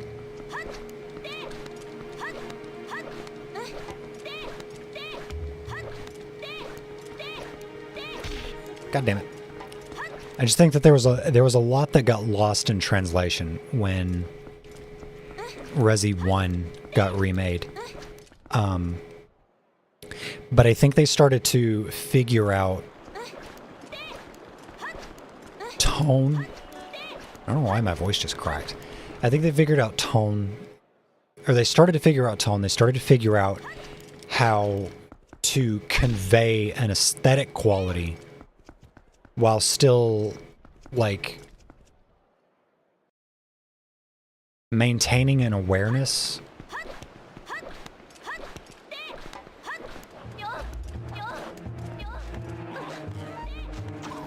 Let me think about how I want to say this.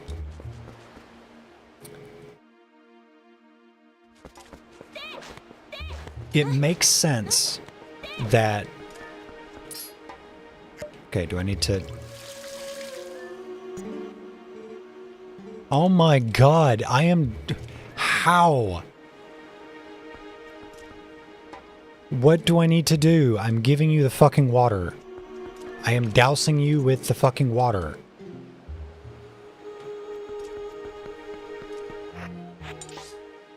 Is there a different spring that I need to go to that's closer?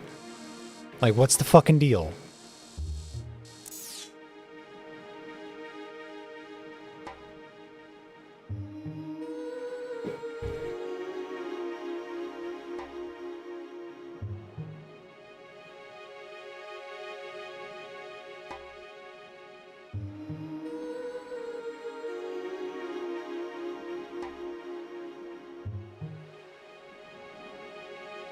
I think I need to go lay down. I am struggling in this heat. I feel the need to starfish. I've had enough of sitting up at my desk. Yeah, that's totally fair. It's got to be fucking boiling over there. I need to, like...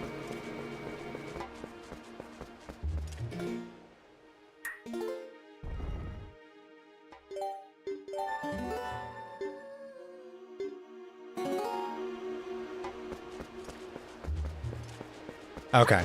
I'm not entirely sure how long I'm going to go for today. I think, I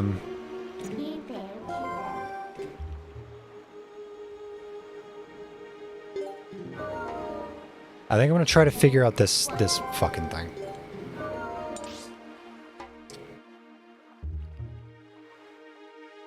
$21, which isn't that bad, but no respite. Yeah, like... It doesn't matter if it's not particularly hot, it's how long it stays hot. Because, like, Once the seasons finally changed here, it was still like routinely hitting high 70s, almost 80 in my room. When it's like 40 degrees outside, but it was getting into the 70s during the day. So it's like, it doesn't stay cool long enough for the room to cool off before it's hot again. And the room is now trapping heat again. And it's really frustrating. It's oppressive and overwhelming after a while. I'm gonna try this shit one more time. And I'm gonna fail to make the jump one more time.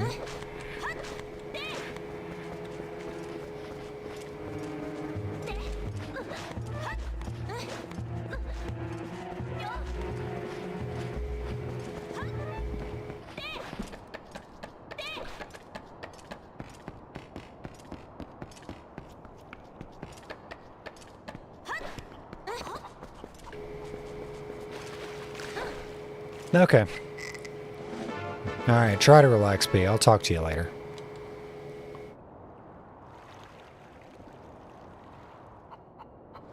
Okay. So, it's hot spring water. If I warp, how quickly does it turn to regular water?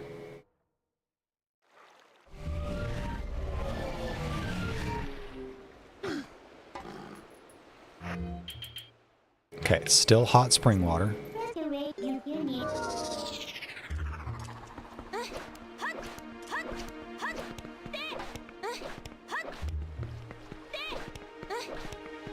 Okay, I'm pretty sure rolling is faster.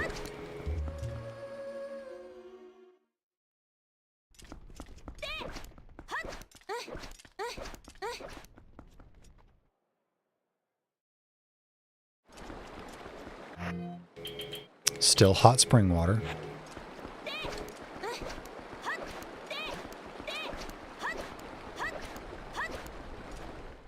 So I don't think the problem is getting there quickly enough.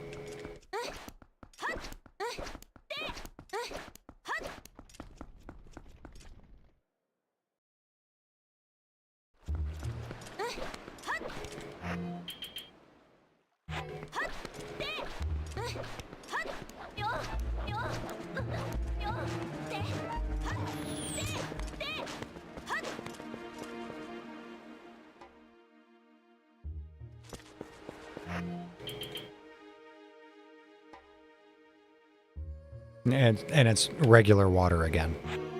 Okay, so it's just not going to work. There's no way I was going to get here faster.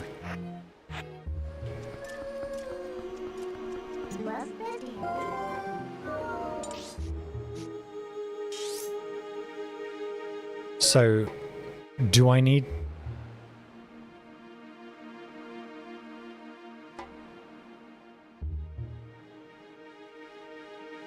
Do I need to use Epona and like...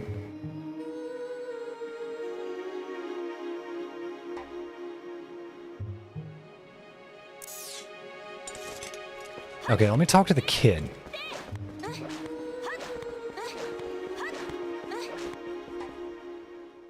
Maybe now that I fixed the bridge, maybe the kid's got something to say about what I'm supposed to do now.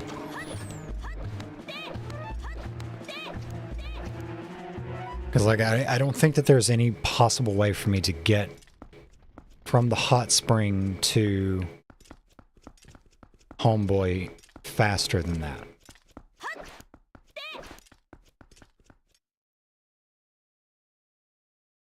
Kids at the south gate.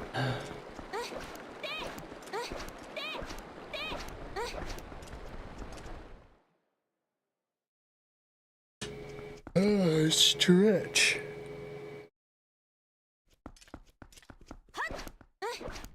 Yeah, there he is. Okay. Yeah, I'm trying to do something, you little twerp.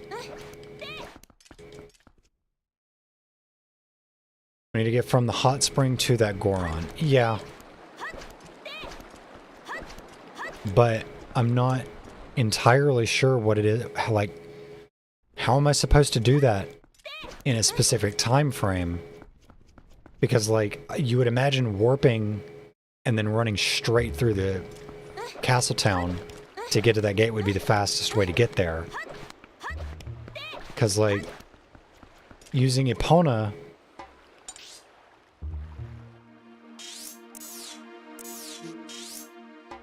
to go from here to here is going to be way slower than warping from here to here and then walking over.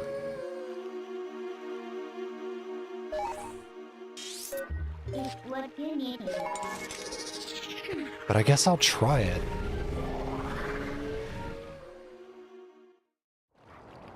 Does warping make the time go by too fast? That's kind of what I'm thinking is going on. Is Epona here? No.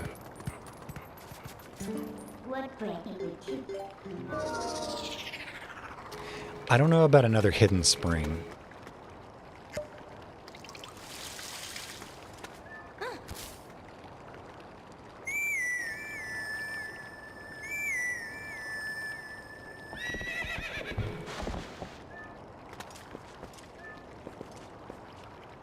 Okay, I can leave Epona there.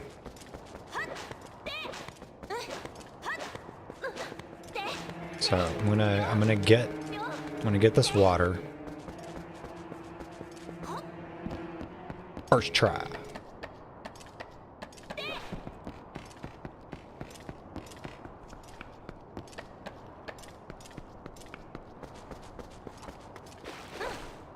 Are we thinking of Majora's Mask then? I mean, there's usually a, like, use a bottle to transport, you know, special water to this location in a specific amount of time in Zelda games. Like, it's a common Zelda trope.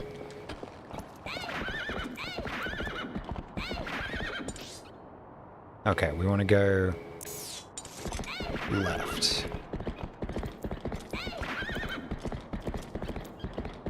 Like hole in the ground thing. I mean, maybe.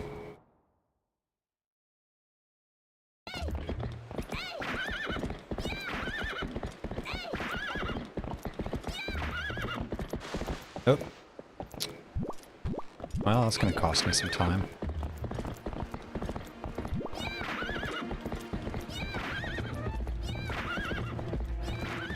Okay, I guess maybe this is a little bit faster, possibly.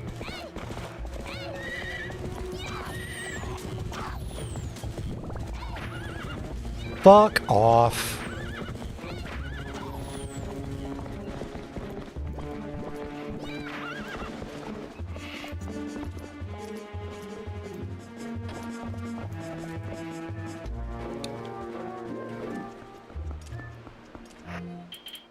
Yeah, it's water now. And these fucking assholes.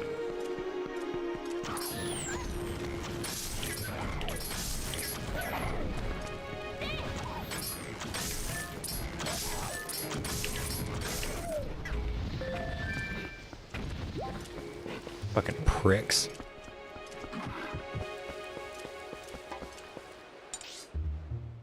I mean, there are some water features in the environment here. I don't know. He's gonna... He needs to be doused in hot water for some stupid reason.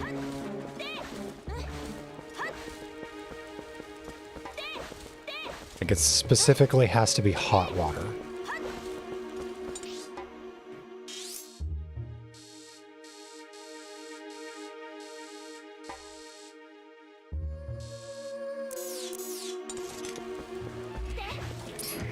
Go away!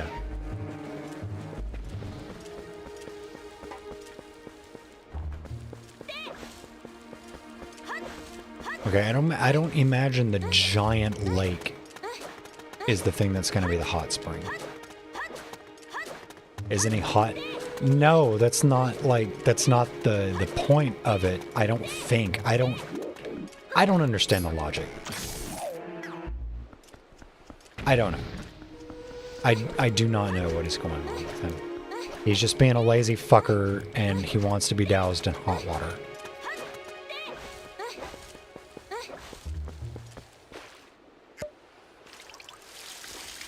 I don't imagine that this is a hot spring.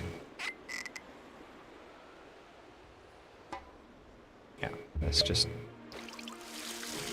regular water.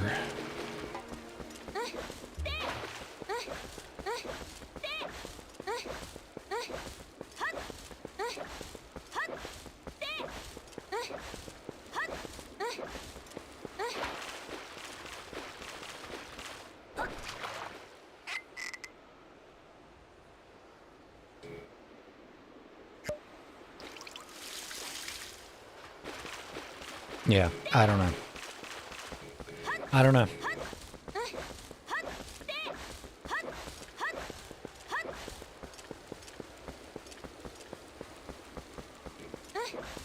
Alright, I'm not about to, like, scan all the water features in Hyrule Field, because this is obviously not the answer.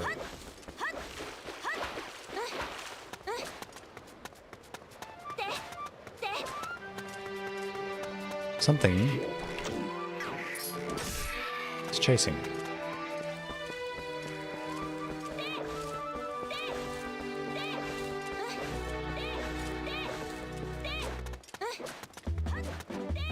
You needed to open like, what is chasing me? Stop it, Linkle, please. Start aiming in the direction you're facing, not... Or start aiming in the direction the camera is facing.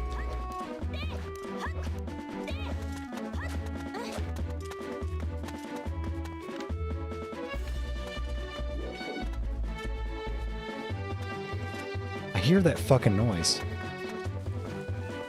I see a bug.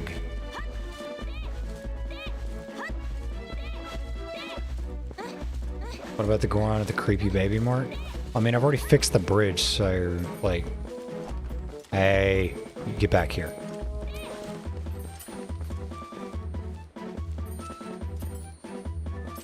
Okay, gotta walk. A grasshopper. It's a girl grasshopper.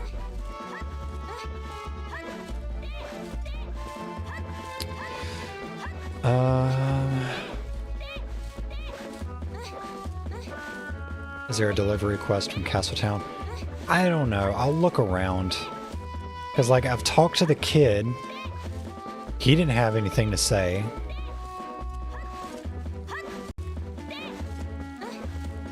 No, I've already talked to the Goron at the market. I'll talk to him again, though.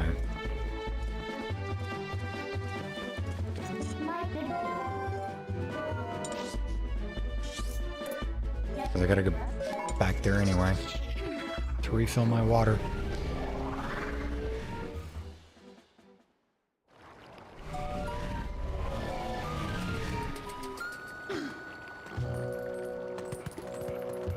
It's like, you would think that it would just be straightforward enough to just let you, like, why would it not just give you the option or give you the ability to just go from point A to point B with the hot water bottle, douse it on the Goron, because you've already done the work to get the bridge repaired.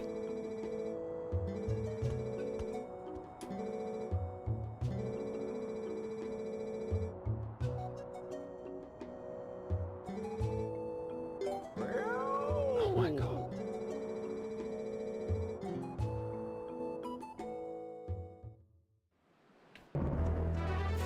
Oh, you're fucking joking.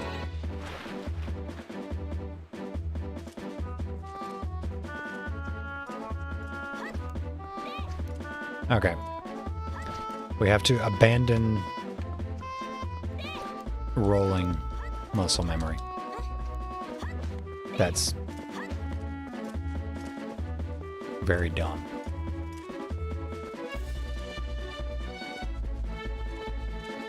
This is very dumb. I don't know why it won't just... Like, why would it not just allow me to fucking carry a bottle? Like, why does it gotta be this?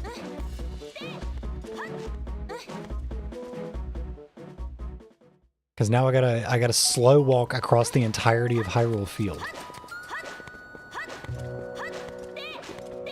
Well, I mean, yeah, obviously the barrel's gonna stay hot longer, but like, just the whole design of this is just like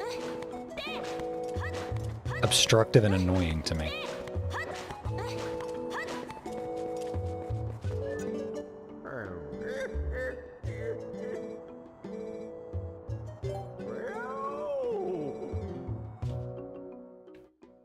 Okay. And off.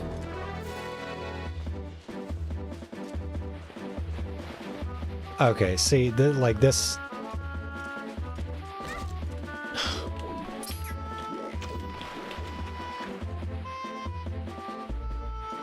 You fucking brat of a child! Why were you not fucking...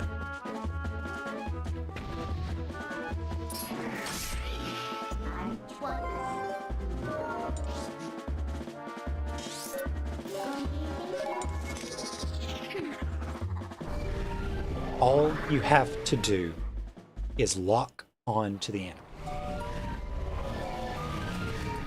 This is not a difficult concept.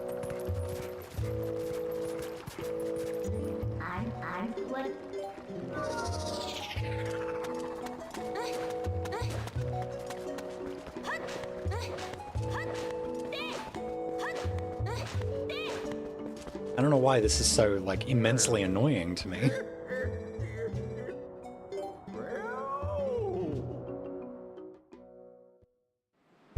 Because, like, the design of this mission is too annoying. Fuck off.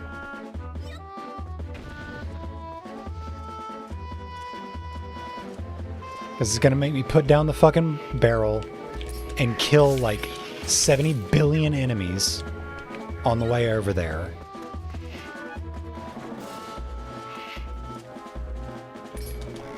And I have to make sure to stop running, like, completely.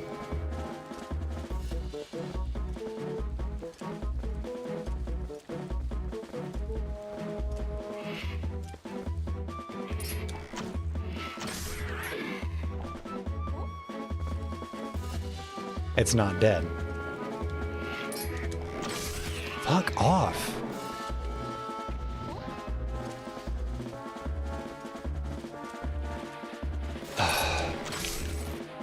Stop. Stop that.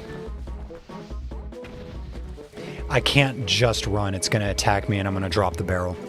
So like I'm gonna like be constantly dropping the barrel because these things move faster than I do.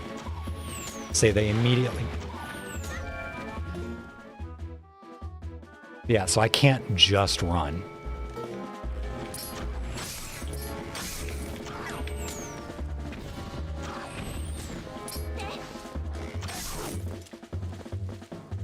I'm out of arrows now. Yeah, like this is just... Are you fucking serious?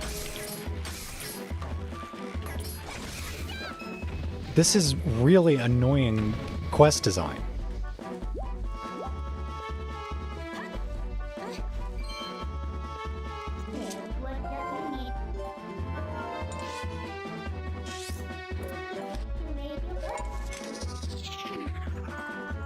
There's nowhere I can just buy arrows that I know of.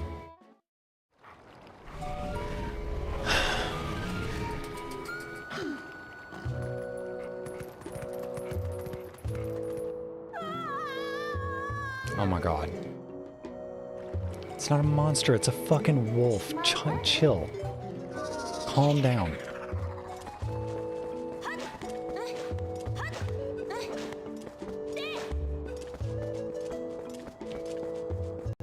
Wait. Am I stupid?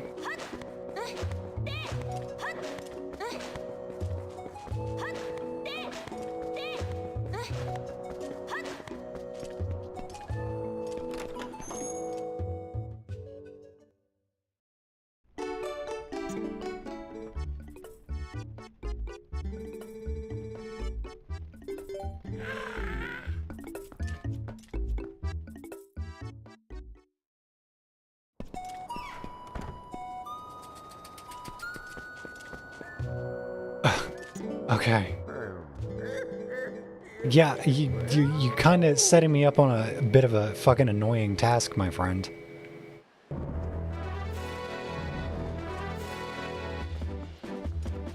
Just fucking hug the edge here.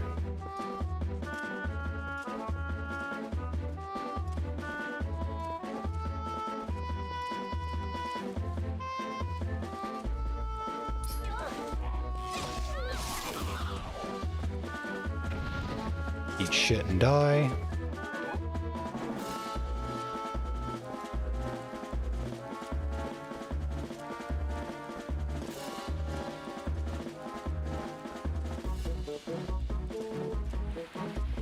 Okay. Because these things will break the barrel.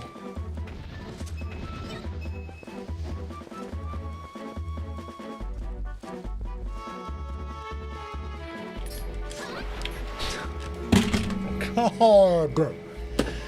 Fuck.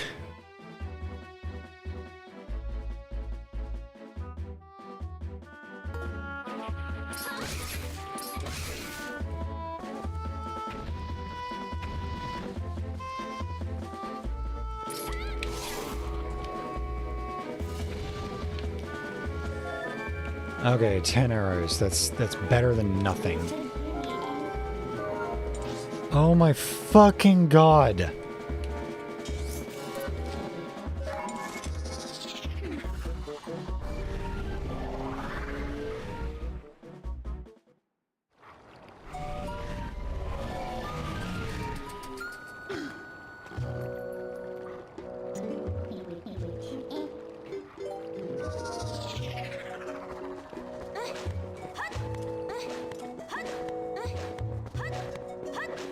It'd be nice if I could, like... Because nobody sells arrows. Yes. I can just bypass this first fucker.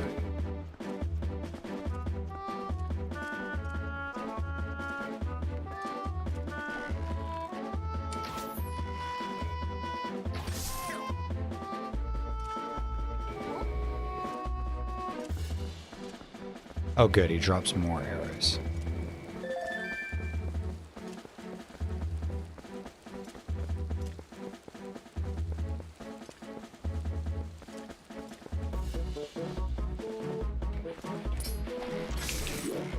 Stop.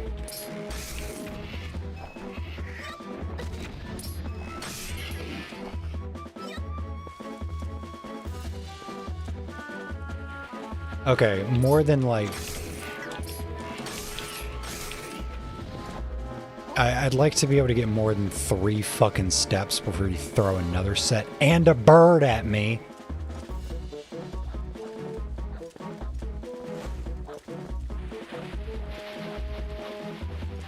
Please just give me some space before you fuck me up.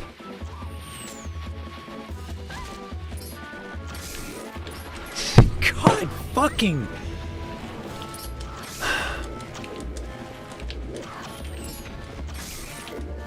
Target. Target. Linkle, you fucking incompetent little brat. Holy God. Out of arrows again. I love how it can be 3 fucking feet in front of you. And you still won't fucking lock on.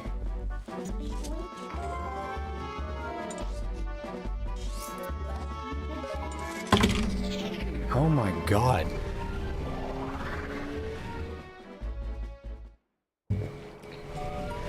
Because, like, this is not particularly challenging of a minigame.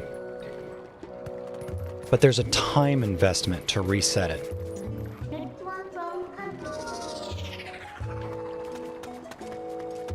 And it's compounded by being on top of already having to deal with the annoyance of not being able to just grab a bottle of water and go to the Goron.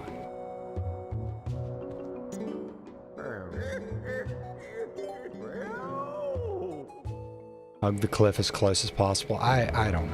I'll try it.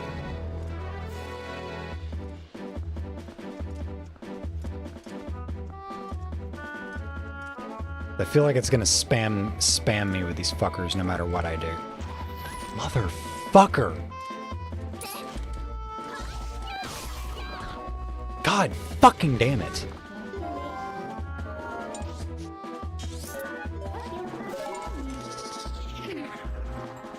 Now, I'm pretty sure the spinny guys are going to spawn no matter what I do. I think the game is, like... It's designed it in such a way to just throw these fucking things at you.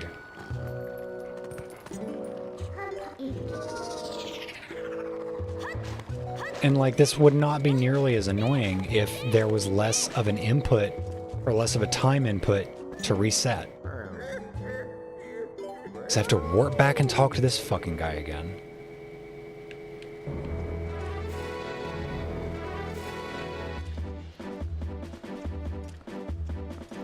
Because, like, Hyrule Field is already populated with a fucking ton of enemies. You don't need to throw the spinny guys at me as well.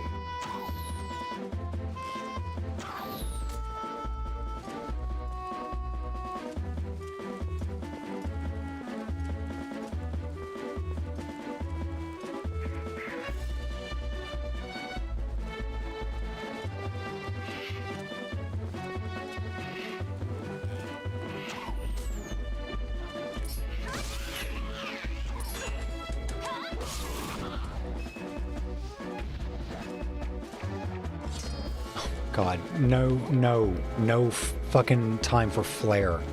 Linkle, you've got a job to do. Okay, maybe hugging the cliff was the secret.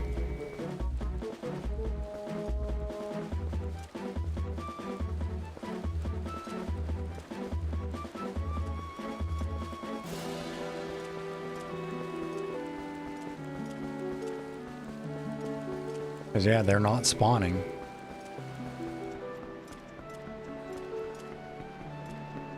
And what do I do? Just throw it at him?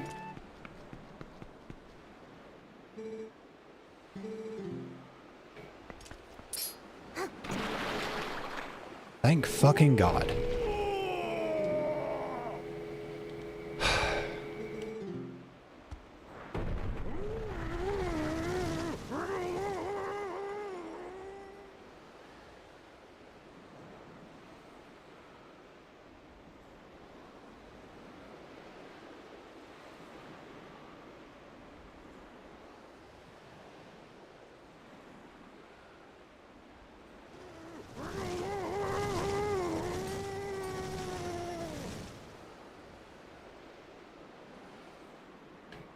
Okay.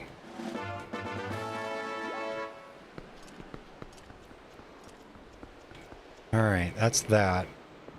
I'm gonna pause for a minute. I'm gonna use the restroom. I'll be right back.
Okie dokie, I'm back. Figured the spinny guys needed room to spawn, like a conditional part of the code or whatever to safely spawn. Yeah, I wasn't thinking about that because, like, I was already frustrated by how the minigame establishes itself. I was already, like, annoyed.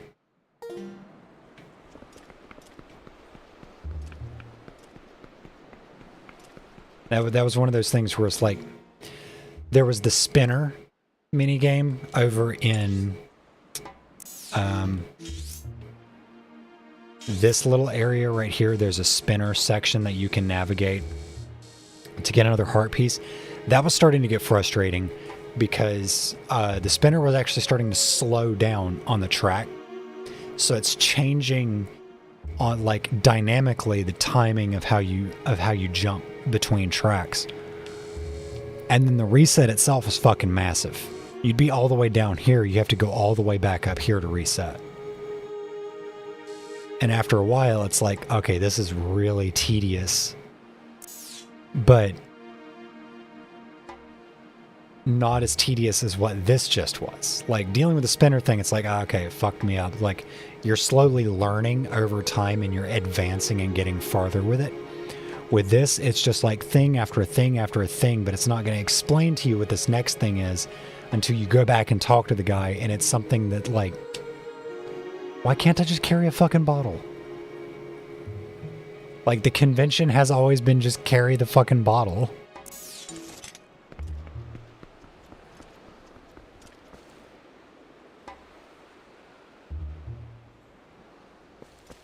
I don't know. I think I just feel like the setup to this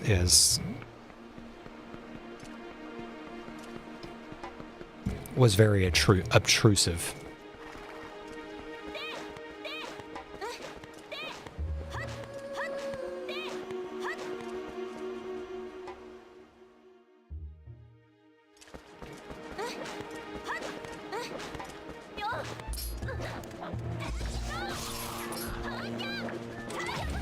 Oh, fuck. Oh my god, you fucking warp speed.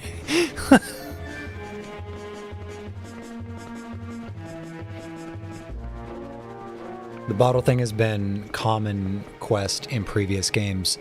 Like, that was my thinking, that, like, oh, this is a bottle minigame. This is like taking sacred water that's on a 20-minute timer to all of the Deku saplings through Wind Waker. Right? Like, this has been a convention in Legend of Zelda games for a while. So, like, why make this whole other layer on top of it?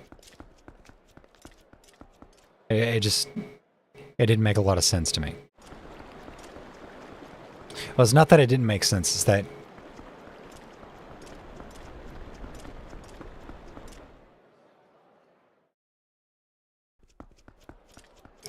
I don't know. That was frustrating.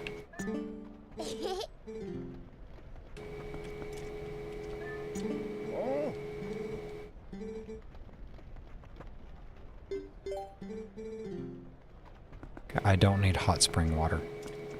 I know where to get hot spring water for literally free.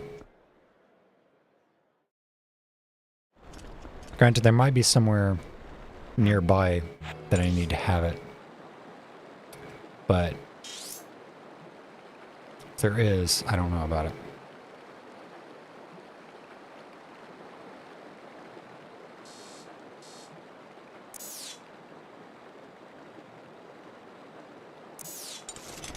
Okay, so there was a chest that I saw that I kind of want to get to. I'm not going to be able to transform yet.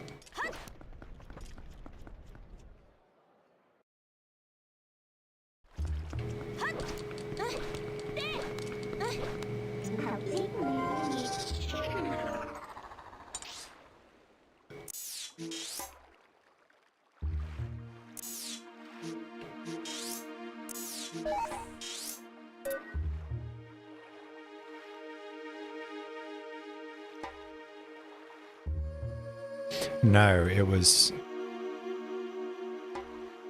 Dang it, I'm dumb. It's through the other side.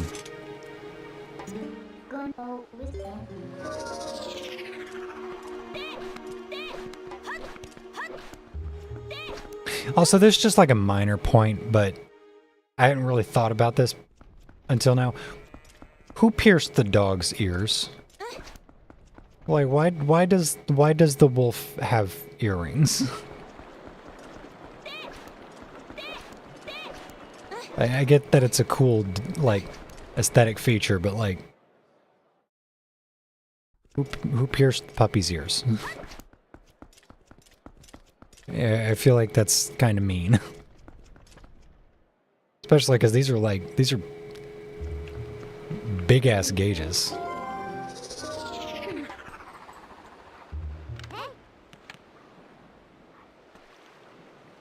Like, these have got to be at least like two, maybe 0 gauge. Midna likes her puppies groomed and pierced. Oh my god. It's like, it has some big chunky hoops.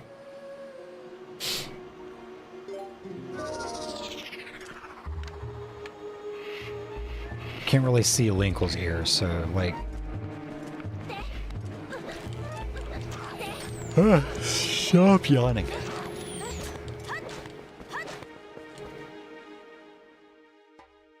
I've been up since like 1:30, so I'm getting kind of tired.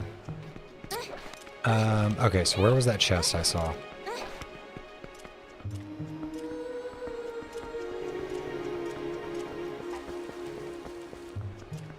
I think...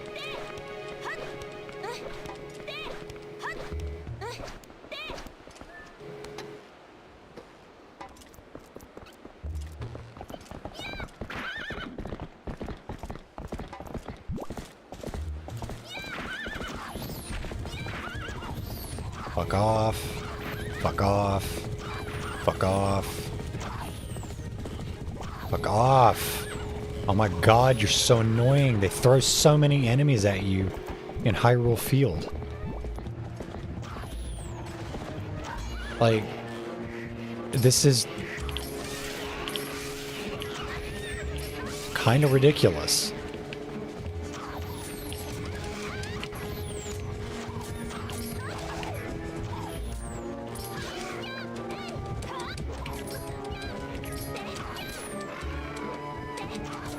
Could you...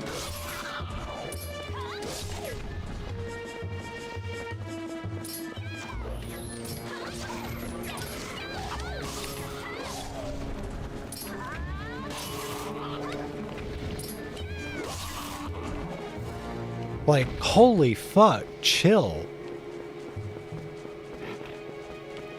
You do not need to throw that many enemies at me at one time. I'm just trying to fucking navigate around here. Goddamn.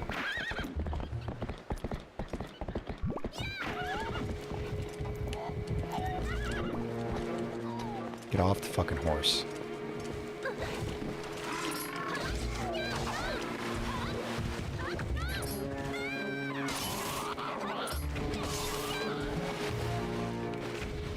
Okay, where was that chest?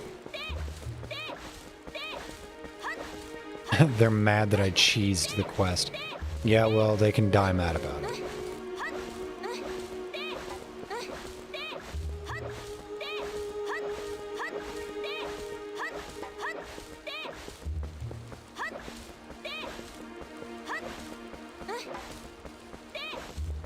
There was like...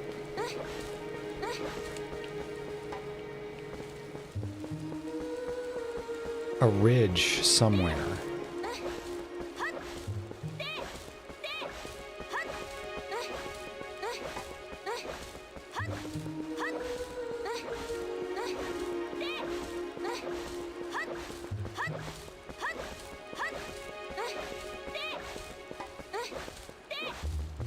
With a big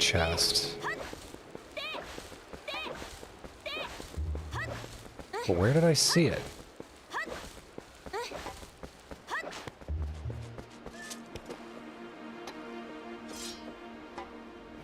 Wait, was it actually...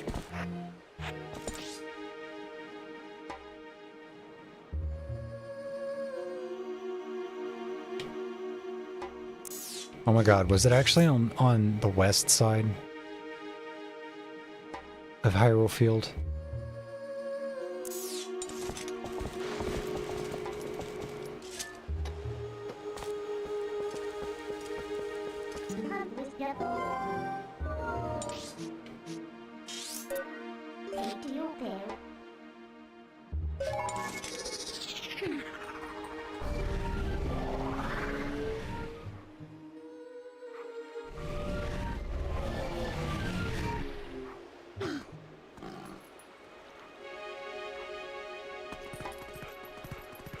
I think it was. I haven't been over here in a minute.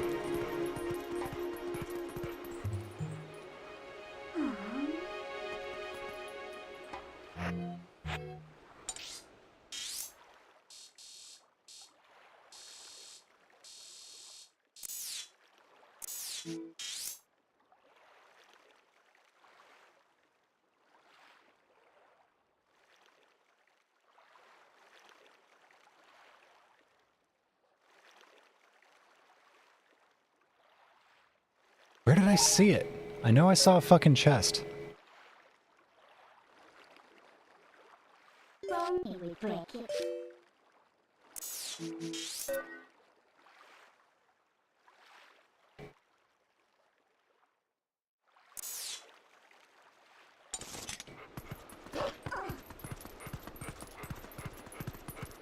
No, it was not here.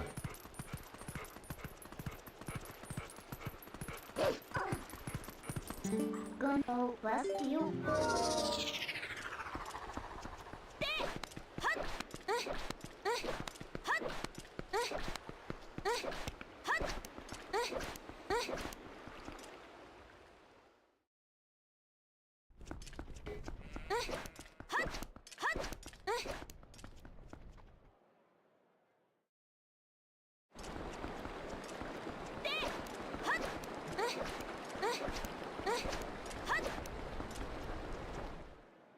Oh, I'm so dumb.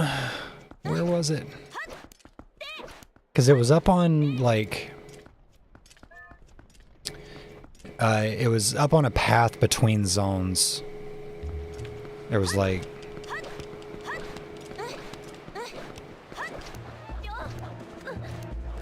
an elevated outcropping with one of the larger treasure chests on it. I don't remember where I saw it. It wasn't here.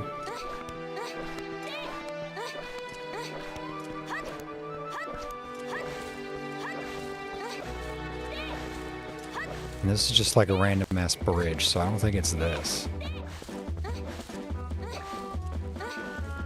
And then there's these fucking assholes.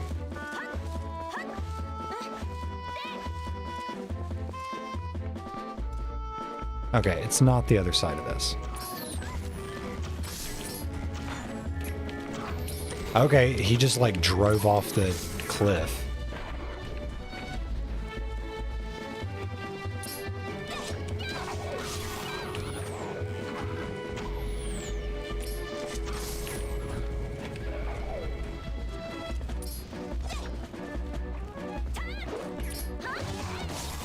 Saw what?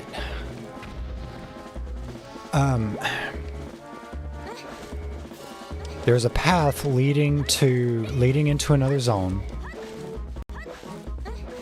And there's this like rocky outcropping somewhere along the path leading into the next zone that has a chest sitting on top of it.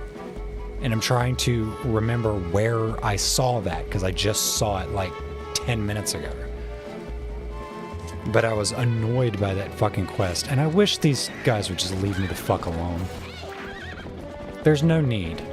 There's no need for there to be this much hoopla. Oh, right there it is. Okay.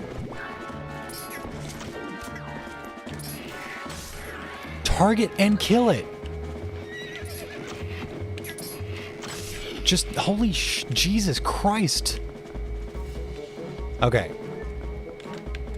This is what I want. Okay. I understand. Bombs. No.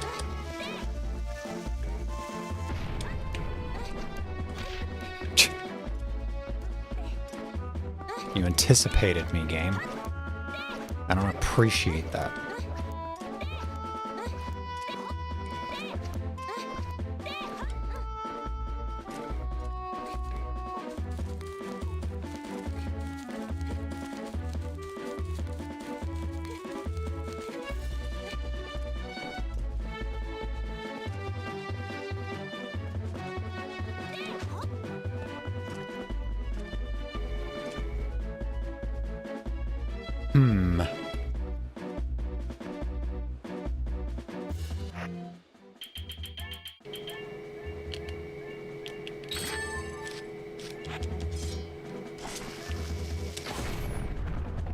Okay, well that's my last arrow.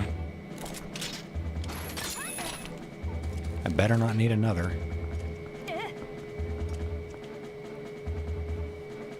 Okay, chest is way the fuck down there.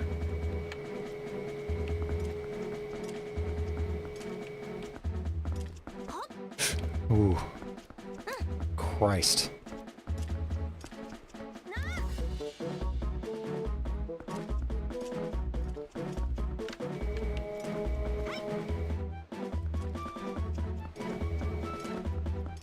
Okay, I hope there's nothing else I missed on the way over here. Hey! Piece of heart. You just need one more.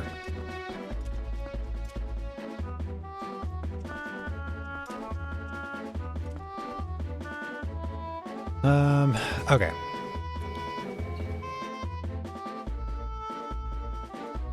I also think that there are things for me to explore up in this area.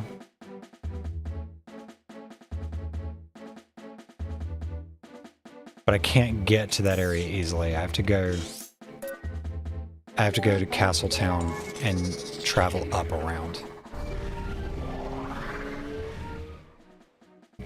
Yeah. I don't know why. I don't know why they thought needing 5 heart pieces per container was a good idea, but what can you do?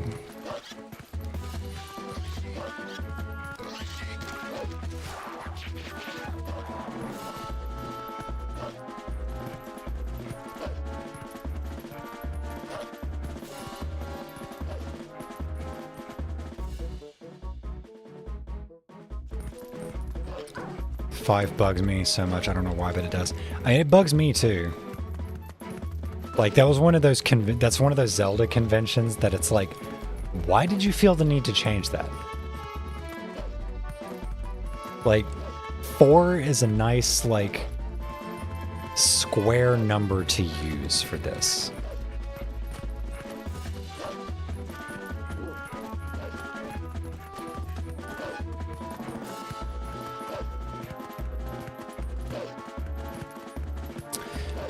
Oh, I'm just like doing side quest kind of stuff, Tabby.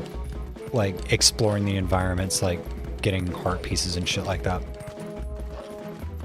I got really fucking frustrated at the fucking Goron hot water puzzle. But that's just because I'm incomprehensibly dumb.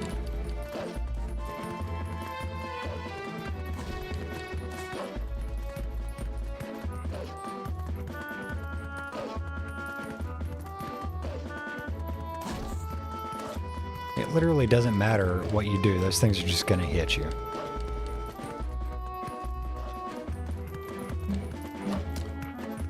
Linkling again? Yes, indeed.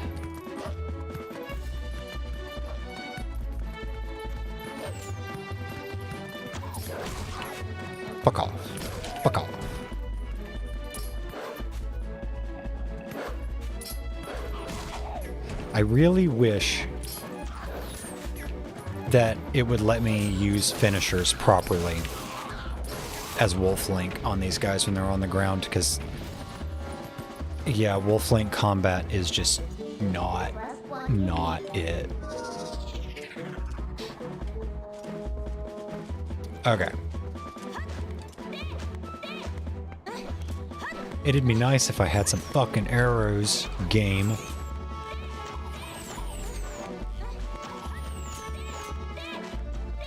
I haven't had, like... I haven't had a full quiver in, like, fucking 3 hours. Oh, there might be another bug here.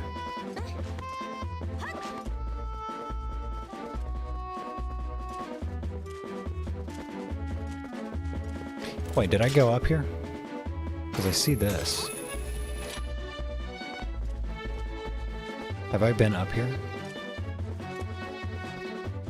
I think I have. Oh no, there's this like little mini dungeon here.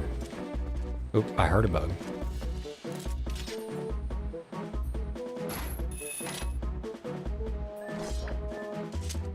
Oh, it's the stick bug.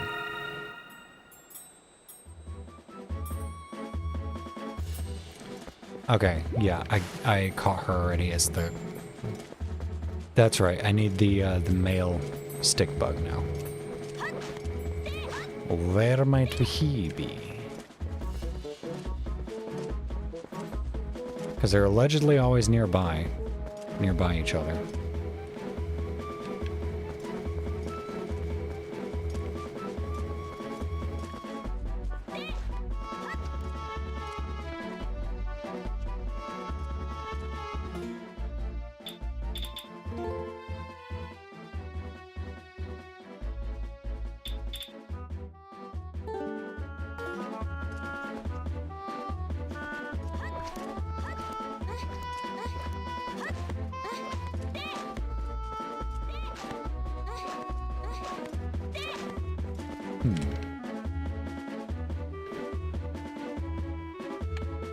Is that another area I can get up to? Looks like it is. No, okay, guess not.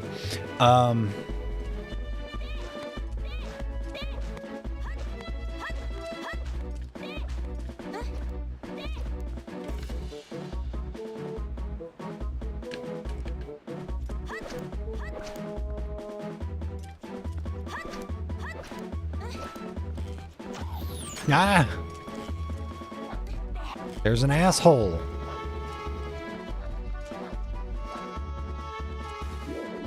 And I can't get to him.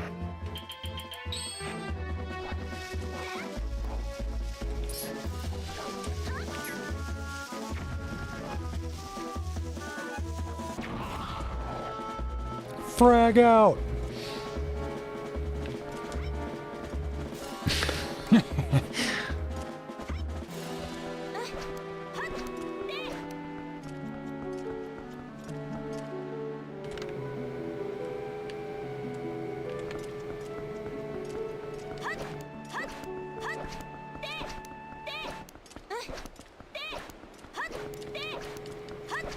He just stood there and accepted it. He's like, well...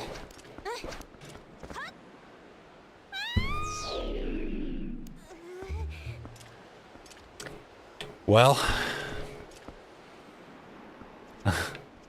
Ain't that about a bitch? Oh, you know, the male Phasmon's probably down there somewhere. Yeah, he's probably too stunned by the first bomb. Okay, well, I don't see the... I see... Is that a Poe or is that a star?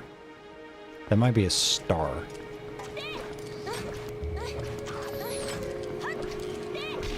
Eh. Okay, let's see if I can't.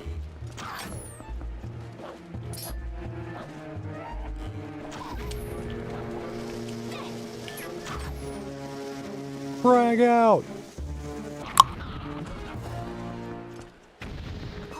Yeah, he just accepts his fate. He's a bokoblin.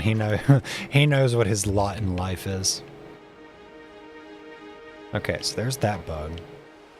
The other bug's got to be close by.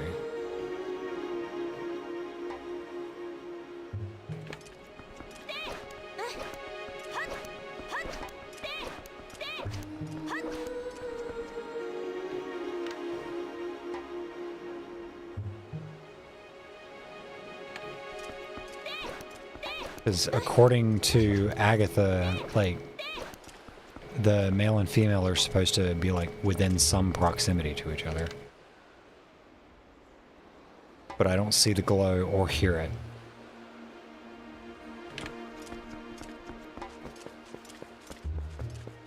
Whatever. I'll just do this mini dungeon.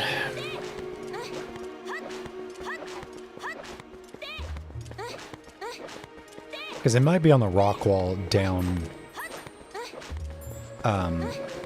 the side of the mountain here.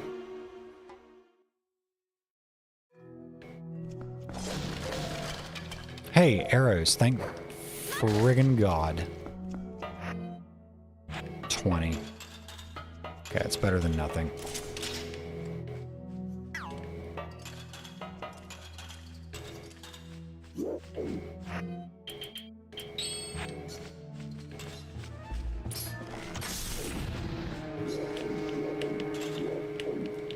Okay, Linkle, you should definitely be able to lock on to that thing. It's right there.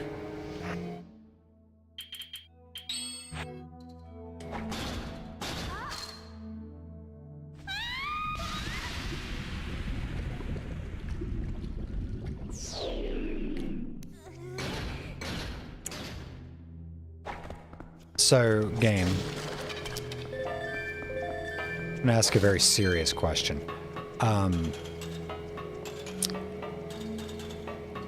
Why would I not think that, hey, iron boots, magnetic well, like,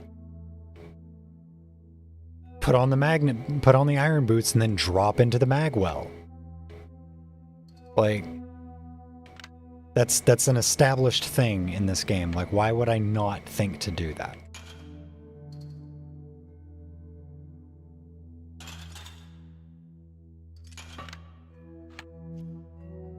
Maybe I gotta...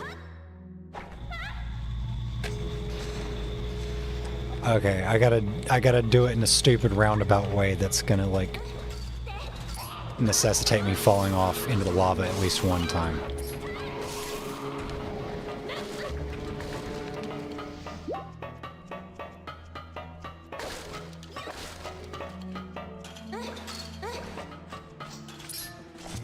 I suppose it makes sense.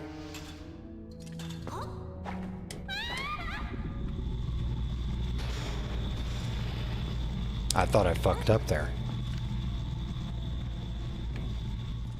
Wait, is there a...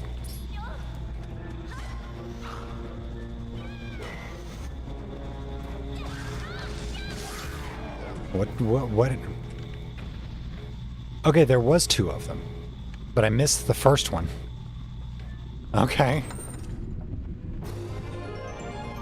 Oh, hey. Peace fart. Yeah, I've already done the fire temple. Okay, well, this is obvious.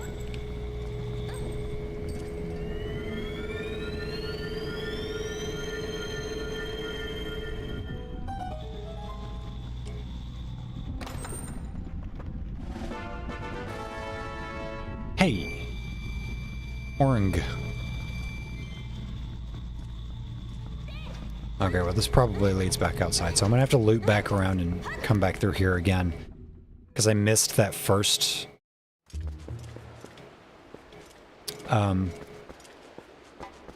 Magwell.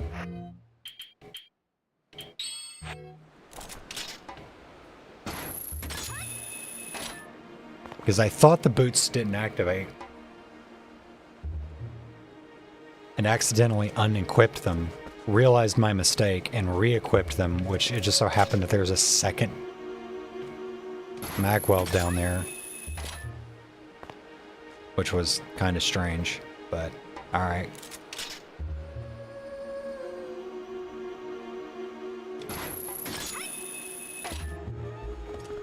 And also no bug.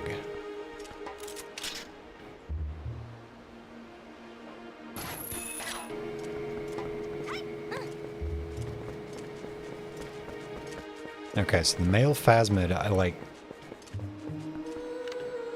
I don't think it's in this area.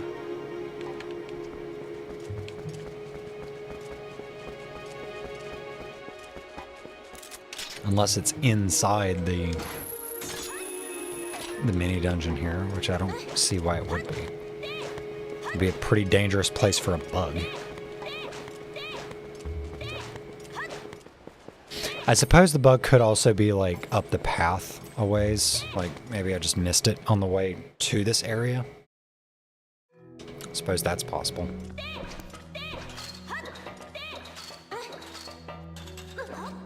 Yep.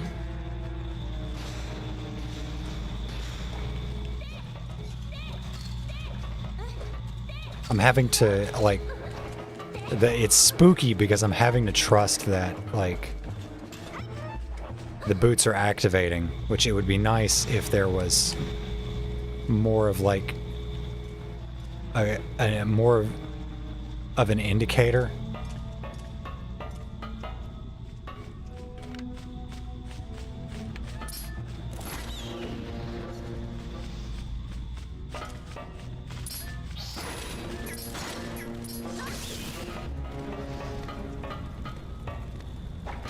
Okay, so maybe...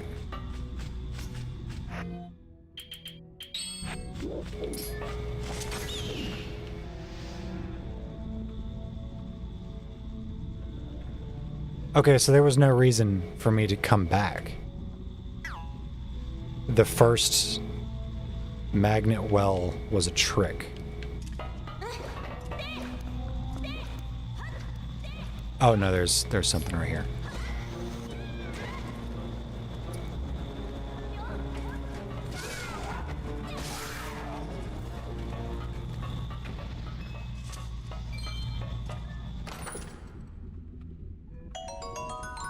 Okay.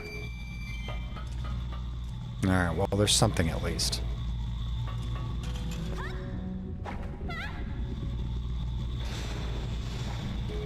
Alright, cool. Alright, the other phasmid's gotta be, like, up the path somewhere.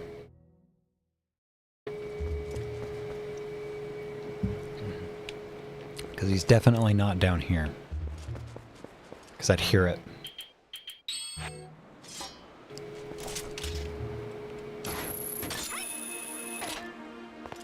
Lots of leaps of faith. Yeah.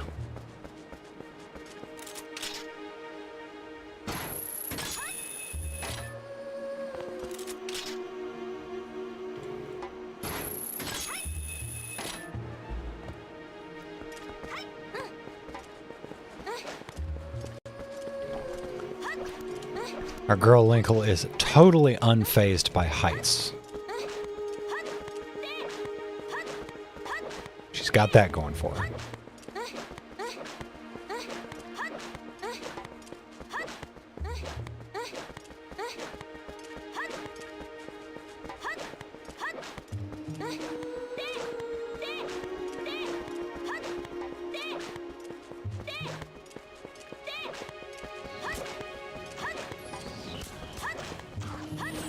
I wouldn't say that I'm necessarily unfazed by heights.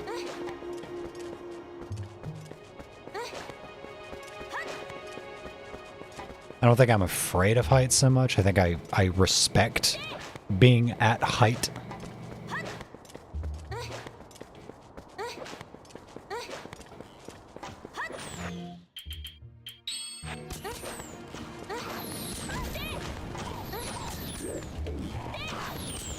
Linkle, you can target them. They're right.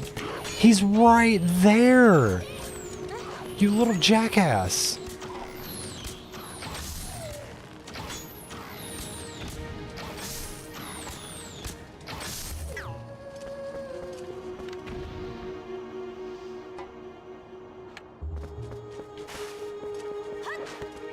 Like, if I can make a serious criticism of the game mechanically, it's that the targeting system is just, like, unbelievably janky. Like, it might as well not exist beyond, like, 10 feet away.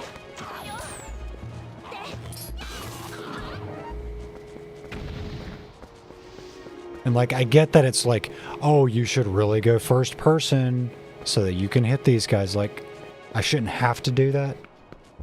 This game is not a first-person shooter. It's third-person action-adventure game.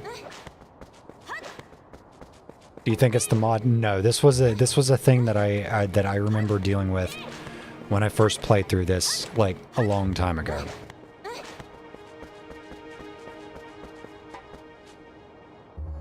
Maybe it's because they did the Wii thing. It's because of that. Because, like, that's why, like, motion controls are enabled for this game. You can use the PS4 controller for motion control. Like...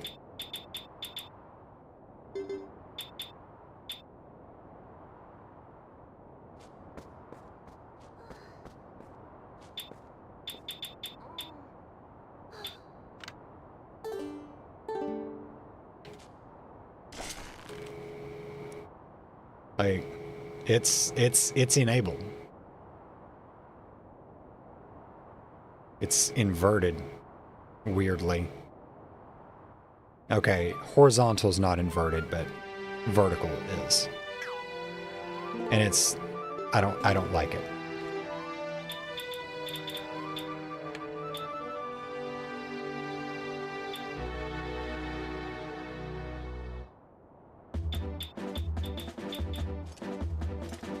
Free camera.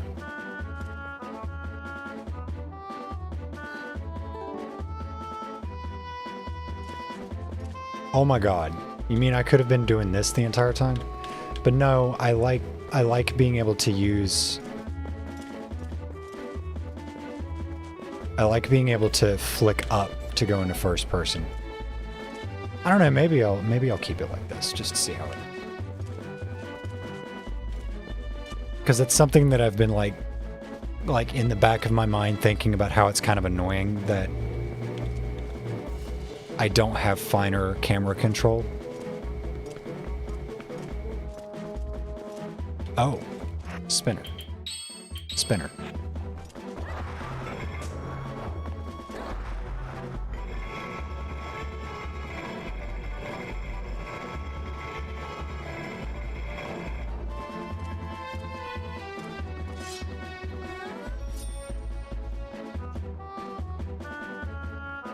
I know what this means.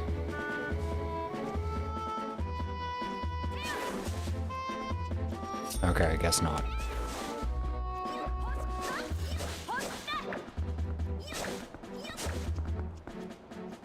These are supposed to be like fairy rings. Oof. Oh! Wolf. Wolf mode. Haha! Oh. I'm in the ground now. Redeads!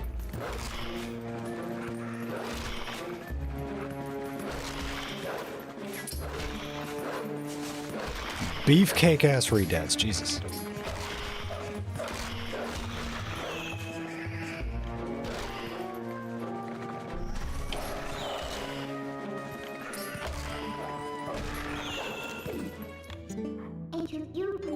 They're gonna wake up. Because they're redeads.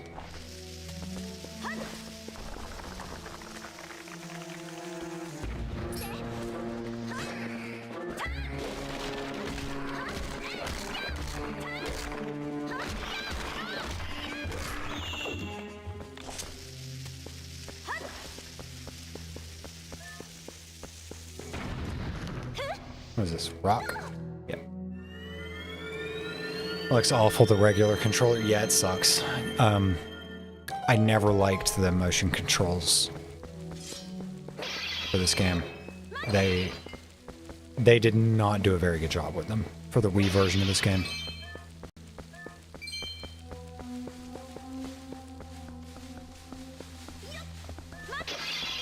Okay.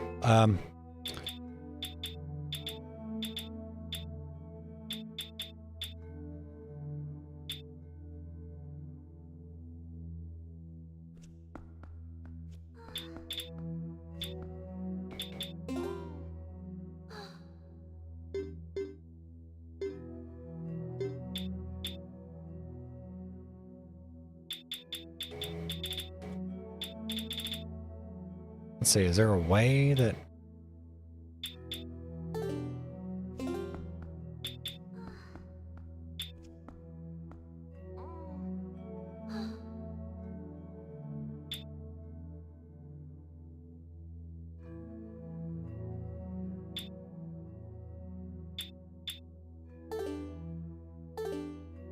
Okay. Because I like having the free cam. I'm already like more comfortable with this. But I would like to be able to still go into first person. Which it allowed me to do briefly for a second there. Because ordinarily you would like...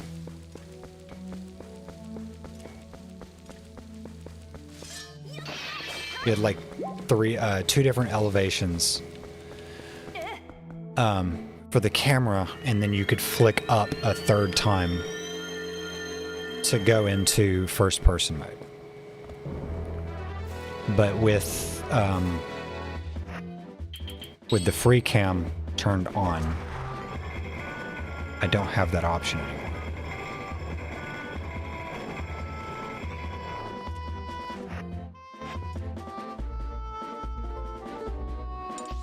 Okay, let's see. Is there anything else I can do in the hidden village?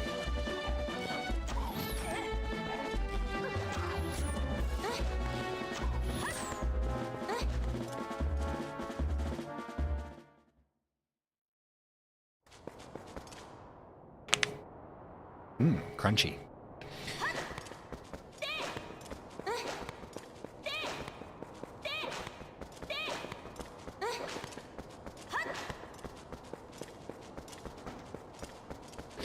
Oh, right. There was something that one of the cats here said to Wolf Link about the...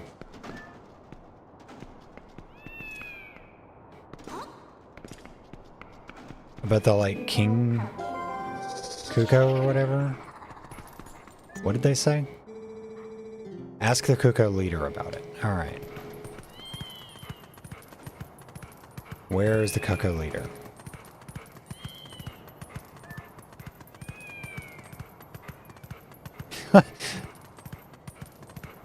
Yes, that is how I describe my joints. Very crunchy.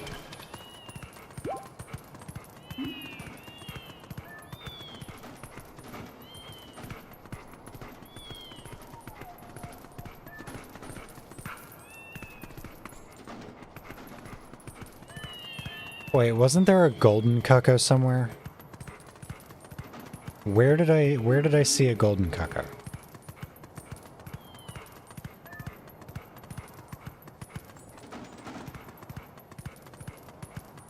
Like, I'm 90% sure that was something I've seen.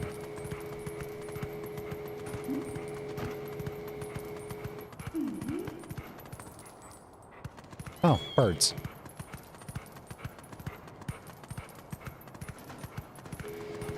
Maybe I jumped off too much stuff, but when I was back on stage and shit. Yeah. Yeah.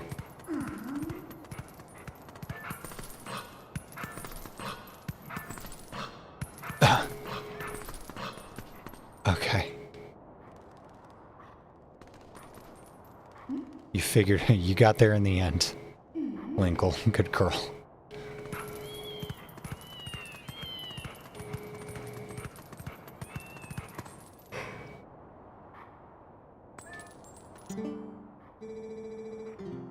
Ask the cuckoo leader about it. No, no, no, I wanted to warp. Why is it eating my input?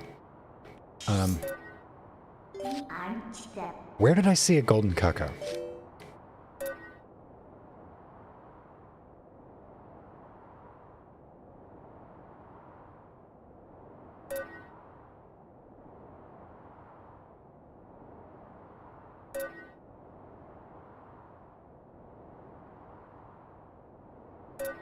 Wait, didn't I see one? Maybe it wasn't gold, but I know that I saw one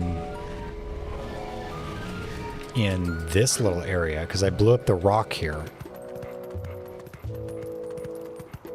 And there was a cuckoo in here, but it's gone now.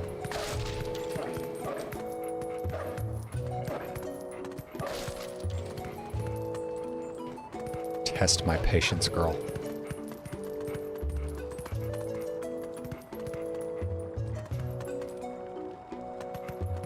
Maybe since I broke the rock, it fucked off.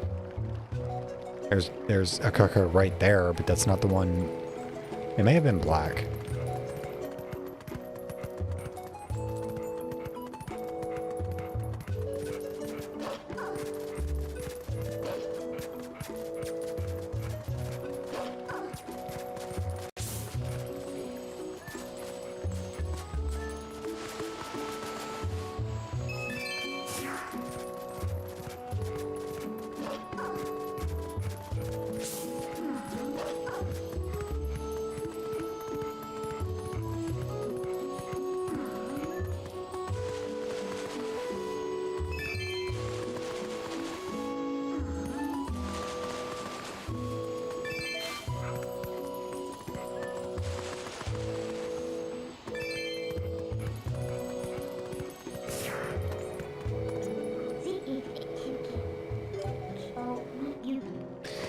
Oh my god. No one can see me.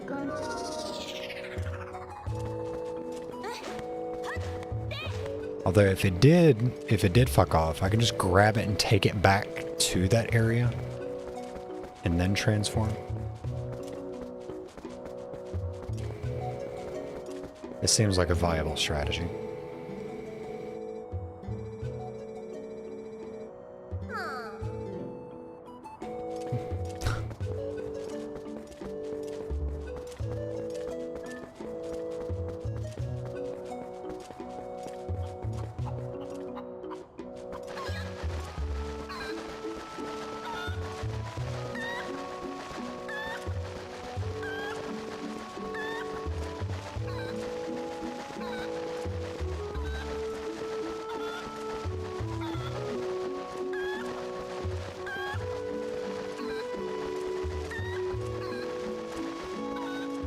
I'm like 90% certain there was a cuckoo hidden in that little cave. Maybe it was this one. Maybe I'm just fucking crazy.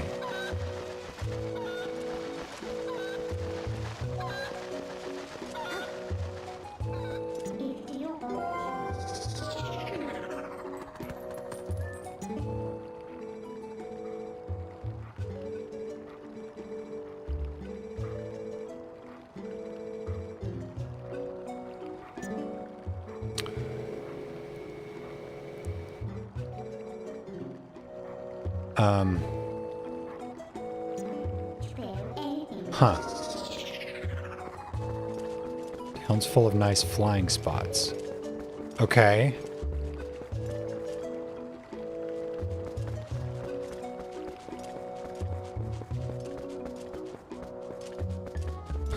What does that mean?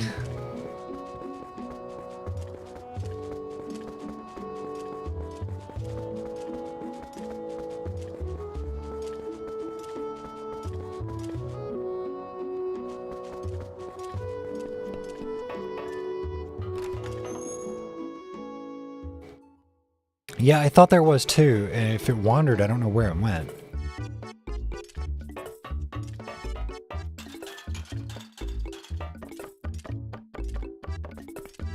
Because I haven't seen it.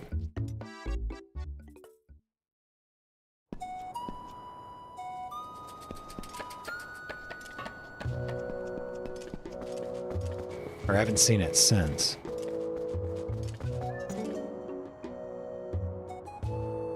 Sorry, Barnes. I forgot about that. I blew up his fucking warehouse.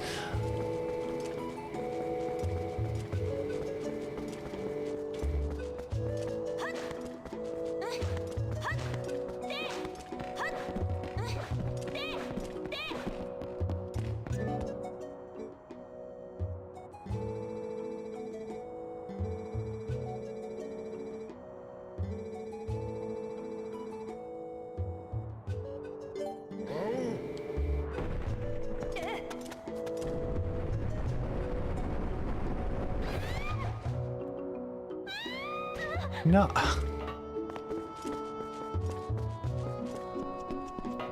Ugh.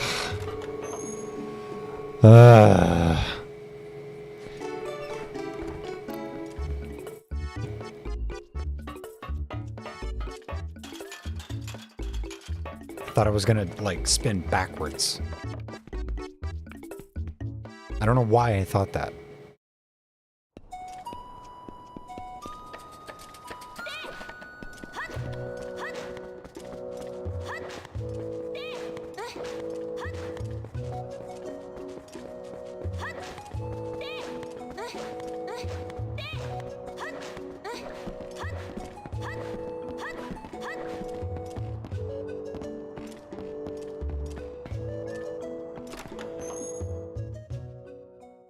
See what's going on in here.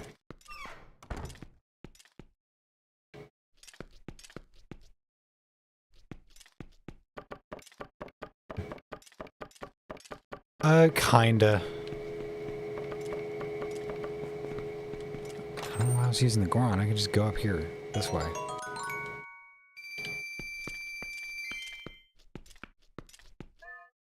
Because I feel like I haven't done much exploration or side content so far, so I'm just kind of like going through and like trying to clear up some smaller things. I'm obviously not gonna 100% this.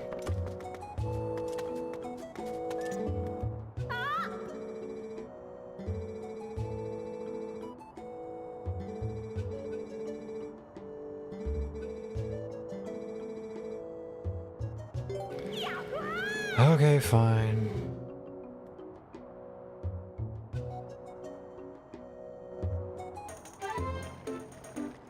Ugh.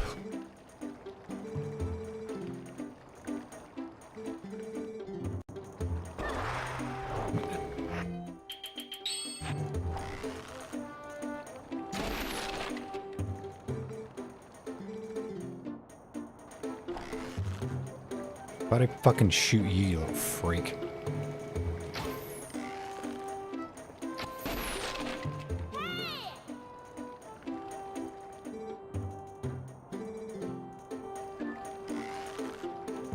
What do you mean, try to hit the pole?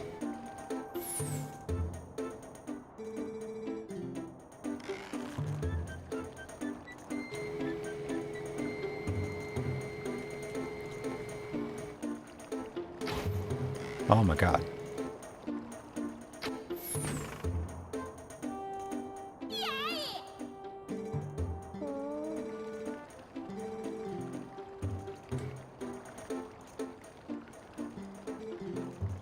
Fucking nightmare child.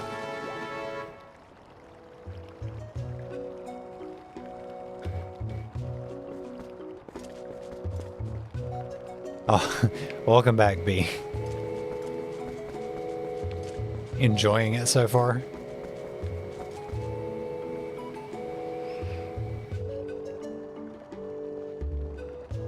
Hit this tiny ass target with an arrow from super far away. By the way, Kid is gonna stand right next to it. If he dies, he dies.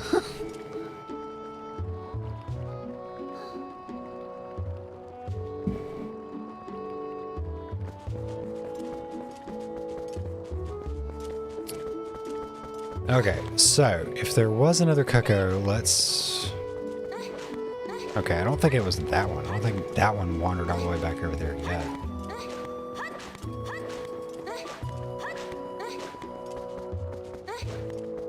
Yeah, okay.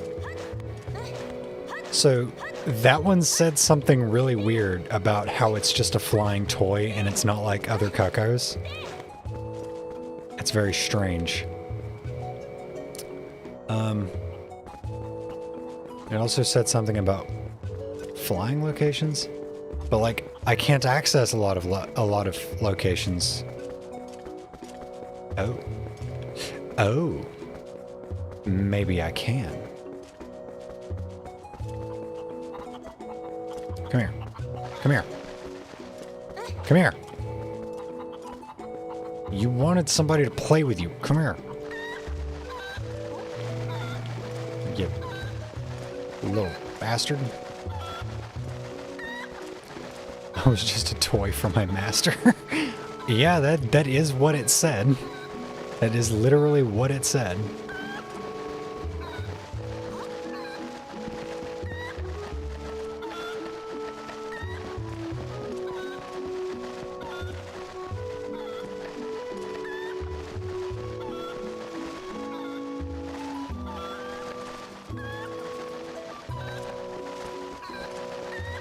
Okay.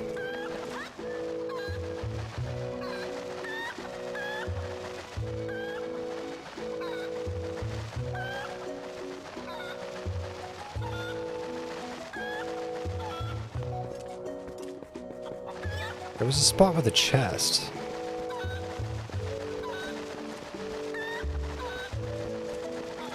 Is it right there? Where did I just see it? I'm so dumb.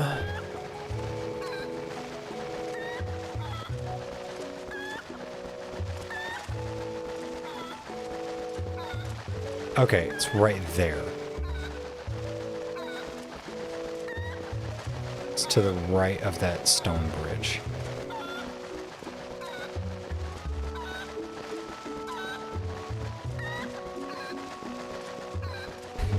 I think I should be able to get over there. I just didn't know where to look. I lost my bearing.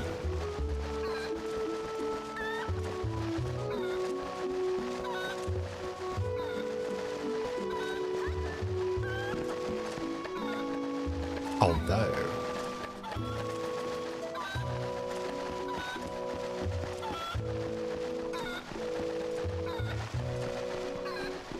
Please put me down. I'll be a good toy. Jesus.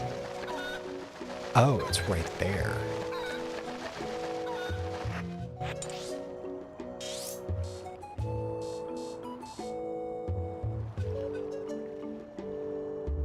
Oh, actually, I think it loops around. Or no, it doesn't.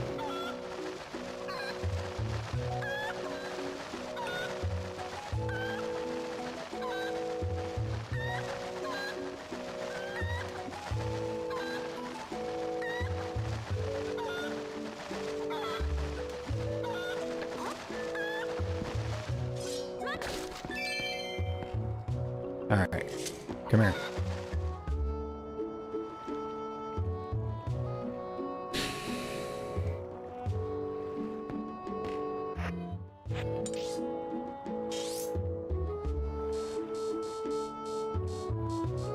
Okay, so it's like right there. So there's no way to get to that other than... Okay, I can't get back. Ugh. Where'd chicken go? Where'd the chicken go?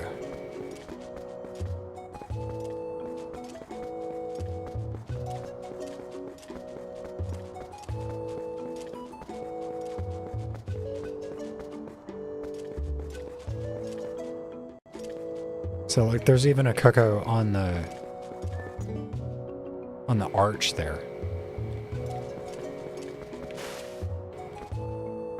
Like, it's kind of on the nose, I feel like.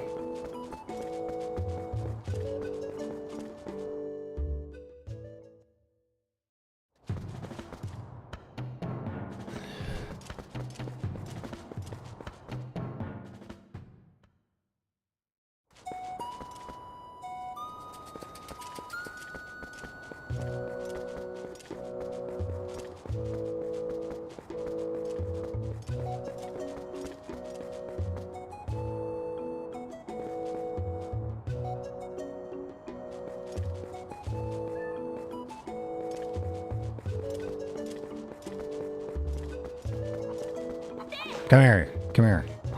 Come here, you little fucker. Make me chase my food.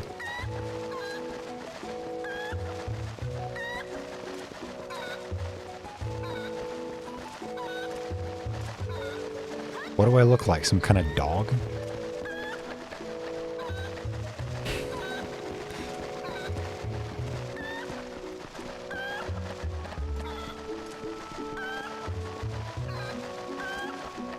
Oh, wait. I can get the cocoa over to that side and then carry it up there. Maybe that'll work. Yeah. I don't have to take it through a loading zone. I can just walk this little bastard over here.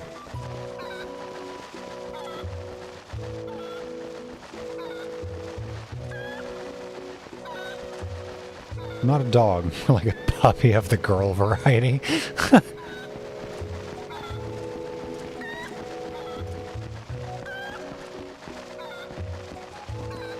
Okay, do I have enough elevation for this?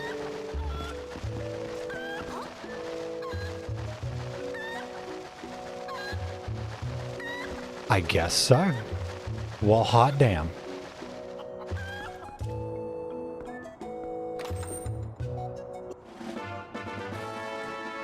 An orange rupee, that's it. Okay. And then the bird fucks off. Okay, well. Jesus. Jesus. Stop.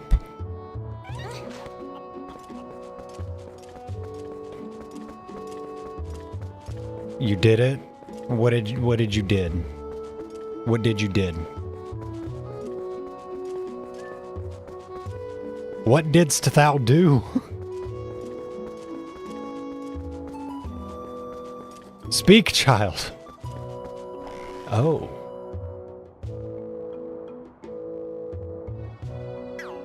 A bug I see. I got Linkle, Breath of the Wild. Nice. Very nice.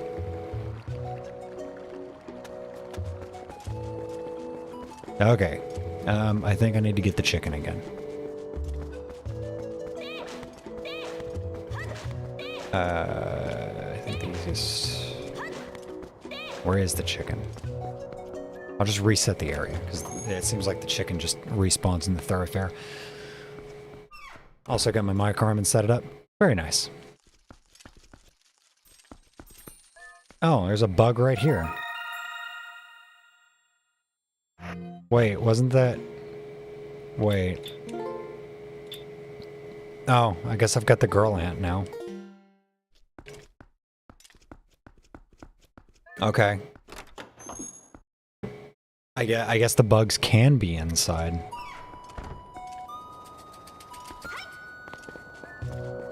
There's the chicken.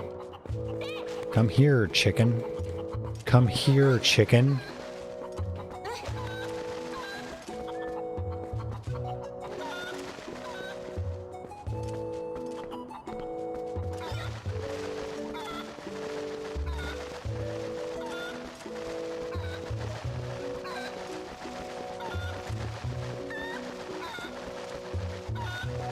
So I need to troubleshoot some weird OBS bugs. I feel like OBS has always got something weird going on with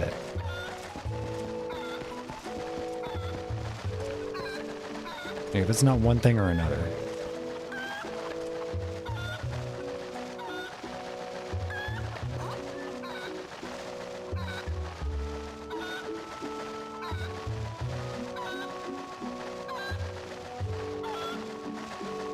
Yeah, I definitely didn't have the height for this.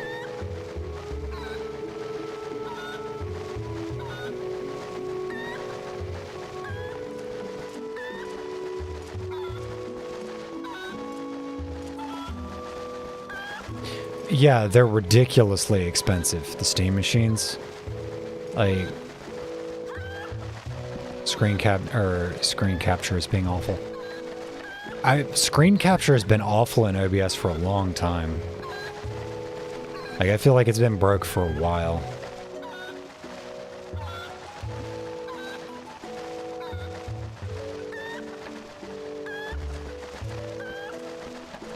Okay, maybe if I go straight across. Nope. That's not enough height.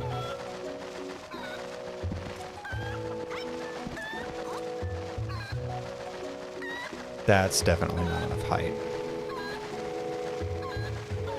Wait. Can I just like...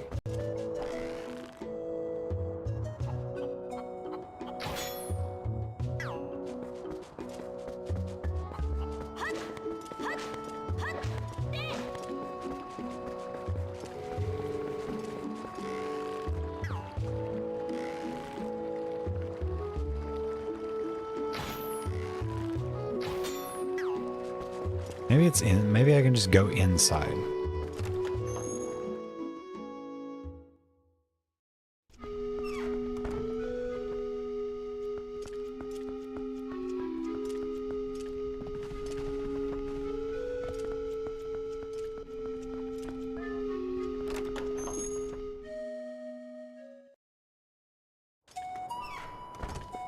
Okay, that was useless.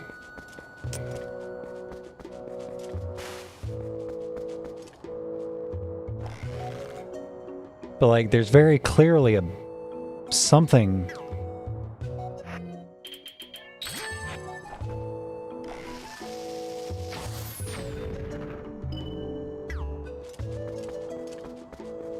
Is that a rupee that just fell? Did I?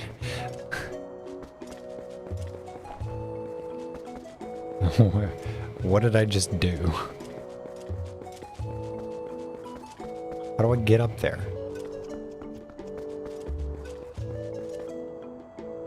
Is there something I can claw shot?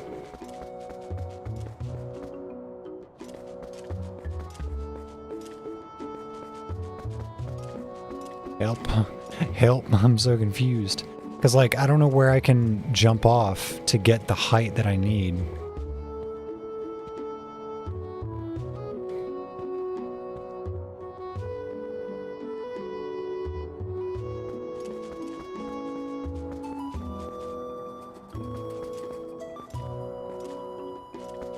Oh, maybe... Oh, maybe I gotta take, like, a really convoluted path. Oh my god, chicken!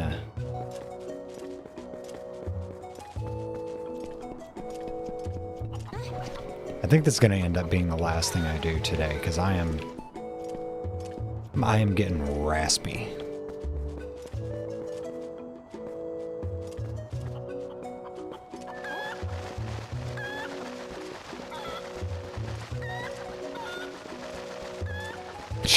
Chicken said, fuck you. Yeah, he did. I had it running perfect when I was using my laptop to stream and my PC just to NDI over the screen. My laptop is just too slow. To get a second PC for streaming, head over to my so I can reach my 10,000 goal for mega computer. I mean, I'm streaming just fine from a single PC. And it's like, my system's not like extraordinarily powerful. It's a 10600K and a 3080.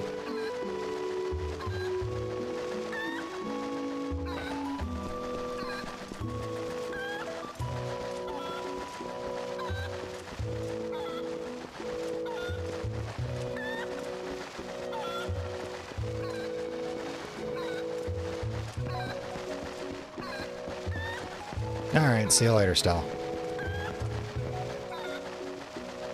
Okay, that might be enough height. Yeah. Barely.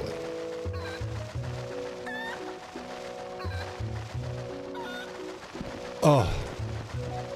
Oh, that was spooky.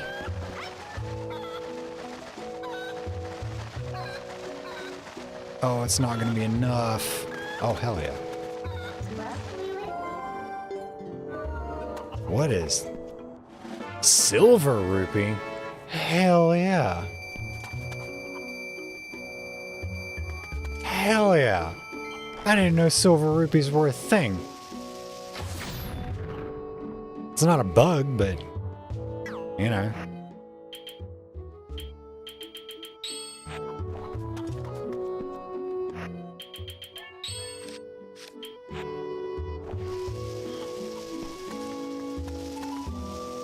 Can I bomb? Can I bomb a hole in your roof? No. Yeah, the oranges are 100 in this one. Okay. Oh.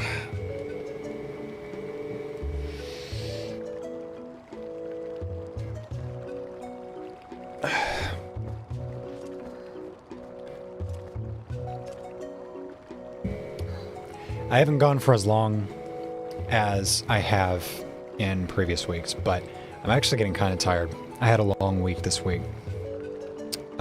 Work was pretty draining. So let me bomb that hole in your roof.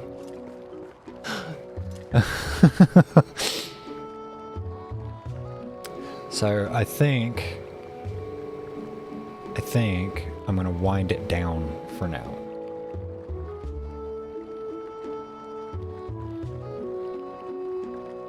Yeah, I think that's what I'm gonna do. I'm gonna wind down, get something to eat, and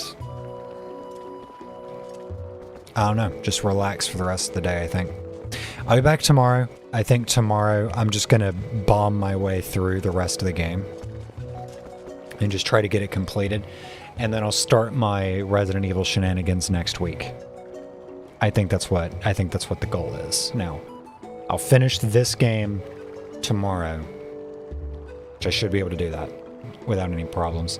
And the next week is gonna start like I guess just like blasting my way through some Resident Evil games to get some achievements and shit.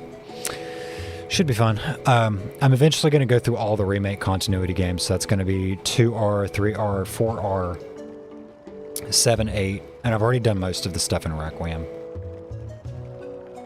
Like, I've streamed Requiem extensively at this point. But yeah. Alright. I'm going to wind it down. Don't forget to like the stream if you have not done so already. And I'm also on Blue Sky, so follow me there. Link to that is in the stream description. Yes, do it. Do it. Don't make me remind you.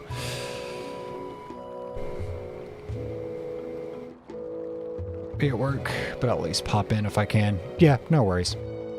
All right, shutting it down. See